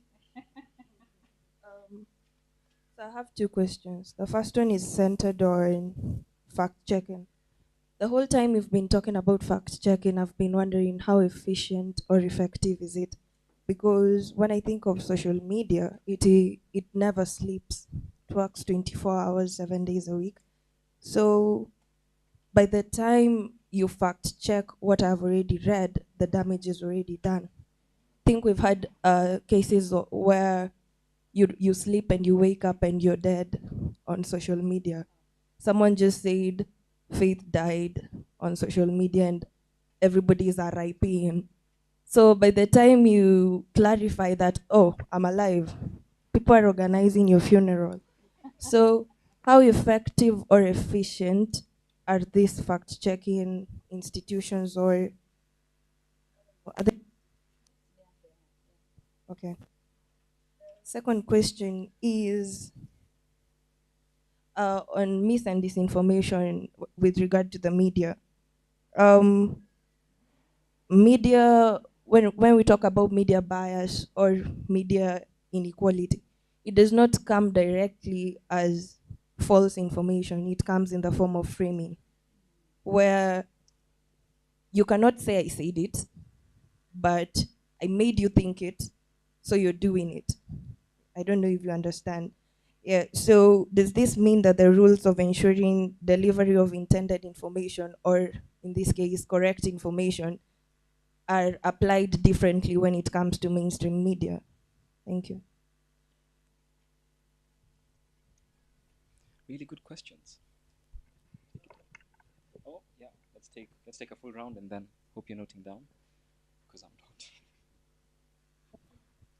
Good afternoon. Thank you very much. In fact, you are the best panel, so you can be happy already.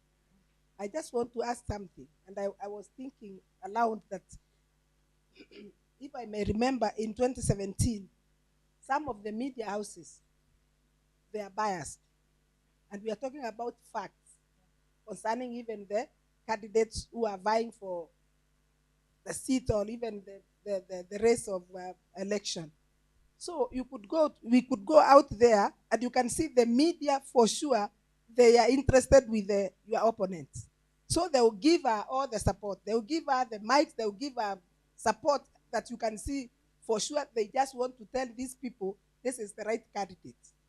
And we are talking about facts. So how can we help people so that we are not misinformed about the candidates who are the better choice? At the end of the day, maybe the person who is being sidelined could have been the best women rep for Nairobi. Because I remember I was vying for the women rep seat and I was fought a lot by the media. So how do we go about it so that we can be sure we are telling our people this is the right direction to go, and if we give everybody equal rights, equal time, when you express yourself, all of you are given the opportunity. But they are not favoring one candidate against the other one. Even if you look at 2022 right now, the elections which have just passed, some of our candidates, you could see if you look at some stations, I will not mention, they are supporting candidate A for presidency. The other station is supporting candidate B. So you can tell for sure this is not fairness. It's not fair. There is no truth about it, but they have their own interest because they know what they want. At the end of the day, they will tell him that we supported you as a media. So how can you give us some goodies in the government? Bless you. Yeah, one more question and then.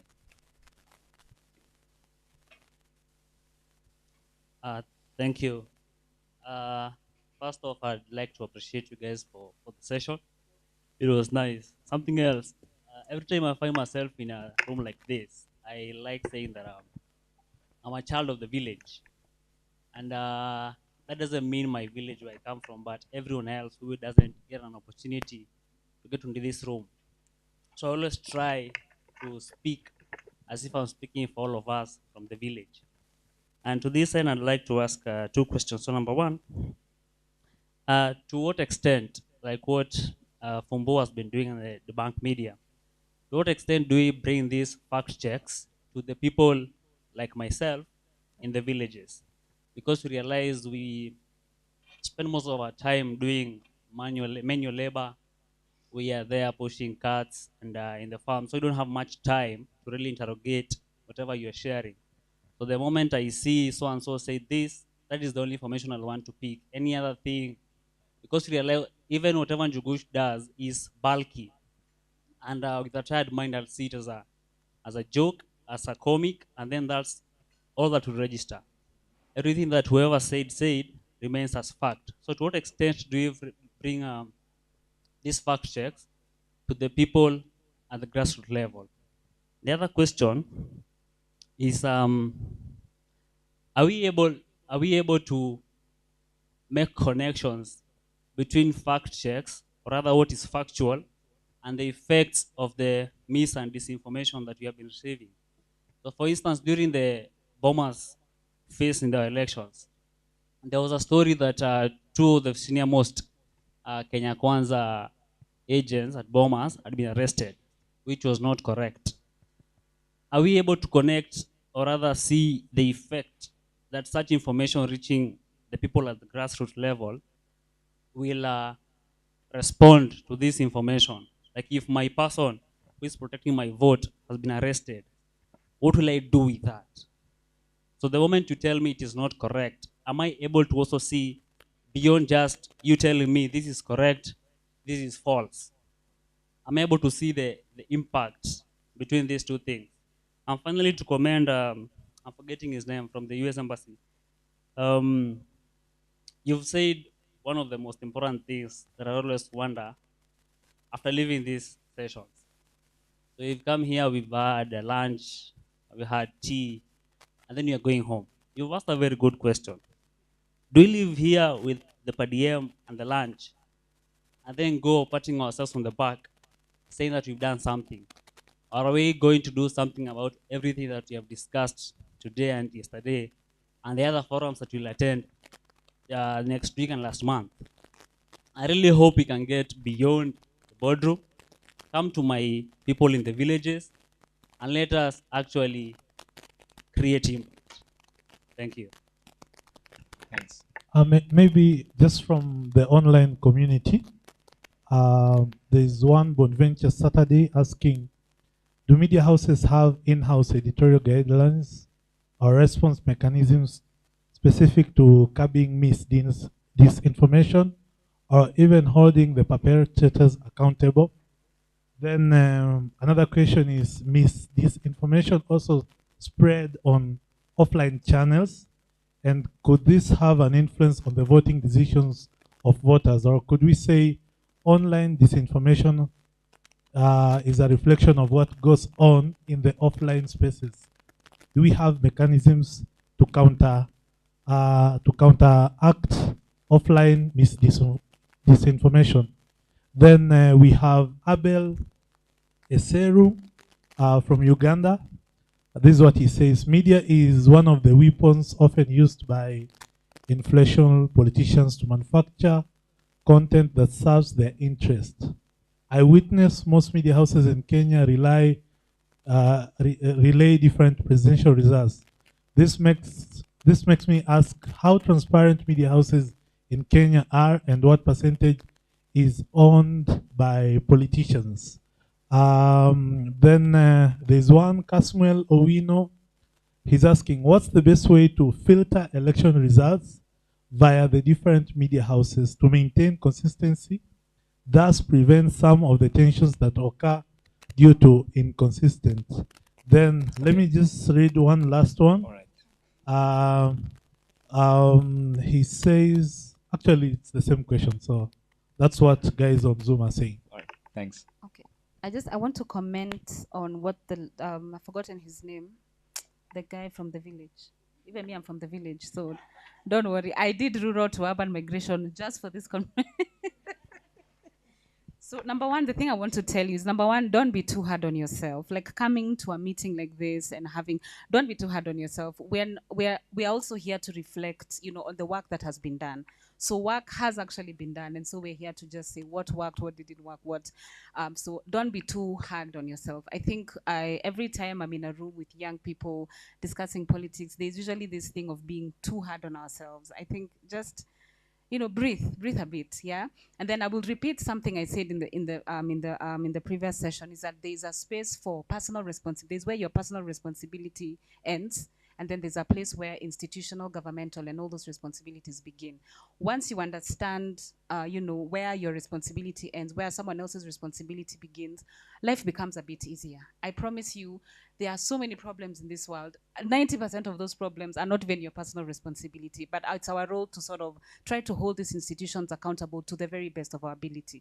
So to every young person listening to me, online and offline, please, can you breathe? The other time, and this is on a light note, I saw the COP, the COP27 meeting, and everyone is walking in, you're flying in with jets and things, and then you're telling me I must use a paper straw, and I'm just like, just breathe, okay? Young people, don't be too hard on yourself, breathe, okay? Then a lot has been asked about the media, and I think I will invite CMD. I will challenge CMD to have this conversation with the Media Council and the people in the media, because I do not want to speak on behalf of the media. I think for a lot of the questions, and I appreciate your question, on how they cover elections, because this is not just a conversation about a particular candidate. It's also a conversation about the interest. It's a conversation about where do media get their money? What is their, where do they get their money? It's also a conversation about who owns media, and it's a very, very important conversation, which we cannot have in their absence. So I don't know, the CMD and the organizers of this roundtable, I feel like it is very, very important that we hear, from the media council, and also from the media houses, because there's a lot that they need to answer to the public, which I don't know if and also having this conversation in their absence, it's not something I want to do. They're part of our collective, and so I'm not here to shoot our collectives in the foot. Please, not me.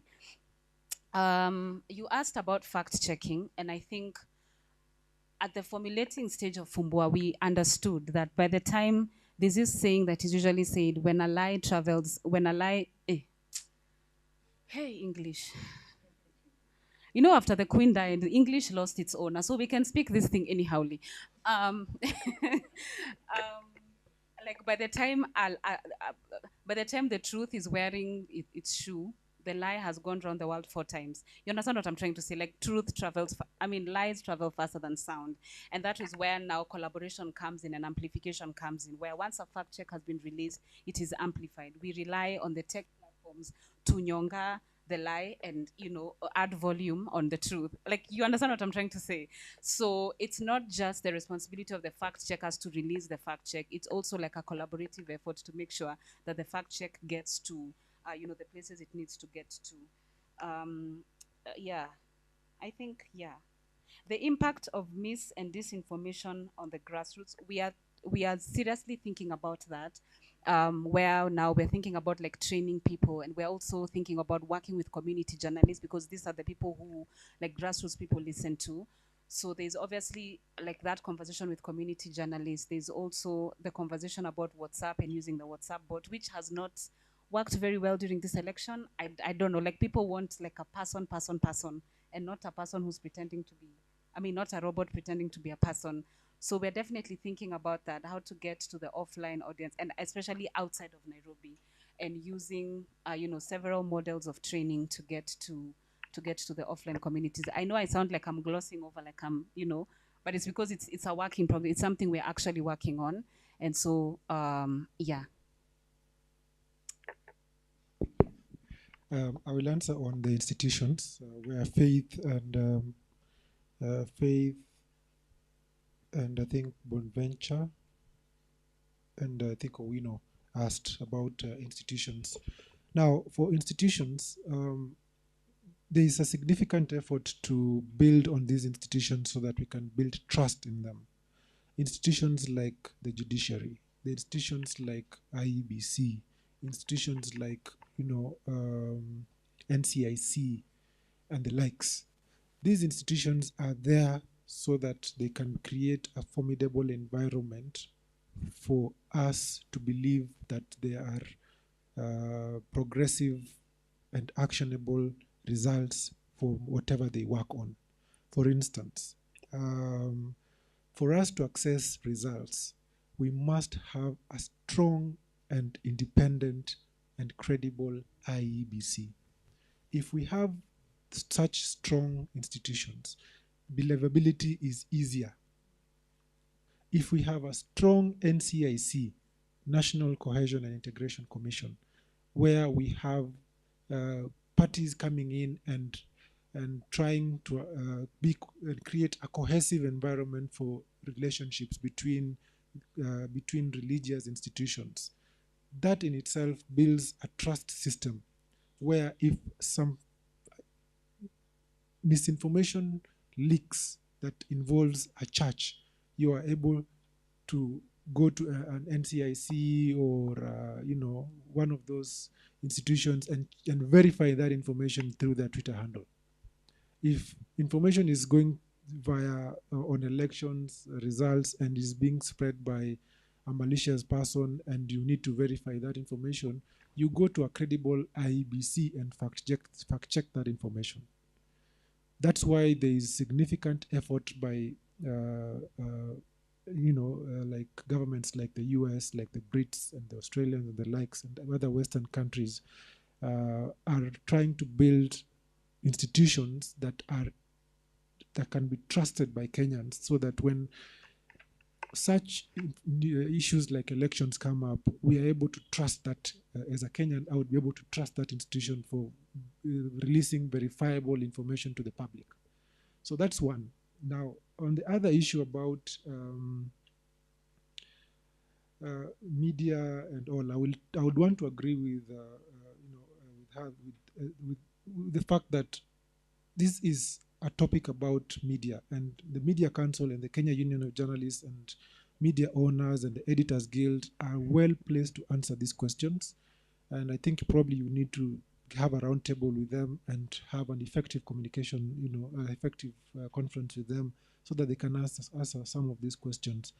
But we also need to understand that the media are coming from a very, very hard spot. Now, for instance, through the through the embassy, the Media Council has been funded multiple times by various donors to go out there and do trainings to to journalists at the ground or community level, as she has mentioned. And one of the biggest challenges is the fact that as much as they are consuming this information or whatever trainings that are provided to them by the Media Council and other partners, is that they have other challenges that face them.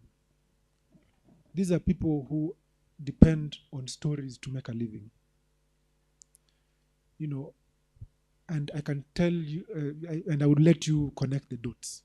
There's no much stories out there to pass across, and they have to find other ways to make money. So, but what partners are doing is that they are trying their best to provide training opportunities for media components or the journalists in the field to try and address misinformation and verifying information that leaks all the way, because they are also part of the channel and network of communication in the grassroots level. And the last question about the best way to filter election results, again, builds back to building effective and trustworthy institutions. Nothing else. And we have a long way to go. Every time, and another thing also, if you would allow me, by a show of hands, how many of you have attended any government or any, let me just say general, government in general, any citizen participation exercise for policy change or constitutional change? Who? 1, 2, 3, 4. Myself, 5. Anybody else? Do you know what I'm talking about? Do you know what I'm talking about? The table at the back. Everyone is seriously writing. Have you attended any government public participation? Do you know what it entails? Does anybody know what it entails?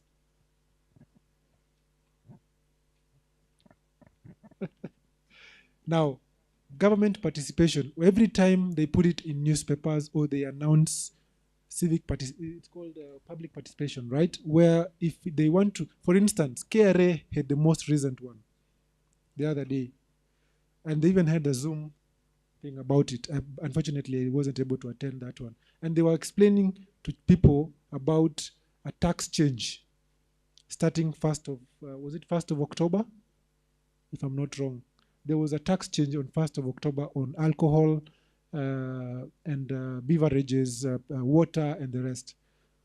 Now, there was a public participation on it, I think 5 months ago, where citizens were required to attend that public participation to either support it or shoot it down. The law came to effect with no opposition at all. Now, in your shelves, there is a rise in alcohol. If you're a partaker of White Cup, you will realize it has gone up by a significant amount of money. Water has also gone up by a significant amount of money. You wouldn't be able to notice that because you would say, serikali inatuumiza. But yeah, serikali imetumaliza. But they offered you that opportunity to participate in that process of effecting that change. And that's why it's our responsibility as citizens to participate in these exercises. And every time they announce them, please have an opportunity to attend and listen and see what your voice can be able to do. Because you also, each and every one of us has a voice to direct how much we want to live in this country. And I would advocate for you guys to also try as much as possible to be involved in public participation. Over to you. Oh.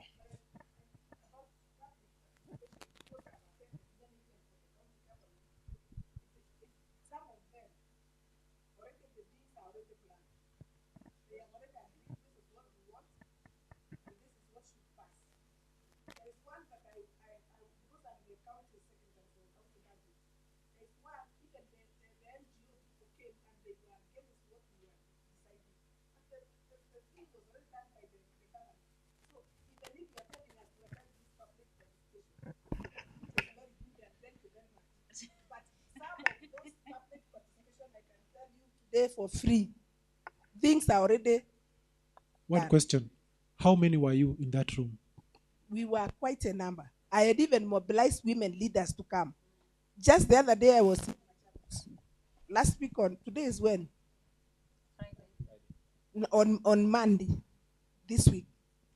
There was a public participation meeting.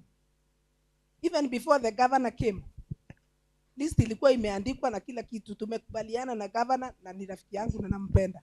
Kila kitu imeingiana na hata watu wake tumepitisha, kila kitu ni sawa. Governor ni kupigiwa makofi tu. So whether we are going to the public participation or not, things are already done behind the curtains. My dear son.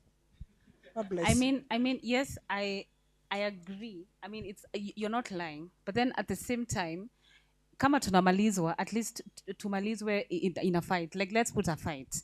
And there's one particular instance that happened in Kiambu County, and we were so chaotic until they had to stop the entire participation. I feel like it's important for us to participate and participate and participate until they begin to actually take us seriously. Yeah, I mean, they take advantage because they know essentially it's by law you are supposed to participate and provide your feedback to a particular change in something, but they know that citizens, they'll either attend or not attend and make certain decisions in the back room.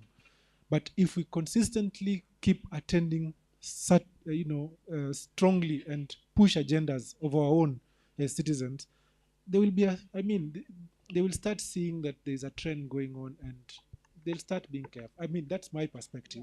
And me, I believe, and me, I believe in chaos. So I think like you need to like do some sort of whistleblowing, let people know in advance. Hii kitu inapitishwa, you mobilize for them to come and like do a sort of a protest, even if it's not the date of participation. But if you quote me, I don't know you. Trying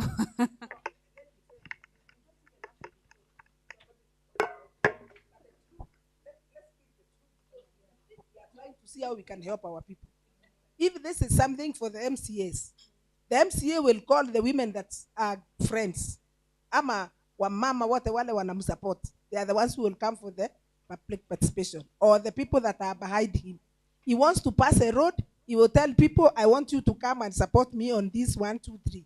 So even if we are going to blow the whistle, which even some of you come and they make a lot of noise. I remember when we were here in Nairobi County, some of these people from the NGO world, they brought a lot of confusion. But I tell you the truth, they will make noise, but whatever will pass is what we want. So even if we are talking about public participation, even in the KRA juicy, they had already agreed to tapitisha water, pombe, and that's what happened.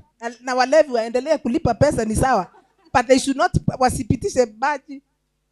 Okay, so 2 more at the back, and then Tabo.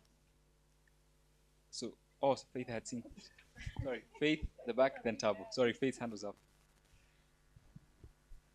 From the answers that Wanjiru and Rono, right, gave, now I have more concerns. Just 2. The first one goes to Wanjiru. To the best of my understanding is that fact-checking should be like risk mitigation or disaster management. So what is the relevance of fact-checking if it cannot manage the disaster? If the disaster still happens, or actually if the disaster happens fast and then fact-checking comes in, then what is the relevance of it? And then the second one goes to Rono. You talked about African solutions for African problems. And then when you were answering the questions, you talked about there being programs by the US and I don't know which other countries about elections and social media and all that. So in a way, you're telling us that, yeah, we have the solutions, but let the US do it because they have programs. So why don't we, like, for example, I'll challenge you. Why don't you make it so that, yes, we get the facilitation that we need, but the solutions come from us and the programs are ours, instead of us saying, oh, I worked with the US, I worked with Switzerland, I worked with this, and they have programs to make sure that Kenya gets ahead. What about us as Kenyans? Because we have the solutions to these problems.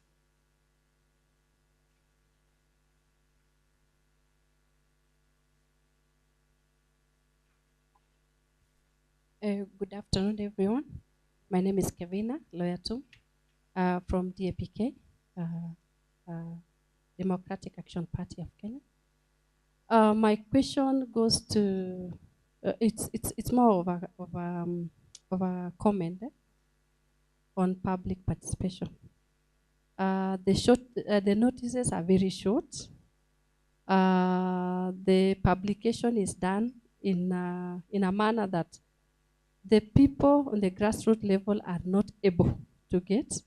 One, they would do it in the newspaper, they would do it in the government gazette notice, and by the time it reaches on the ground, already the people who are aware, probably they got it through the same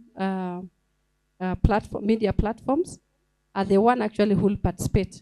And if the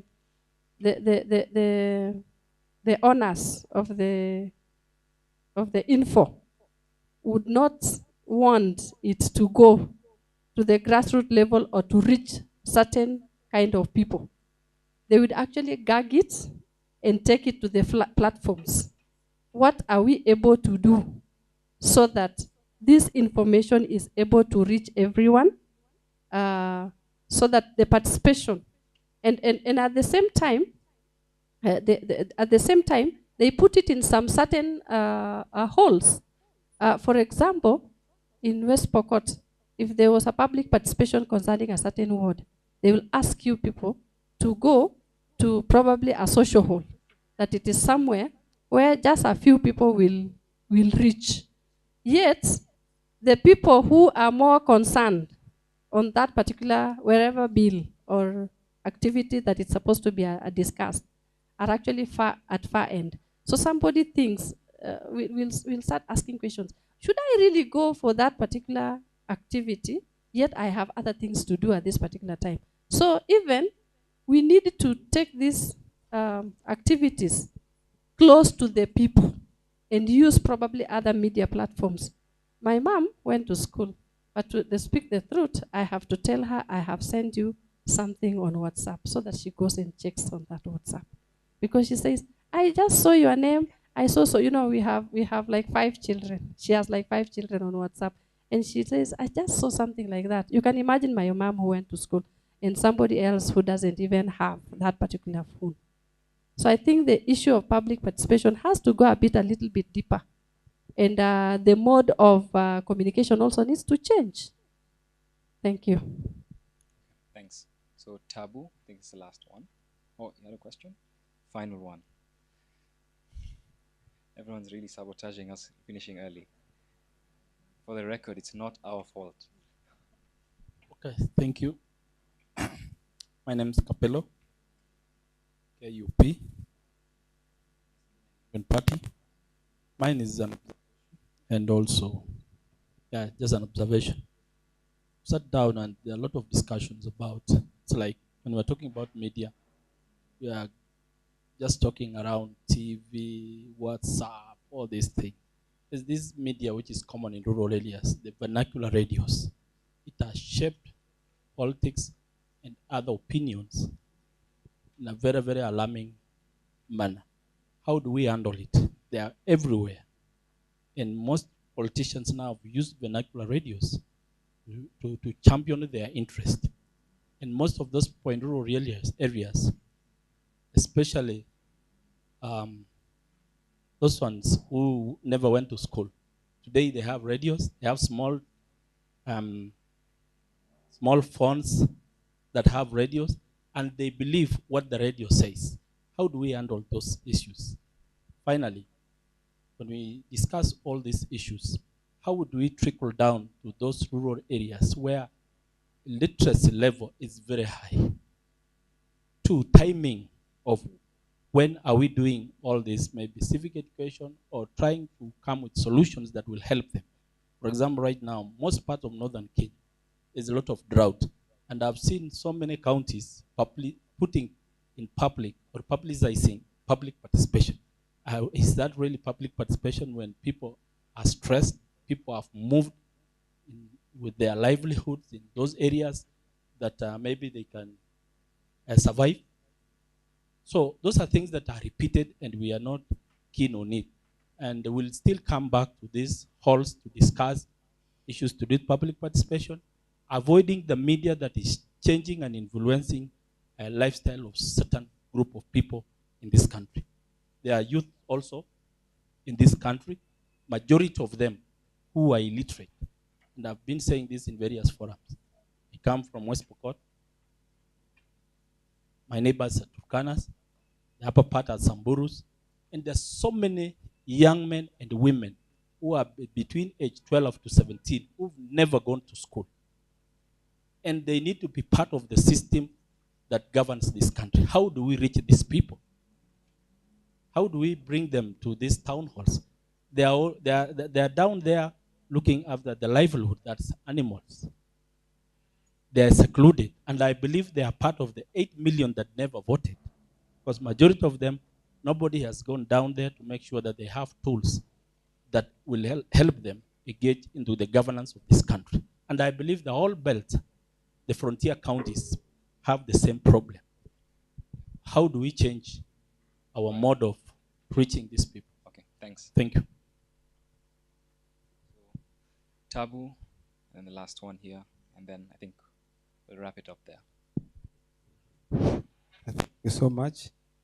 Um, two of my issues appears to have been raised, but I will still add my voice. To our panelists, I'm just wondering, with your level of exposure, experience, of what use have you decided to be to this country? Of what use have you decided to be to this country? Why am I asking this question? It may be hard, but the issue is that for as long as you don't impact others, then the knowledge, the skills that you have, to a certain extent, really are not useful. Are we able to have homemade solutions to our problems? You know, social media is a new phenomenon, and some people are just trying to catch up. And all that we have heard since morning is it has been misused. How useful can we reverse the misuse? That is what I'm looking at. So for me, I would rather that we tap into whatever you have, so that then, and speaking from the political party's perspective, parties may not be where you are. So is there a way you invite, or Wanjiru, you are from Buake. Is there space for political parties where you are?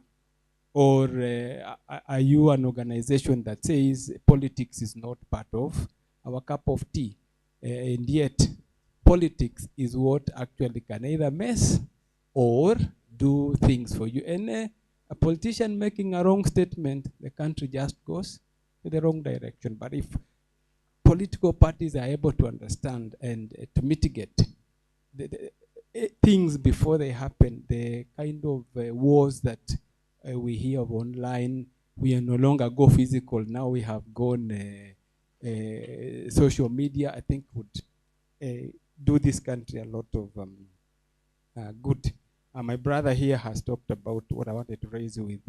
Where is the place of the local vernacular stations and the youth who are not yet at the level of the town youth? And there are a substantive number.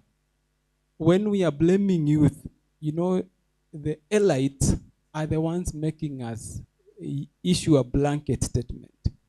But that young man from my rural village in Budalangi who has no idea what these things are all about is actually blamed for crimes that have been committed by his brother or his sister who is elsewhere. When I come from Nairobi, there is that feeling that I know everything. So when they listen to me and I tell them what in your view is now is misinformation, and then they'll say, but yeye ndiye alikuja Nairobi, alikuja akatuambia. You know, sasa, and you know, Nairobi is where all the good things come from. Yet, Nairobi is again the hub of all the crimes. Lastly, but least, I believe the political parties that are in here, it is our responsibility to a large extent to see how do we lobby for this public participation law to be enacted. Because until and unless there is a threshold at which public participation is happening, then the rest just becomes a cry. I was in a workshop where a very senior person stated that these days we don't have public participation. It is participating the public. It has been turned upside down because already a list is drawn, like my sister said, it's a WhatsApp list. I only post in that WhatsApp. The people who are coming to that meeting are my people. I have already told them what is supposed to happen. And then within no time we pass. And you know what happens? There is a list. You are signing and you are getting your travel reimbursement and all that goes with it. So until and unless we have a law that actually speaks to what is public participation and how do we determine that it has taken place, then we'll be saying it is one of those Article 10 issues, but they are just going to remain in the Constitution. Thank you. Thank you. Final question up front here. Good afternoon. Mine is not a question, it's a comment. And Zero, I'm glad to see that you're breathing a sigh of relief. I come from the northern part of the country, Siolo to be specific. And I participated in the preparation and the entire election process. And one of the things that worked for us is something that we launched that is called an early warning, early response, Joint Operation Command Center and Women's Situation Room. They're all together. And one of the things that we were doing in that early warning, early response center is to analyze electoral incidents. And one of the things that we did, one of the incidences that we used to analyze was social media incidences. And we might not have been able to, like my sister asked, we fact-checked, and as much as we were not able to release the information as quickly as the lies were spreading, but we were able to bring people on board who were trusted by the community. So that center is a multi-agency. It has people in government, people in the civil society, bloggers, and people like the community leaders. And what we would do, I remember the current governor of Isiolo, one day he went to speak somewhere, a place, uko tu mashinani, and he spoke something, and then it was edited. And it seemed as if he had spoken negatively about a certain community. And that thing spread a lot in the social media spaces. And what we did to curb that is when it was fact-checked, we used the same bloggers to go and now give proper information. I think that is something that probably can work, especially from our setting as rural as Northern Kenya, as Isiolo. And maybe it's not very effective, but it worked for us. Just using those key leaders, those people who, because as my brother is saying, that they speak in vernacular radio stations, they speak in vernacular maybe not all of us can understand, but having the same people that are trusted, just sharing now the right information to debunk the previous wrong information. Thank you. Thank you so much. Yeah.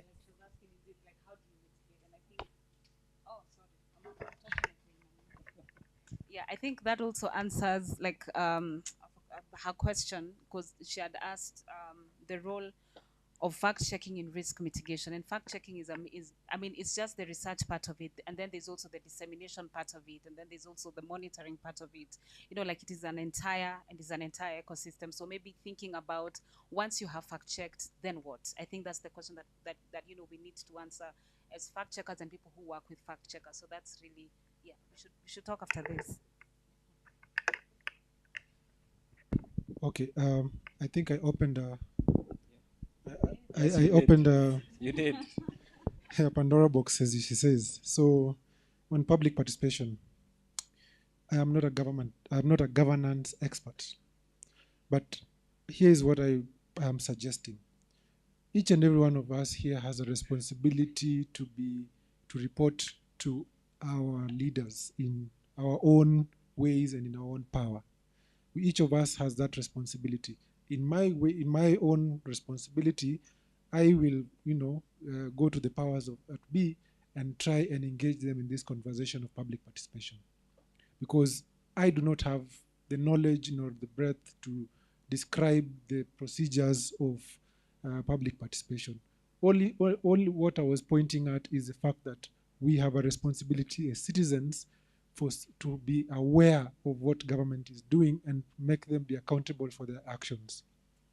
Whether they are already saying that it's participation by public or whatever the term is, it still has a way. We still have a voice, and we have the power to, twist certain narratives to go to our advantage. And all of us here, some of you sit with politicians and in political parties, and you can use that as a mechanism to push that agenda forward and say we need to have a conversation about public participation. The power lies to each and every one of us, and also on shaping opinions as well. Now, on to Faith's question on solutions to African problems and all, the whole narrative about supporting Kenya by donors. Usually, 90 or 100% of the time, that money that is provided for is usually for grassroots or I don't know how I would put it, but it's primarily to help communities to build on whatever issues they have raised by themselves. Because usually, when it comes to grants, for instance, I'll take you through a grants course if you allow me, just 2 minutes or a minute. I'll try to be very, very brief. Usually, Faith, I will use you as an example. You have identified a problem in your society or in your community or in your village. You have identified a problem. You have seen USAID somewhere in one of the big posters. You will go and inquire about what they have done.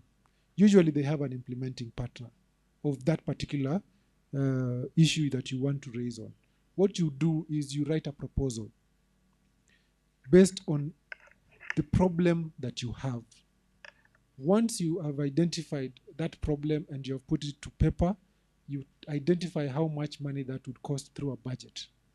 And you present that to your implementing partner. Your implementing partner has the authority to now decide whether to choose that and to choose and use that problem to go and cite for monies to get that project done. It applies to everyone. Whenever you have an issue and you want your problem addressed and you want it to be donor funded, it usually starts from a proposal. And that proposal has to be, I will leave my details with the team, and probably we will find a way of how we can have an online mechanism where each and every one of you who is interested can go through a grants training on how you can apply for grants via donors, and that I'm happy to follow through with. With Abdul Malik and or CMD in itself. And finally, on vernacular radios, and the point you raised about us using our expertise for influence. We are already here, aren't we? We are already here, and we are imparting our knowledge to you.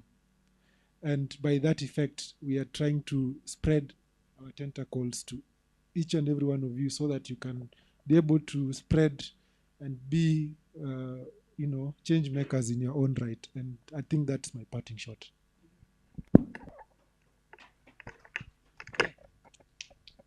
Nothing else from you? Okay.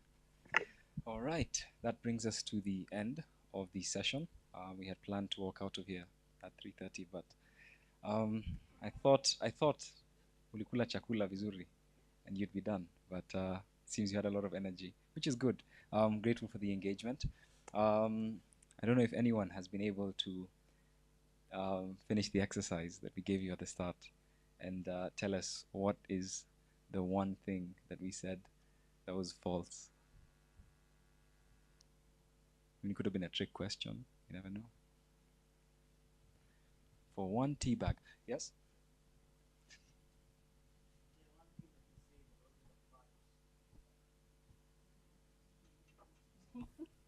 There's only one thing that was said that wasn't a fact, and that is that you're going to say something that is not a fact. Sorry, I wish it was like that. I really wish it was like that. But we actually did say something that was false. What is it saying?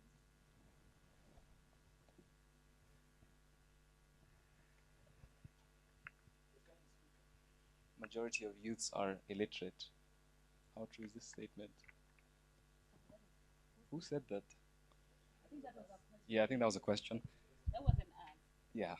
Anyways, no. So the thing is, You trust everything we say? yeah, you just trusted everything we said. Yeah, I mean, would we lie to you if we're here talking about fact checking? No. I think it was 90% of fake news comes from outside Kenya. Yeah, that was completely bogus. But yeah, thank you so much for the attention. We laughed. We were literally laughing. So.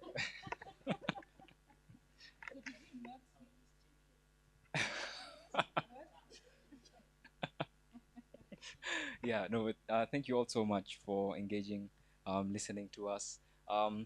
Just before I hand over to Frank for the vote of thanks, I just want to say there's a survey that was going around. We just want to get your thoughts on the past 2 days. So please fill it out and yeah, just hand it back to us. And yeah, thank you so much. So yeah, a round of applause for the panelists. And I think usually people also clap for the moderator, but I don't know. Thank you.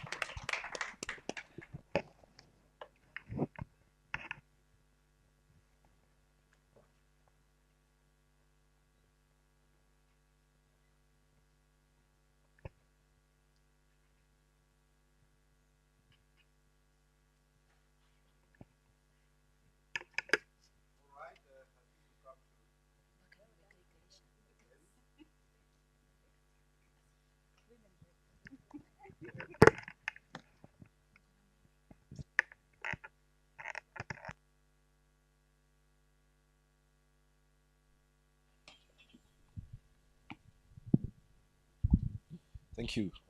Thanks for availing your time and the commitment you have had over the last 2 days to have this round table. And we're really glad that we have managed to be able to go through the program topic by topic extensively. And most interesting is how the moderators have managed to bring in the voices of the participants, and that is quite critical.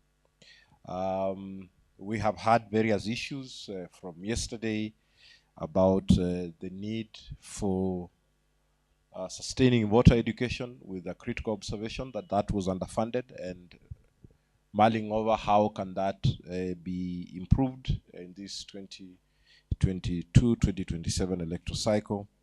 The issues of appropriations to the IEBC in terms of the budget for them to be able to do some of this work, like voter education and the general civic education that is required by various state and non-state actors to improve the participation of especially young people, both as candidates and as voters. There was also the point of the need on the clarity of interaction between the Commission and the Secretariat.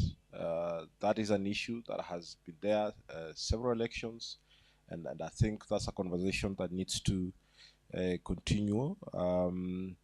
There was talking about Chapter 6, leadership and integrity, and what criteria do we need to meet the standards that the law, particularly the Constitution, calls for.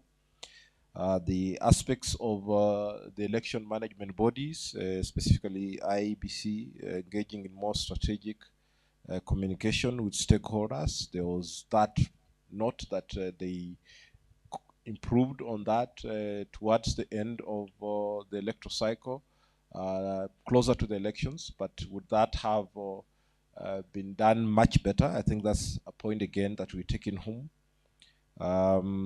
The issues of litigation and whether we need to have a cap on when decisions that have ramifications on the elections, serious ramifications on the elections, should be taken until the last day, and the kind of frustrations and the challenges that this is causing to candidates, voters, and all stakeholders that are participating in elections. So that question of where and how do we cap the court decisions in regard to the conduct of elections, again, coming out. The peace initiatives that contributed to mitigating violence, lauded, rightly so.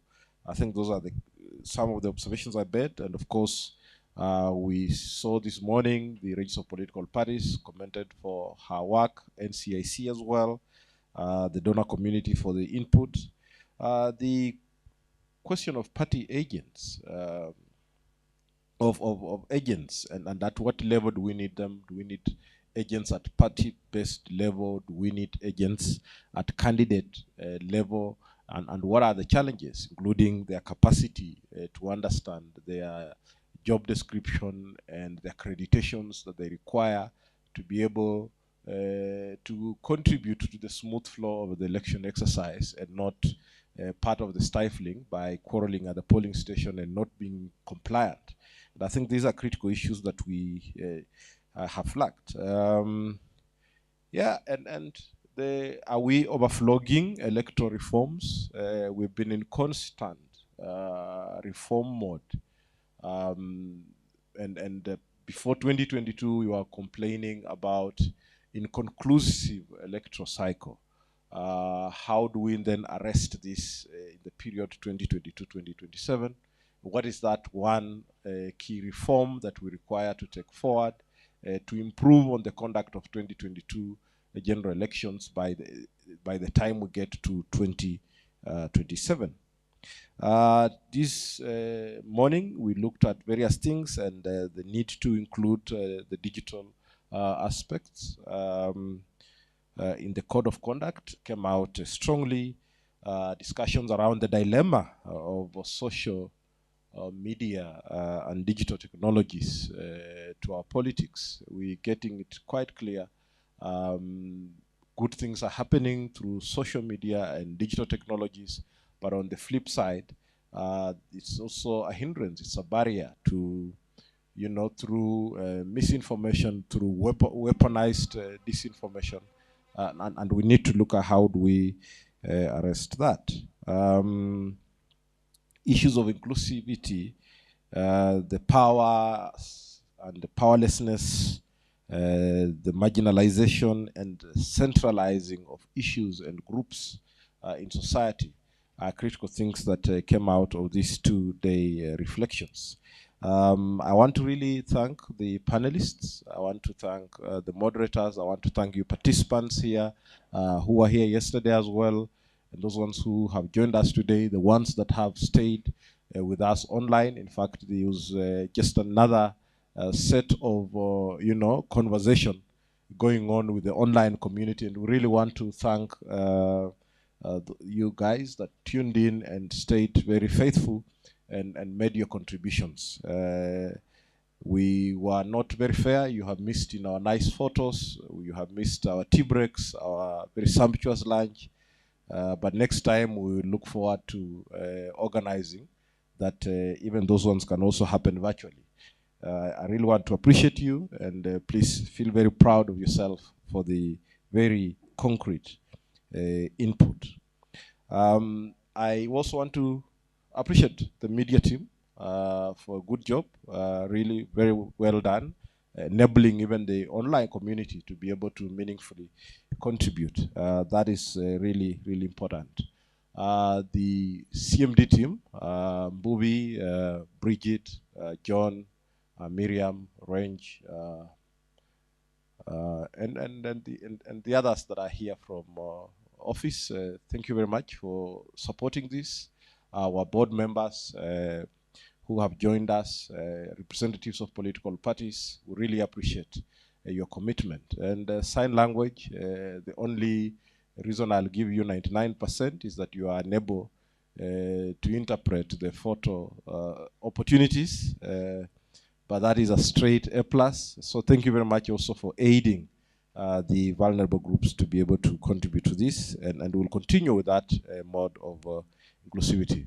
And to our partners, Kofi and Annan Foundation, we really appreciate for working with us. There are so many organizations out there that can possibly do the same job, but trusting us and entrusting us with this process. We really appreciate Declan and Karen and Abdul Malik. Please pass our regards to your colleagues, including Corinne, and we look forward to continually working together. It is now time to pronounce that we close this session and look forward to more engagements. The earlier, the better. Politicians say that the winning or losing of an election starts with the pronouncement of the results. And I think the sustaining of building a resilient, democratic, inclusive Kenya, a socially cohesive, issue-based political society, issue-based elections and campaigns. And even, someone said yesterday, I think it was the first moderator, that the danger of having a peaceful election and a good transition like the one we have had in 2022 is that you drop the ball and you're likely to find yourself backsliding and having troubles in the next election. This is proven by 2002 and 2007. So I want to beseech you as stakeholders, please let us maintain the conversation.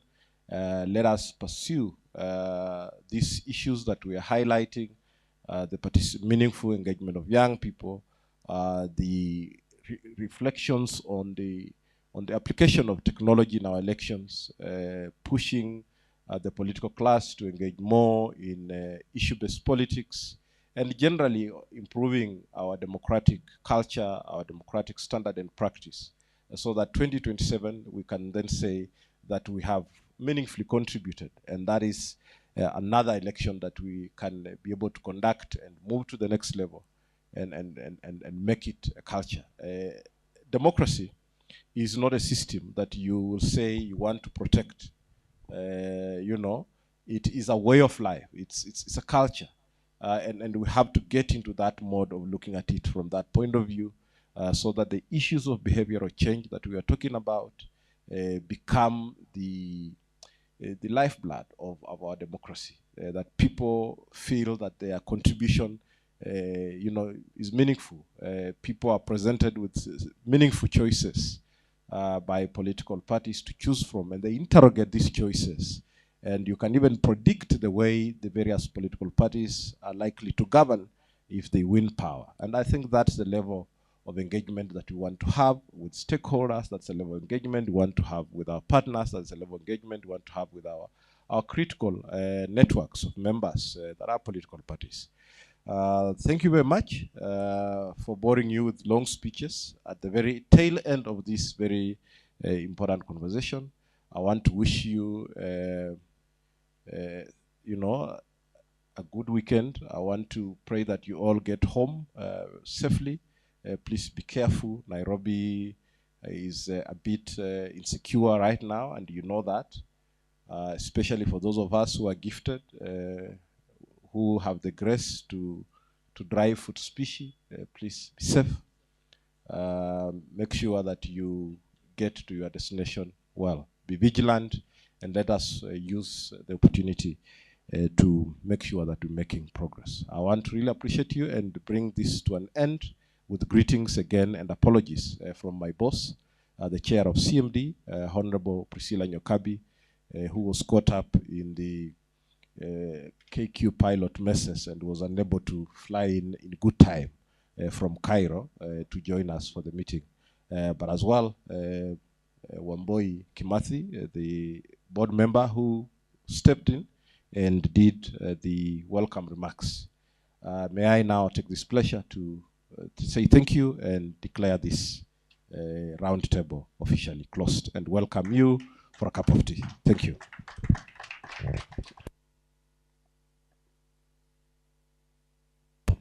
Reverend Tabu, please offer prayer and then also pray for tea, coffee, and until the last cup of coffee drops, then we can leave at our own pleasure. Thank you.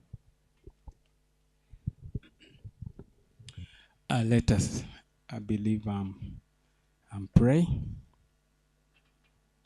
Let's believe and pray.